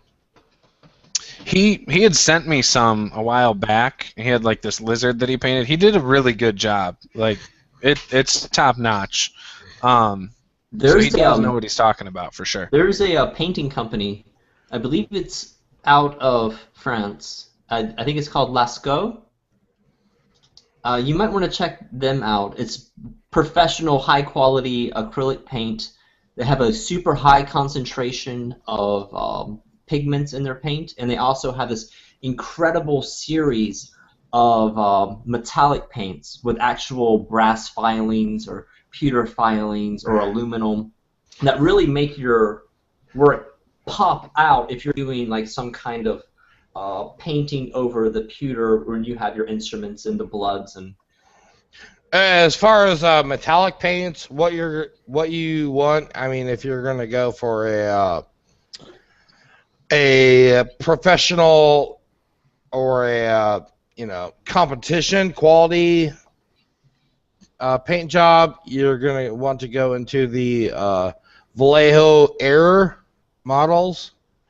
They have like the silvers and the golds actually have a ground up metal in the pigment, which you will not find in any of the other, the Citadel or even the Reaper paints. They're more expensive. I mean, really, they're not more expensive than the, a Reaper silver versus the Vallejo Model Air. It's Model Air is what you want. What are those paints running? I mean, it's meant for an airbrush. You can get a set of like 8 different colors for about $25 on eBay. Oh, that's not bad. That's not bad at all. Lascaux paints, like one bottle's like $10 to $12 at least. Yeah, I mean, if you buy them by the bottle, they're gonna be more expensive. Just like any other paint, I mean, if you can buy a set, I don't know anything about the Army Painter paint line. I've never used their actual paints, but their washes are pretty good. Yeah, the washes are awesome, and the washes are great, and their primers are great. If you're doing like a metal miniatures, they are fantastic. They're way better than the Games Workshop, and probably about the same price. I personally hate Games Workshop, so I don't give them any money at all. But I guarantee you they're not watching this anyway because they're still back in the 80s. Right, yeah, exactly. AJ knows what's up. Now, fuck Games Workshop. I've got the Reaper Kickstarter miniatures coming my way, the Bones miniatures. And, the Bones, okay. Oh man, in preparation for that, I've got so much painting. Like I would call myself a skilled amateur painter of miniatures at the moment. I'm going to be an expert by the time I finish painting those things, I tell you. In preparation for that, I got the Cool Mini or Not Ultimate Miniature Painting Guide PDF. I actually purchased that, and that covers like doing faces, non-metallic metal, object source lighting, advanced sculpting techniques, that sort of stuff. Yeah, I mean, if you like to buy something to read about painting miniatures, that's all of the people who actually do it. So they have like prime your character black, and then find out the angle of light you want, and then do it in white, so you have the shadow of the light, and then you paint over it with like a I'd be hard-pressed to find anything in there that they don't cover, to tell you the truth. They do like both heroic style or just everything. It's 400 pages, man. 400 pages that... well, the thing is that sometimes you can have so much information that you don't necessarily know exactly where to go to find out what you need. So the sort of thing they cover is, do you want to do a more realistic looking miniature, or do you want something that'll stand out as like a heroic sort of cartoony type appearance? That's nice. Ooh. Do you guys know if the starter set D&D character sheets are online somewhere? Yes, sir, they are. Please just go to the WotC site, and you can print them off as much as you want. What's the WotC site? Go to Dungeons and... just go to wizards.com. Awesome, because I don't want to ruin the ones I have in my starter set if I hand them out. So. Yeah, I thought about that too. Yeah. Yeah. I've got the 2 characters I've made so far to hand out too. Actually, one of them AJ made for me. But yeah, they have fillable paintings that you can do. I mean, not paintings. They have fillable character sheets that you can do, so you can do it all from your computer. Right. Oh man, that's a big cat, dude. Oh, this guy! Look at this dude. It looks like DBJ's cat. Have you seen his cat? His is black and white. Classic angry, freaked out look. All right, so I'm on the Wizard site, Dungeons and Dragons. Look at that belly. Is he like groaning at you? He's going, yeah. All right, so I'm on the Wizard site looking for this. Do I just go to the starter set or something? No. What you want to do is, I think you want to go to, maybe it's going to be by merchandise. Or you want to click on, you go to the Wizard site, you click on Dungeons and Dragons. Yep. All right, once you're at Dungeons and Dragons, there'll be like a little thing on top with different links that you can go to. New to D&D, product info, play events, media, and community. Try going to maybe the third link from the play left. Events. Go down and look on some of the resources. I think maybe it's under media. Just keep clicking on the links and scrolling down, and you'll find them for sure. Oh, okay. Tabletop games resources. Yeah, try that. All right. Available resources. Basic character sheets. Finder character sheets. Monster CR ratings. Horde of the Dragon Queen. Store and event locator. So not only can you get 5e character sheets, you can also get like 3 and I think like 4.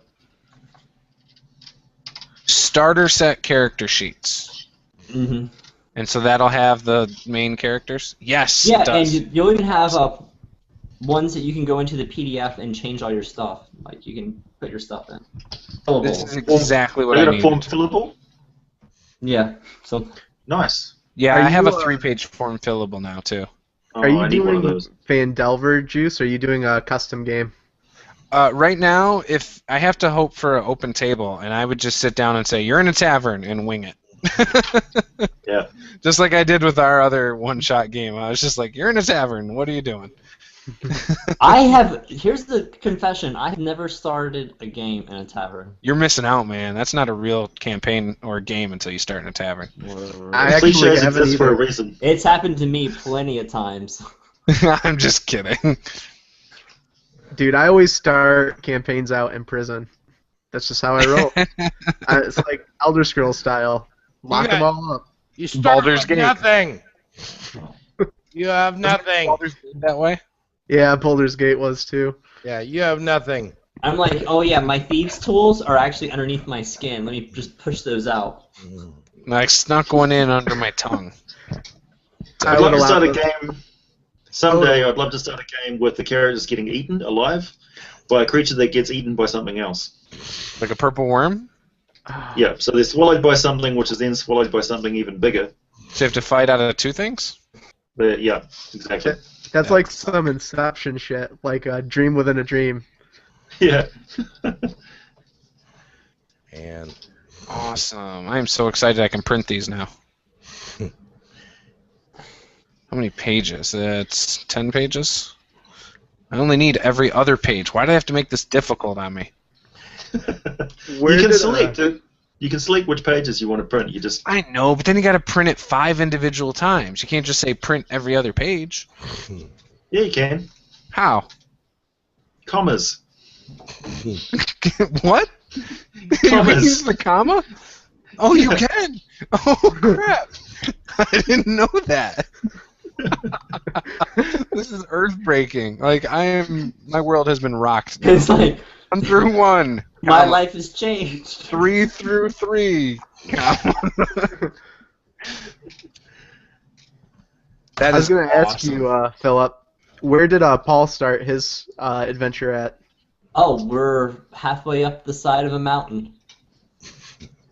Nice. Yep, and next thing you know, bugbear. And dead. Was Mitchell still introducing his character as he got knocked out? Well, here is the thing. Here's what threw me. So he has the bugbear attack, and Mitchell's like, I want to introduce my character.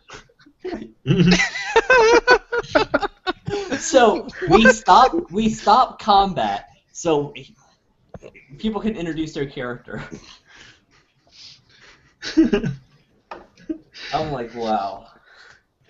Was he playing Arturius? Was his Who? character Arturius? Was Mitchell playing Arturius? His character Arturius? Or was it No, something else? he was playing this person named Galen. So I was like, Galen, do you mean Galen?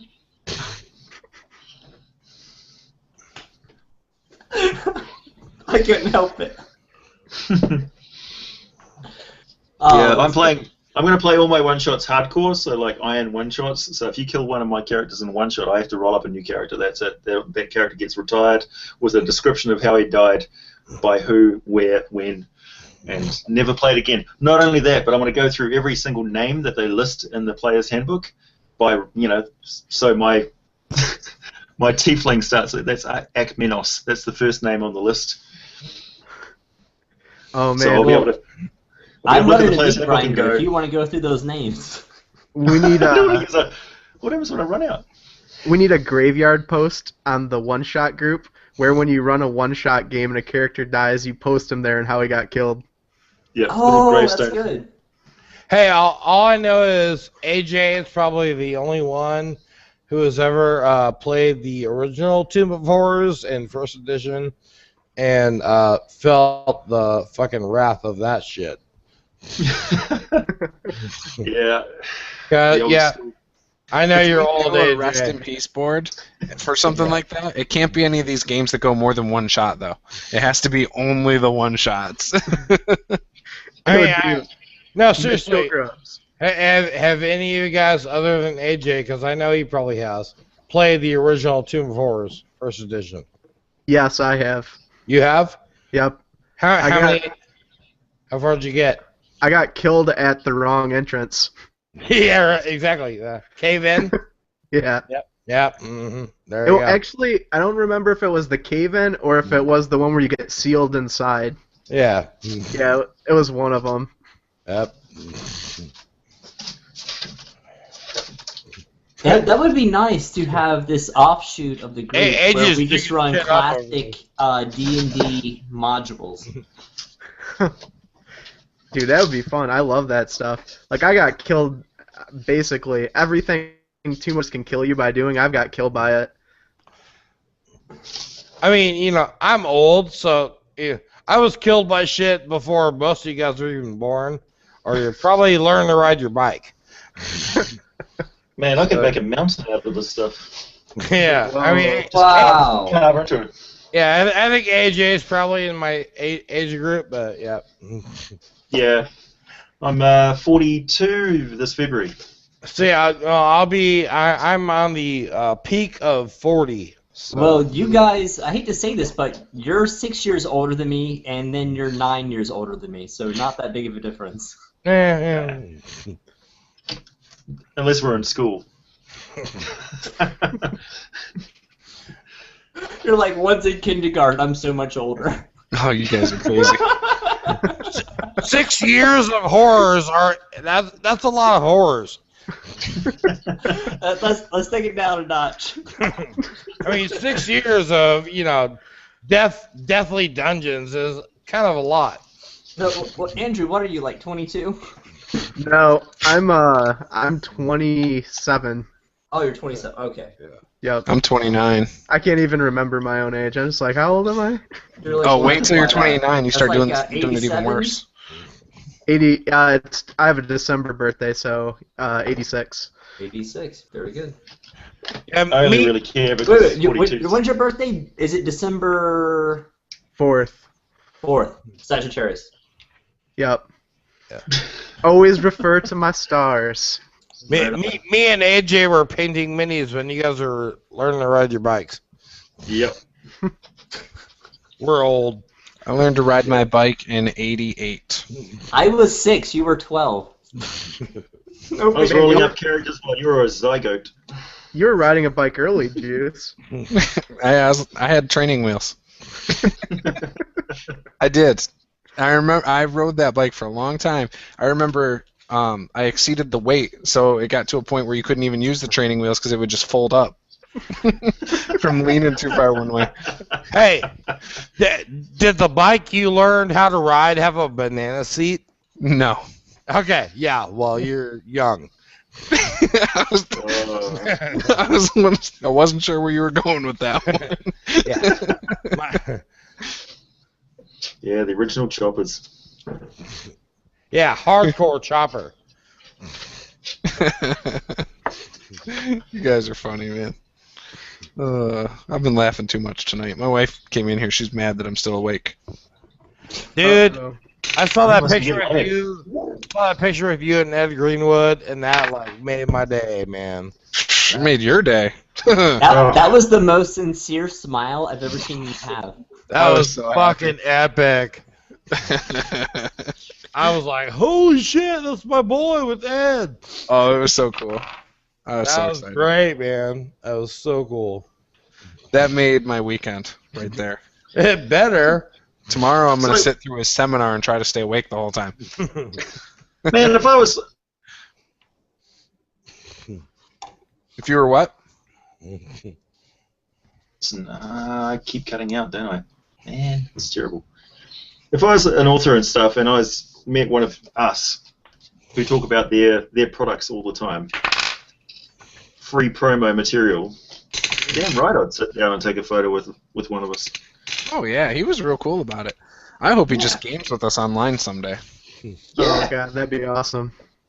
I would lose my cool. I'd be so excited. What you gotta do, Juice, is run it in Forgotten Realms, and then purposefully butcher it. Yeah. Well, I would, because I actually don't know the setting that well. Yeah. I just know who Ed Greenwood is, and I'm like, oh, he doesn't know it either. You're in the Silver Marches, cutting through the jungles. And they're like, what? What? Jungles? What? Wow. I'm currently preparing my kit for tomorrow. I'm putting everything in here. I got all my basic PDF. I'm throwing in my monster manual and my player's handbook. I'll show up with a couple of guys, Juice, red sweatshirts, and when you kill a person, we'll remove them from the table. Okay, so the monster manual doesn't fit with everything I have in here. It's like this. I'm gonna try and put the lid on and see if it holds up pretty well. Yeah, they do that shit on purpose. Have you taken the baseboard out of it? Of course. My PDF takes up that space in the player's handbook also. Oh, I see. Yeah. So there you go. That's not too bad. Wait, are you running the starter set? What are you running tomorrow? I'm just gonna run the regular game, but I want to take it all so people can look at it. Oh. Well, I'm not necessarily running it. If there's an empty table, I'm gonna try to run it if they'll let me. So. You should run a very adult-themed game. Why? Just to do it? Dude, yes. No. We know which one. I don't like Pleasure adult-themed Palace, games dude. anyway. I haven't met my $20 threshold on Patreon yet. Yeah, or whatever. Pleasure Prison of the Vesuvian Demon Horrors juice. Yeah. Juice does not like rape. No, I do not. No. I noticed today, I was reading through the Warlock description, and they actually mentioned Cthulhu by name in the book. Huh? I'm like, oh, they do? Wait a minute. Wait. They do. Isn't that a copyright infringement? It's not. There isn't stuff like that on Lovecraft's. So it's because they reference it then, as opposed to saying, like, outright or something? Lovecraft is in the public domain, a lot of his stuff. That's right. That's just way old. Yeah, Cthulhu's public domain. I didn't know that. Page 109, entities of this type include Goanador, called That Which Lurks, Tharadzun, the Chain God, Dendar, the Night Serpent, Zargon, the Returner, and Great Cthulhu, and other unfathomable beings. So here's a question for you guys. Should I even include this basic PDF when I take it with me? It's like quoting the Bible. Oh, if that's what's stopping your box from being closed, don't do it. Yeah, because that's the size of the monster manual almost. Yeah, I mean, forget like, that. You have the Yeah. the PBH has everything that you need, and it's right. and I just more. have a feeling for spells, if I have more than one spell user at the table, they're going to want to be able to look at stuff. Well, give them an index card. I don't feel like doing that, and I don't have time to do that by tomorrow. Oh. No, I mean, the best they're gonna do is like 1-8. Yeah, I mean, yeah. I'll just say all damage spells, 1-8. Yeah, like I'd be mad with my disadvantage. Firebolt, man. Yeah, Firebolt 1-10, but anything other than Firebolt, 1-8, and it's probably 1-4. There's one that does a poisonous gas from 12 feet away that does a 1d12. Yeah, you gotta be really close. Yeah, but you gotta be like 10 feet away. So Yeah, I was like, I'm not taking that auto spell. hit. Forget that. nobody's using that. Unless you have armor and you're a dwarf. 120 feet. That's poison spray? It's yes, it's the one with save for half, I think. Yeah. So look at that, guys. Without Yeah, the PDF, yeah, it's that's like- how tight it goes. I mean, it's good. No, it's 1-12, save for half. I mean, How awesome is that for a little kit to take with me? pretty much a horrible spell to take. I'll take this just because, and just so I can reference. This is the first one too. This isn't the second basic. I'll just keep it on the side, and then when people are like, "Oh, well, this is too expensive," I'll be like, "Well, this is free online, and this is the old version." And then I gotta say, the pictures for Burning Hands and Cloudkill in the PHB are just fantastic. Really good. Oh, I particularly like the orb, the chromatic orb. I think that's Yeah. awesome. Dude, Yeah. Chromatic Orb is fucking awesome, but the problem is the 50 gold piece cost each time you cast it. Oh, is it a black diamond? I can't remember what it is, but it's a 50 gold piece. I mean, there's a cost each time you do it. Yeah, 'Cause I that's was like, expensive. oh, this smells cool. Wait a minute, Oh, even shit. even if you have an implement, still 50 gold? No, yeah, if you have a what's it called, a Component pouch. Arcane Focus, like that doesn't count because Arcane Focus only counts if there is not an actual gold piece cost. Oh, man. Yeah. Fucking Magic is so crazy. Fuck those Magic users. I hated Magic before this edition, and now I'm like excited about it. But yeah, no, the one you're talking about, Philip, is it's a 50 gold piece cost. Because you can throw whatever type spell you want, but it's a 50 gold piece cost. Like, tell me, where does that gold go? Down It's the a diamond. Down the Just get drain. a burnt out diamond. Yep, It's a goes diamond down the worth of drain. 50 gold. Yeah, not This is worth useless now. This is my old pretty monster much- manual for 5th. Playtest monsters. Gone. Yeah. That's Yeah, 40 yeah, well- sheets. 40 clear sheets. that I can use for awesome stuff. Yeah, I was looking at that one and I was like, whoa, damn. Not worth it. I mean, compared to Firebolt. Oh, Firebolt's the best. It's the best to roleplay. Yeah, no, I mean, Firebolt's easy, the best, like, no matter what. I mean, Fire is easy to roleplay. You can use it in so many creative ways. 120 feet instant? Yeah. Yes, 120 feet instant. 120 feet instant. Oh, tell me again, Mr. True Strike. I couldn't believe you did that. It's the best detailed response about why you shouldn't do that. Oh my god. No, that was a folly. It was a folly. What do you think? 125 or 120 feet, instant cast, 1/10. It's a cantrip. And look, and it stacks. And it stacks as you level. Like, every other level, it's like 2d10, 3d10. Okay. Why wouldn't you take that? Yeah, I mean, like, especially like if your character is a high elf, where you get one. That's what I play. You get one cantrip. Why wouldn't you take it? I mean, Witch Bolt, man. Oh my god. Stupid not to. So my plan, Philip. I mean, if I was a high elf, I would probably take detect magic, but you know, why not? What's up, Andrew? Yeah, True Strike never came to fruition. My plan was at some point I was going to use it outside of combat and like basically gain the same advantage as if I was like stealth or something. But as soon as we saw something attackable, everybody flew off the handle and there was no planning period. Yeah. Which game are you talking about? The David Sims game, and I was no Boy Scout. I had a lot of bloodlust in that game too. So he was. I think you kept a ogre's head, or what was it, a orc's head or something? Oh yeah. I killed that orc chieftain with my lance, and I threw his body in the fire and kept the head. Yeah. Because we were going into the mountain or whatever, and I was like, there's gonna be this really cinematic moment where I can two-hand throw the head at whoever had hired the orcs. Nice.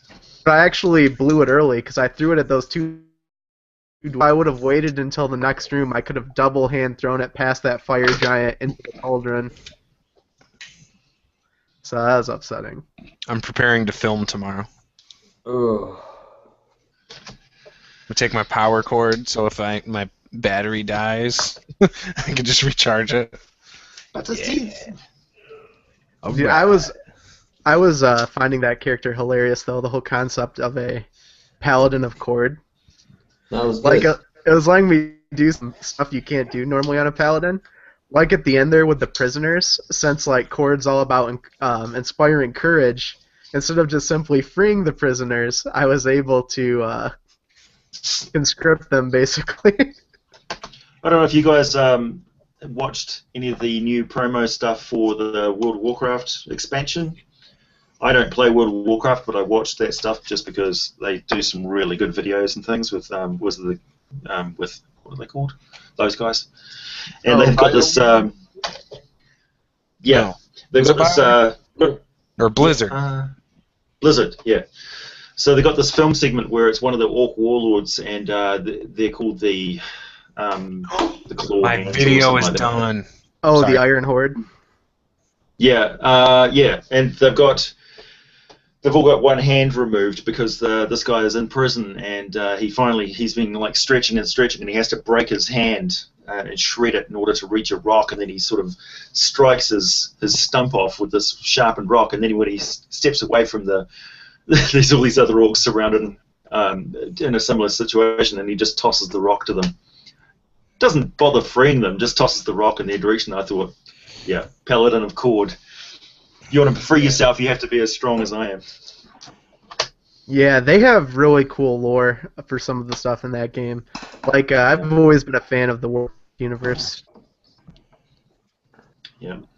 Though that's probably not popular with a lot of people on YouTube that like RPGs. There's a lot of video game animosity, especially towards IPs that are MMOs. I've noticed. You are a 4th edition fan, though. But it is a role-playing game as well. Love don't hate, so Juice. Love don't hate, man. World of Warcraft is also a tabletop role-playing game. It's a Oh, setting is you can it? play. Yeah. So you're Wow, fine. I've never actually done that one. I have tried the EverQuest tabletop game though. That was really entertaining. The Sword and Sorcerer. I played one of those undead guys, Scourge guys, in my friend's game. His name was Humidor. Humidor Farfelian Rondon was his name. Oh, the Forsaken. Yeah, Forsaken. I can't believe I remember his name after all these years. He was a great character. He never slept, so every night he would dig a ditch and fortifications around the campsite. By morning he was done, and then everybody left. Hey, Crazy AJ, guy. I have to ask you, have you made the DM Scotty 2.5D next like dungeon walls or Not cavern the dungeon walls. No, I have no use for those at present. I'm doing it with caverns only. The caverns are, the cavern walls are totally easy to make. I mean, it's mostly drawing time, but the dungeon walls are a fucking pain in the ass. Yeah, they don't really suit me aesthetically. They don't fit with the rest of my stuff. It's not the way I game. So I find nothing wrong with it, but it's not something I'm going to use, so I'm not going to build it. I mean, I made them. It took a long time, and I think they will work great for me. But the time spent making them was way more than the time in the video that he said that it would take to make them. Do you guys ever use plaster? Oh yeah. Actually, I bought a bag of plaster, super cheap. You mix it up with a little water. You can just sculpt whatever you want. One moment, please. I'll show you what I do with plaster. Yeah. Okay, cool. I have a friend who is really into Hearst Arts. So he makes, or he has probably 40 or 50 different molds that he makes, which he has bought, and he gives me his extra pieces. I don't know what AJ is doing, but but I use here, like he makes he makes things. What is that? Is that like a little gnome? Yeah, I make garden gnomes from scratch. There we go. Yeah. You have to keep talking so I can see it on the large screen. You can click my face and it'll pop up for you. Yeah, I just make them from plasticine, modeling clay, and then I cast them from that. And here's the original one that I made. That's the original one there. Yeah, I think I saw one as the icon for your channel. That's really great. Yeah, that's my mounted gnome's head. Now, wouldn't you be able to build your dungeons faster using the plaster? Or if I wanted to carry around 4 tons of stuff, yeah. Touché. Good point. Yeah. Good point. And it's much cheaper just using plasticine. Just using cardboard. I mean, that's what I was saying. DM Scotty's newest, the next version or whatever. Once you make those initial walls, or either the dungeon walls or the cavern walls, I mean, don't you think that's something, investment worth doing? What do you guys think about the pop-up books with paper? Like you open it up and then it pops up, so it's like a lot of, you can get like a lot of stuff, but it's not like a lot of weight. Well, I'd love to make dragons out of origami and stuff as well, But if I could fold my own miniatures, that'd be fantastic. But touché. I just don't have the skills for it. Philip, are you aware of DM Scotty and the stuff he does? Yes, he does a lot of the glue stick stuff, doesn't he? Yeah, it's like glue, hot glue guns and he has like this great intro of like him like out in the wilderness. I mean he has like hundreds of videos at this point, but yeah. Yeah, I've seen quite a few of them. This is just carved glue stick. That's hot melt glue stick made into crystal formation. Yeah, that's great. It looks really good. It looks really good. AJ's You a can pro, make that. though. You can make that in 5 minutes. Yeah, And you can, several, AJ. and rather nasty burns to your fingertips. Yeah. Should I record my first attempts? Yes. Oh Whole yeah, thing. I made a Unedited. comment that you should. Oh, Absolutely. with painting, yeah. I'll definitely do that. I mean, I've made like everything DM Sky's probably ever made. So you know, at this point, it's like I can't show you guys something that you can't look up and that he's already done. You know, like Yeah, but people would still like to see it. and you know, and Juice, like I gave you some stuff that Mm-hmm. you know, like I just made up, but I used it once and I'll never use it again, so I give it to you. You know, Yeah, that stuff is awesome. I haven't used most of it yet. I'm just waiting for the right time. So, for instance, first of all, if you're in my Pathfinder group, don't watch the rest of this. Just saying it. Oh, So, now they're gonna watch, dude. It's a spoiler. It's okay. It's only one person.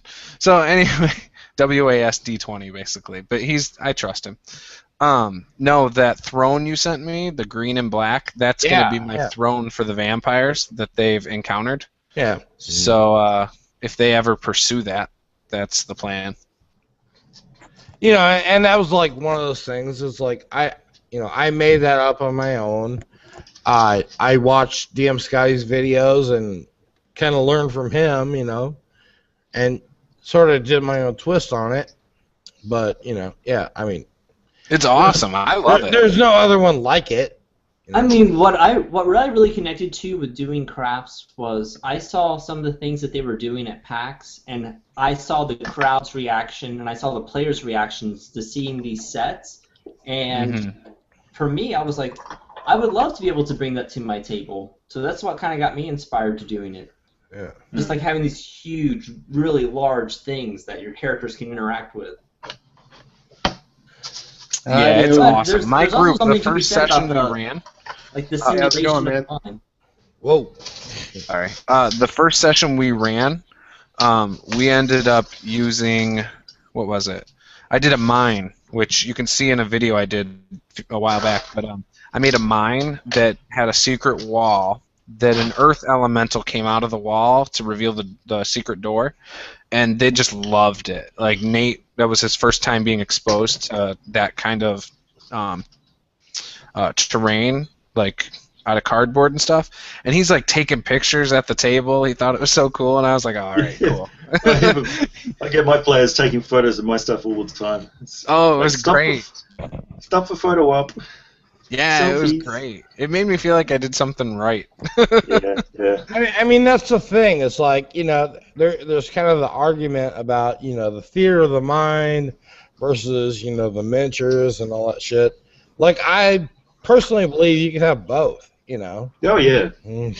Yep. Yeah, it's mainly just so you know, like you can tell in relation how far away from something you are. That's how I kind of imagine it, I guess. Oh, yeah.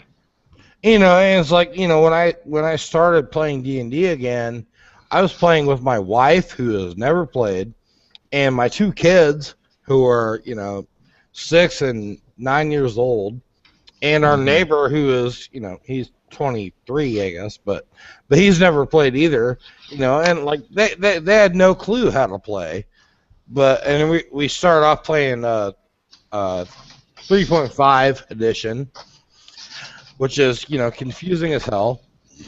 We're gonna start a new campaign a week from Monday with 5th edition, and you know, I mean, I think they're gonna love it. Do you guys ever have, like, looking back on the way that you guys play, do you ever have like a personal critique of the way that you play your characters? I personally think that I play my characters a bit too intelligently for maybe what their level or experience would be. That's because you're a smart guy. I don't have that problem. I always play my characters too stupid. No, I'm very critical of myself in general. Yeah. So no matter what I'm doing, whether I'm running the game or playing, I'm always going back and thinking like, man, what could I have done? You know, or it's just I think that's natural for me to do that. Yeah, exactly. Like Philip, for example, you know, my character Althal in DMJ's game, you know, I mean, his main stat is he has a 17 charisma. You know, it's hard for me to play someone with a 17 charisma when myself, you know, my personal charisma is probably way less than that, you know. Or you know, it's like a 26 off the chart. Yeah, 25 charisma ringer. Right, you know. Can't stop smiling. And it's like, okay, like, say I'm playing a wizard who has a 18 intelligence, you know, it's like, well, my actual intelligence is probably more like a 9, you know, so, you know, where do I go from there? You know, guys, but you got to remember, DM Brad took a magic potion tonight of charisma, so he has exceptional charisma tonight. Right, exactly. I am fantastically awesome. But, you know, it's like, you know, and then, you know, like Philip, you know, I mean, dude, you are just your personal charisma in the game, it kind of takes over, you know. So it's like I feel bad about that too. That's what it really is. I feel like perhaps I power over other people when I play. And I mean, you kind of do, but I mean, but you know, that's your thing. So you know, maybe your character. I gotta turn it down a notch. Is what I need to do. I mean, they need to turn it up. No, I mean, what's your, you know, what is what's his name, Felipe? Well, I mean, Paripi, yeah. Or Paripi. What's his charisma stat? Oh, I think it's like 14. Yeah, I mean that's good though. Right. I mean he's high. I don't really min max, so I always try to have some thing like a bit off center. Like his Oh, you're that guy who's like, I don't min max, I make weak characters. Well, not necessarily weak, because I don't want to get my party killed. Flawed characters? But this guy, his constitution is a 10. Aw, man, I lost. I thought you were gonna say 6. How sad. That'd be ridiculous. But you know, sometimes playing weak is good. A 14 constitution is pretty fucking high, or I'm sorry, a 14 charisma is pretty high. Yeah. The 17's really high. I don't have a stat that high. No, my Alatal, his charisma is 17. He has an really 8. High. Yeah, really high. He has an 8 strength. So he has his weaknesses. Yeah, I think you might have min-maxed there a little bit. But you know, it's like I never really got the chance during the game we played to, you know, show his physical weakness or his, you know, charismatical, you know, greatness, I guess. Yeah, I think I'm gonna need to turn Creepy down about maybe 3 notches so you can get there. Yeah.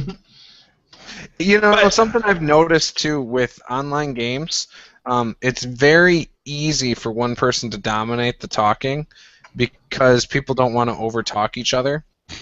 Whereas in person, you can just kind of tell, you know, if someone's about to talk. Whereas online games, it's not as easy. Yeah. I just have no filter. I'm like, let's go.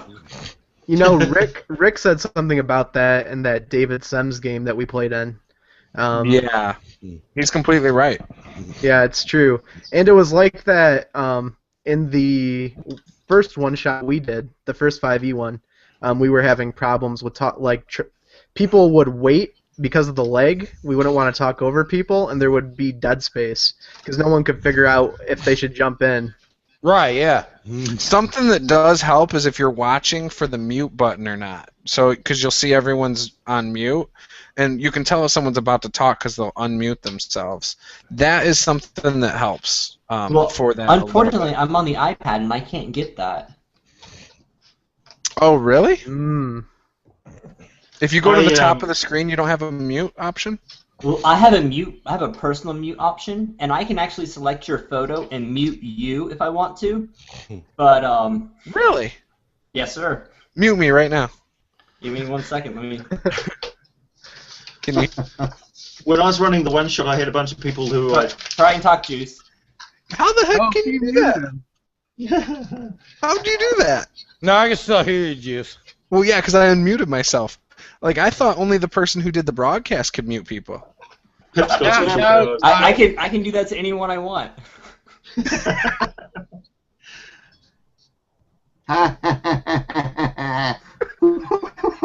Oh shit, the DMG.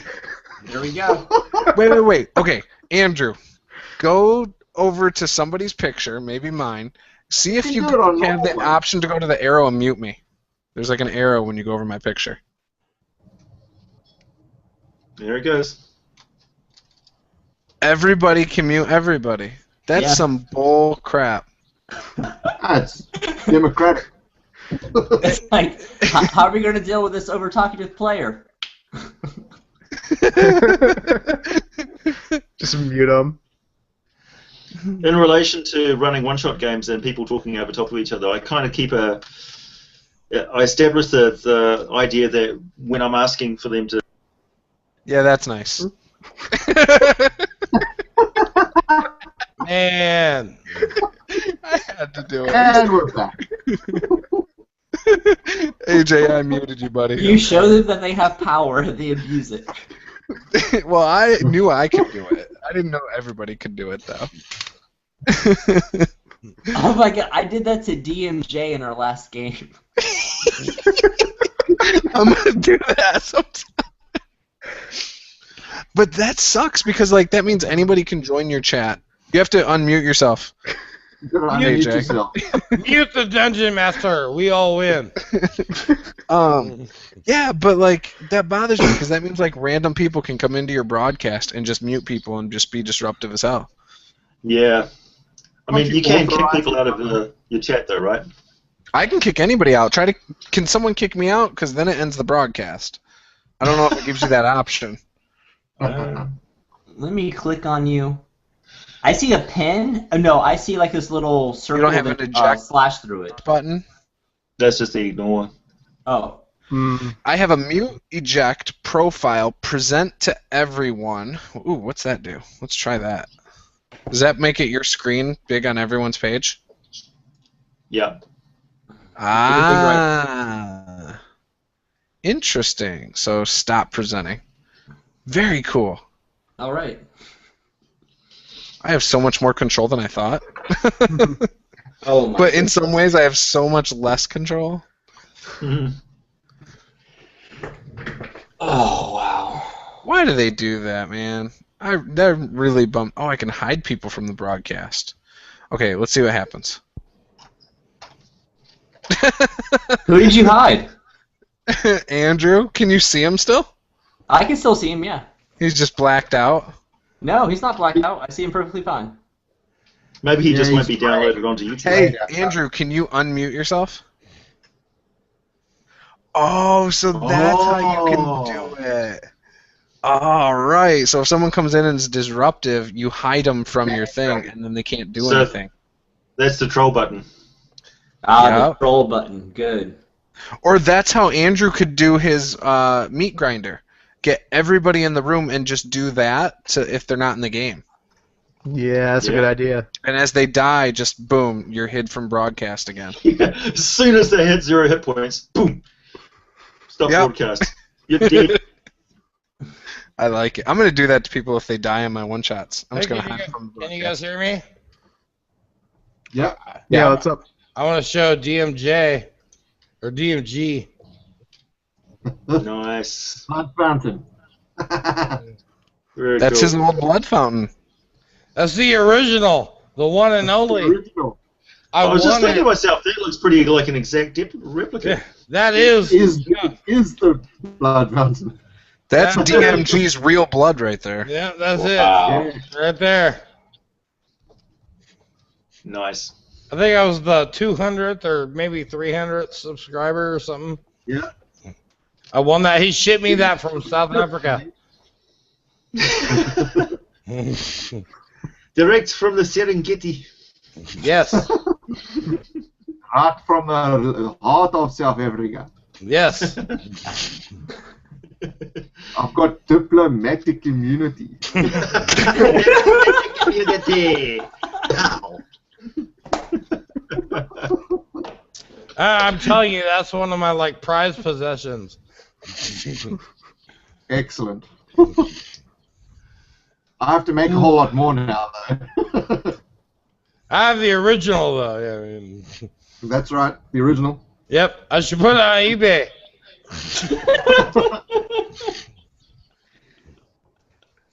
You should. You could probably make a bunch of money. No, I'll have to buy it back. Yeah, but we know you don't have the kind of money to buy it back, DMG. No. I'll add it to all of the miniatures of Dungeon Master Johnny that I own. Yeah. Yep.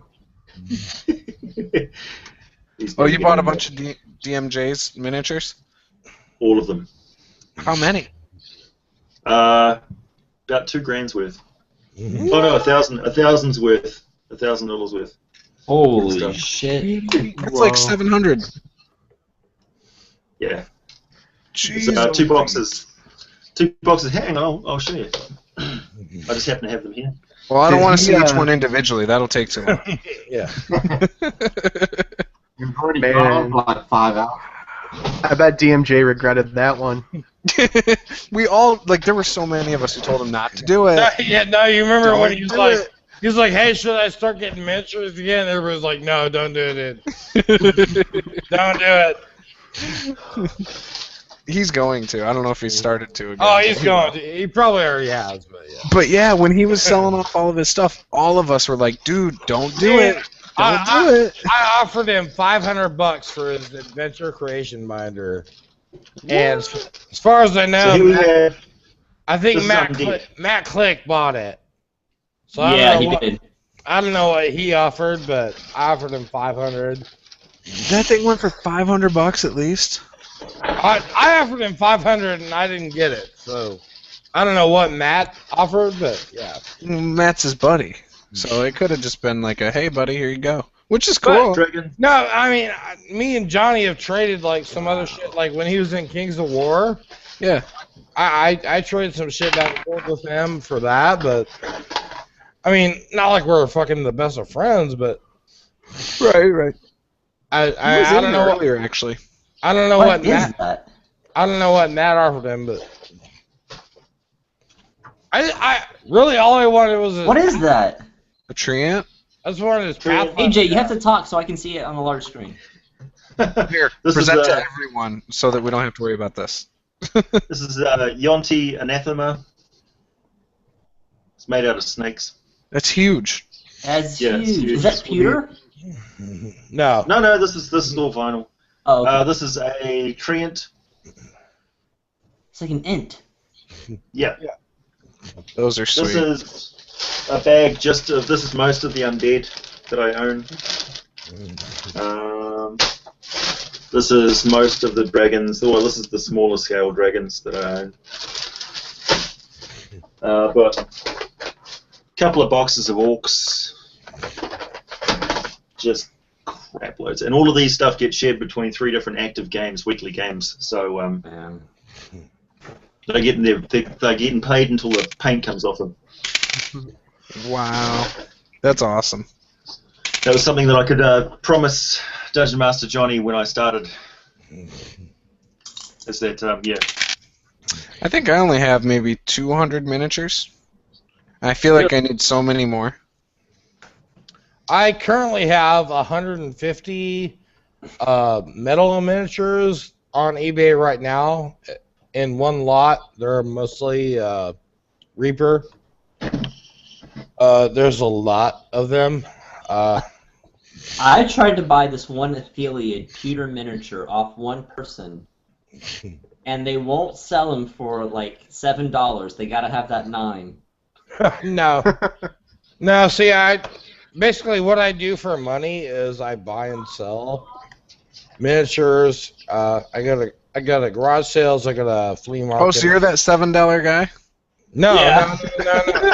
no. You will not get this for $7. No, I must get that extra too. I do not buy something for $1 and sell it for $7. I will buy a collection for $50 and sell it for $300. But that's a huge difference. So in other words, Posey, I will not take your $7. I will take $40. Yeah. I don't sell individual shit. I used to go crazy with buying miniatures, and it would be individually, and the prices would just soar because they would be these blister packs.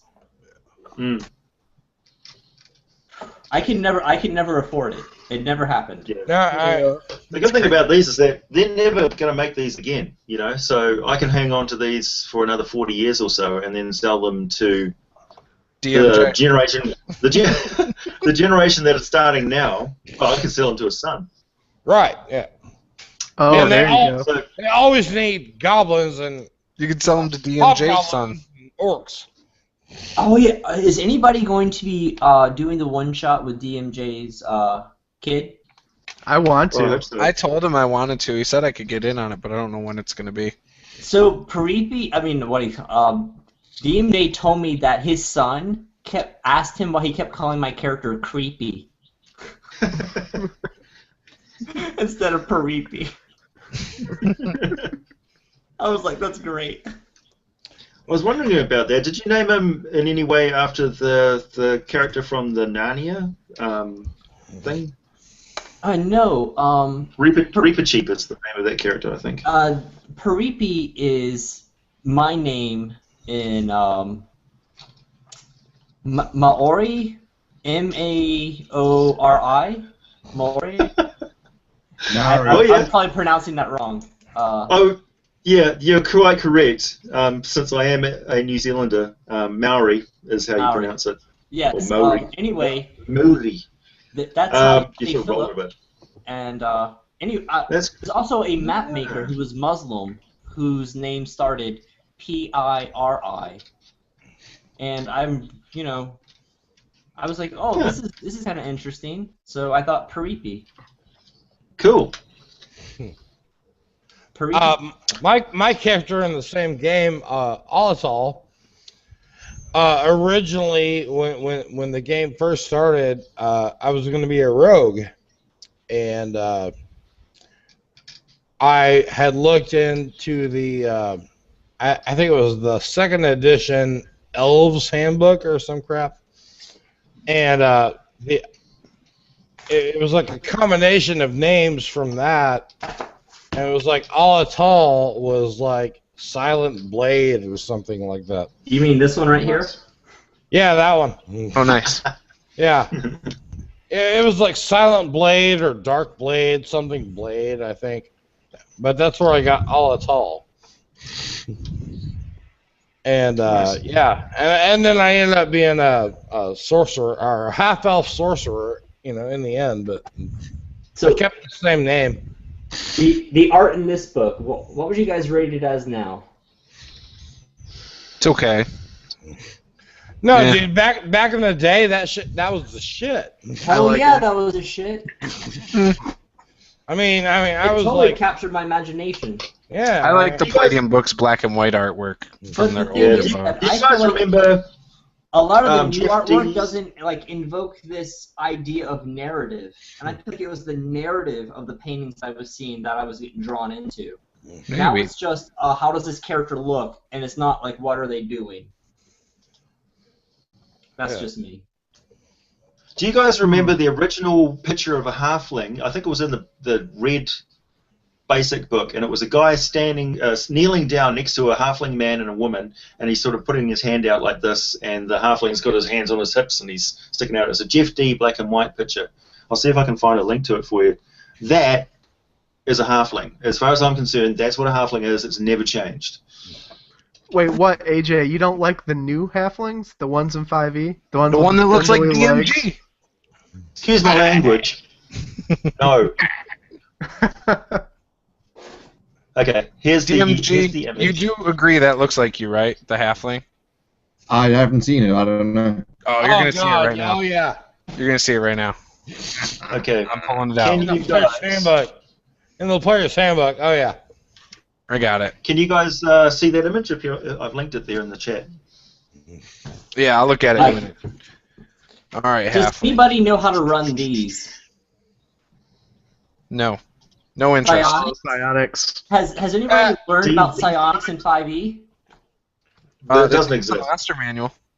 So, telepathy, the ability is blocked by anti-magic fields, so basically it's treated the same as magic as far as DMG, you've confirmed you don't watch all my videos because I've said this in like 3 videos that this halfling looks exactly like you. Yeah, it does a little. Hit a lot. Is that not DMG? Oh, I like What do you think, DMG? yeah. Minus the chops, maybe? Throw some chops, Well, dude. There's your next convention cosplay right sorted out for you, man. Yeah, Yeah, just rock up. he's got to Thick crawl on his cardboard knees. sideburns.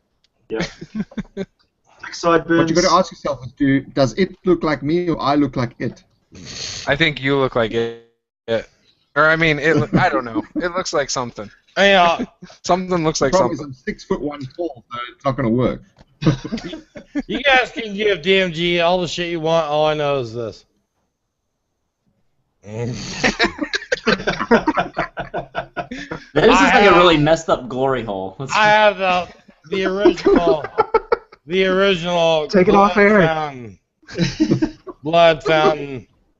The one and only. Nice. Whatever. I met Ed Greenwood today. You got nothing. Yeah, dude, that was awesome. I saw that picture with you and him, and I was like, holy shit. That was fucking so cool. Oh, And I got up this morning, I looked in the mirror and I saw myself. And I said, dude, can I have my autograph? And it's like, yeah, sure. I just smashed the window. I was wondering why there's signatures on all the mirrors in your house. That's right. Can't stop signing the walls. Yeah. No, I actually put the original Blood Fountain on eBay, and I put a $5 minimum reserve, and nobody went for it. So, Nah. So I just keep it. Nice. See, you could have easily reached over and grabbed just one strand of his beard. It would have been. It looks a little grizzled. Yeah, he probably molted some on the way over there. Yeah, it looks grizzled, man. It looks like Gandalf. Yeah. So how tall is he? How tall are you, Juice? I'm about 6 foot, 6'1". So he was taller than me, definitely. I mean, you could tell there. He's at least an inch taller than me. You're 6'1", Juice? Yeah. Yeah? Yeah, I'm a big guy. Yeah, so am I. So me, you, and Juice. I think you can see my nipple in I that mean, picture, he's too. like leaning over. So he's probably like. Look at that. I got THO right there, man. Open up the drawing app. Like his shoulders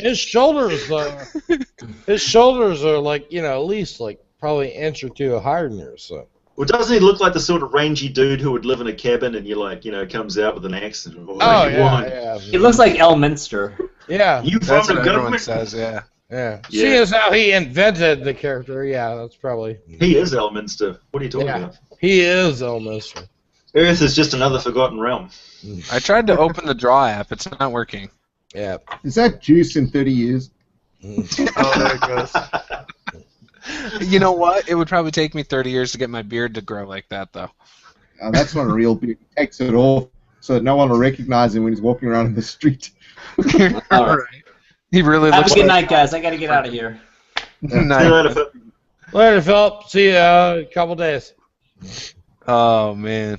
Yeah, I guess that was gonna, awesome. my beard's going to look like Dave's at some point because it parts down the middle as well, just like his does. This is like down to here, though. That's what mine does, too, yeah. I don't know what mine does. I've never let it get that long. I just trimmed mine like probably about a month ago.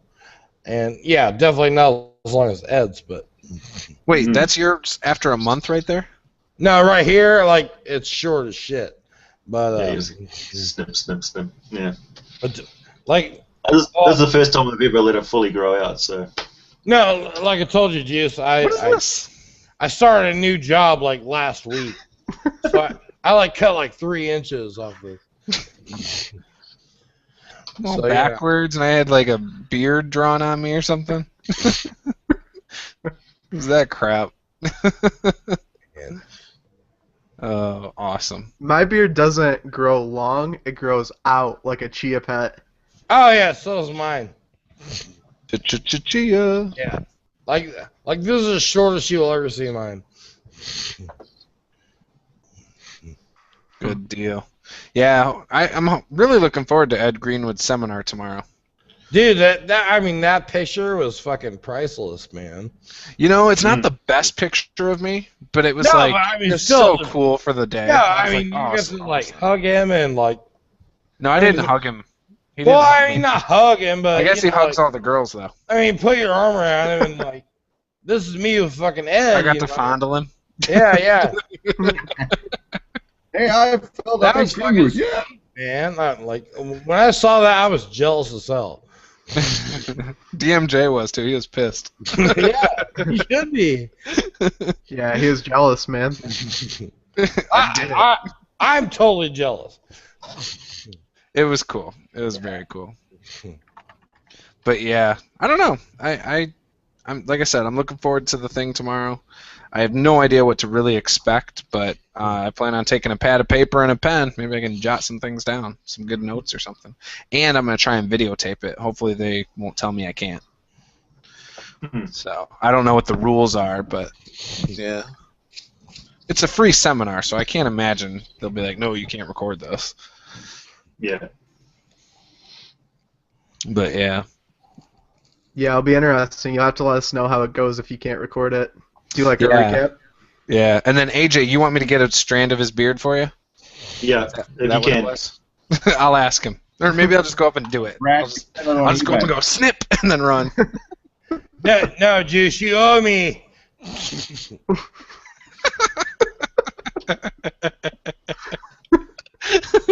I sent you a package, you sent me one. I should. A strand of Ed Greenwood's beard, that's all I ask. I'll send you a piece too. Andrew, what are you doing? Does AJ even know what's going on? I'm not doing it. Who's doing that? Is that AJ doing that? Yeah. Oh, I thought that was Andrew drawing that on you. I'm doing the epic beard here. Why is it around your eye? No, it's not. Hang on. Yes. Arr. Wait. Hey, DMG, not DMG. Have you been playing this game? No, DMG. No. I just got that for free tonight. Yeah. I mean, what DM Scotty just came out with that 2.5 next. Do you have some sort of countermeasure in the future? Like, I mean, do you have? Don't you realize that DMG's videos are already 5th edition? Yes. They were like 9th edition. I'm just too far ahead. Right. Yeah. I just want to know like what DMG has, in the pipe, planned in the future. I'm working on modular towns at the moment. Modular towns? Yeah. That's cool. So, like buildings or, buildings, the whole how to run on roofs and, all that kind of stuff. Multi-story. Cool. So instead of like playing in a dungeon, you could play in a town. Right, yeah. Very cool. Brad, that would work for your friend. Which friend? I don't know. You said you had a friend who was doing Her Starts City because he was going to run a campaign in the city, and it was never going to leave the city at all. Yeah. He wanted to build a completely 3D town, like 3D town. Starts. Yeah. He has never played Dungeons and Dragons before, but he wanted to learn how to play Dungeons and Dragons. And I was like, well, what happens when your players want to leave the town? And he's like, no, I just won't let them leave the town. I was like, oh, well, usually, adventures happen outside of the town. I mean, yeah, maybe there's a basement under the inn, which is a kind of a short thing, but there are no huge mega dungeons underneath, the minstrel's house or whatever. Yeah, but I had a hard time trying to explain that to him, but. No, I think you can do an adventure in a town that's just in a town. You just got to, got to remember that, like with a dungeon, you've got set parameters in which people can go, and right. how do you create those parameters so there's no need for them to leave the town? Yeah. But yeah, exactly. Crafting a full city would take years if you weren't doing it in a modular way. That you could just say, okay, here's this and here's that. What he was saying, like he wanted to have 3 or 4 different inns, and 3 or 5 different temples of different gods and all this stuff. And it's like by the time you make all this stuff and you set it up in a 3D environment on a table, and okay, you start the party out in a tavern, one of which you've made, and they're like, okay, we're gonna go fight some orcs or whatever. You're gonna need a completely different other table to, go from there. So he thought, like, okay, I will have one table that will only have the town, and the other table will be like the dungeon. And it was just like you realize how much unnecessary work you're making for yourself. Because it was. I can see if we did a crafting project with a big bunch of crafters who got some of the published modules, and this is looking at people who do online games like using Roll20 and stuff where they can put their own files and maps there. Why not get somebody to make a 3D model of it, take pictures of it from above, like at a slight angle, so that you get that 3D effect, then sell it as PDF files that they can now onto their screens, and have the advantage of having that sort of 3D terrain with the tokens and stuff that they're flinging around on it. Give it that production value.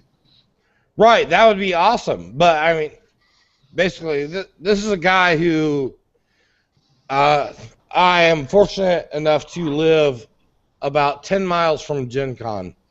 And this friend of mine basically, I don't know, somehow went to Gen Con a couple years ago and fell in love with Herstart's molds. So he's basically making all of these molds and making buildings and all this terrain for stuff that he's not really using. Yeah. And he's kind of running out of room.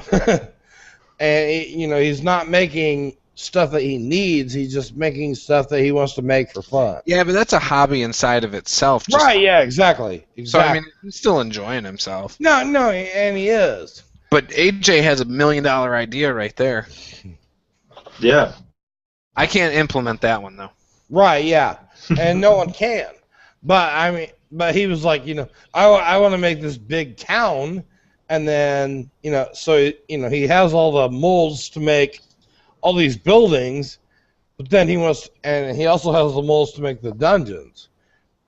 So he wants to make these huge dungeons underneath this town. So it's like, but when you think about it, it's like, why would there be a huge dungeon underneath every town in the,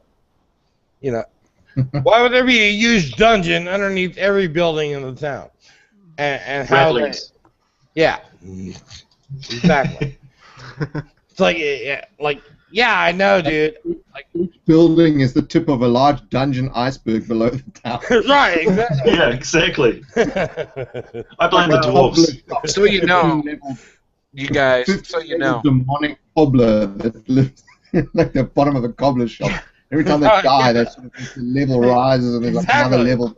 Yes. Your friend's not doing it right unless it's like those circular towers where you just take the top off and then it's the next layer. Yeah, so right. the very top layer needs to be the town. And Right. then as he takes it apart, and then he gets into the sewer, and then the 7 layers of dungeon I'm just picturing these dwarves, right, selling hot dogs and like mending shoes and things, and then they go off duty, and the next thing you know, they're coming up with bags of dirt, and you're just like, are you guys building dungeons underneath the town again? No.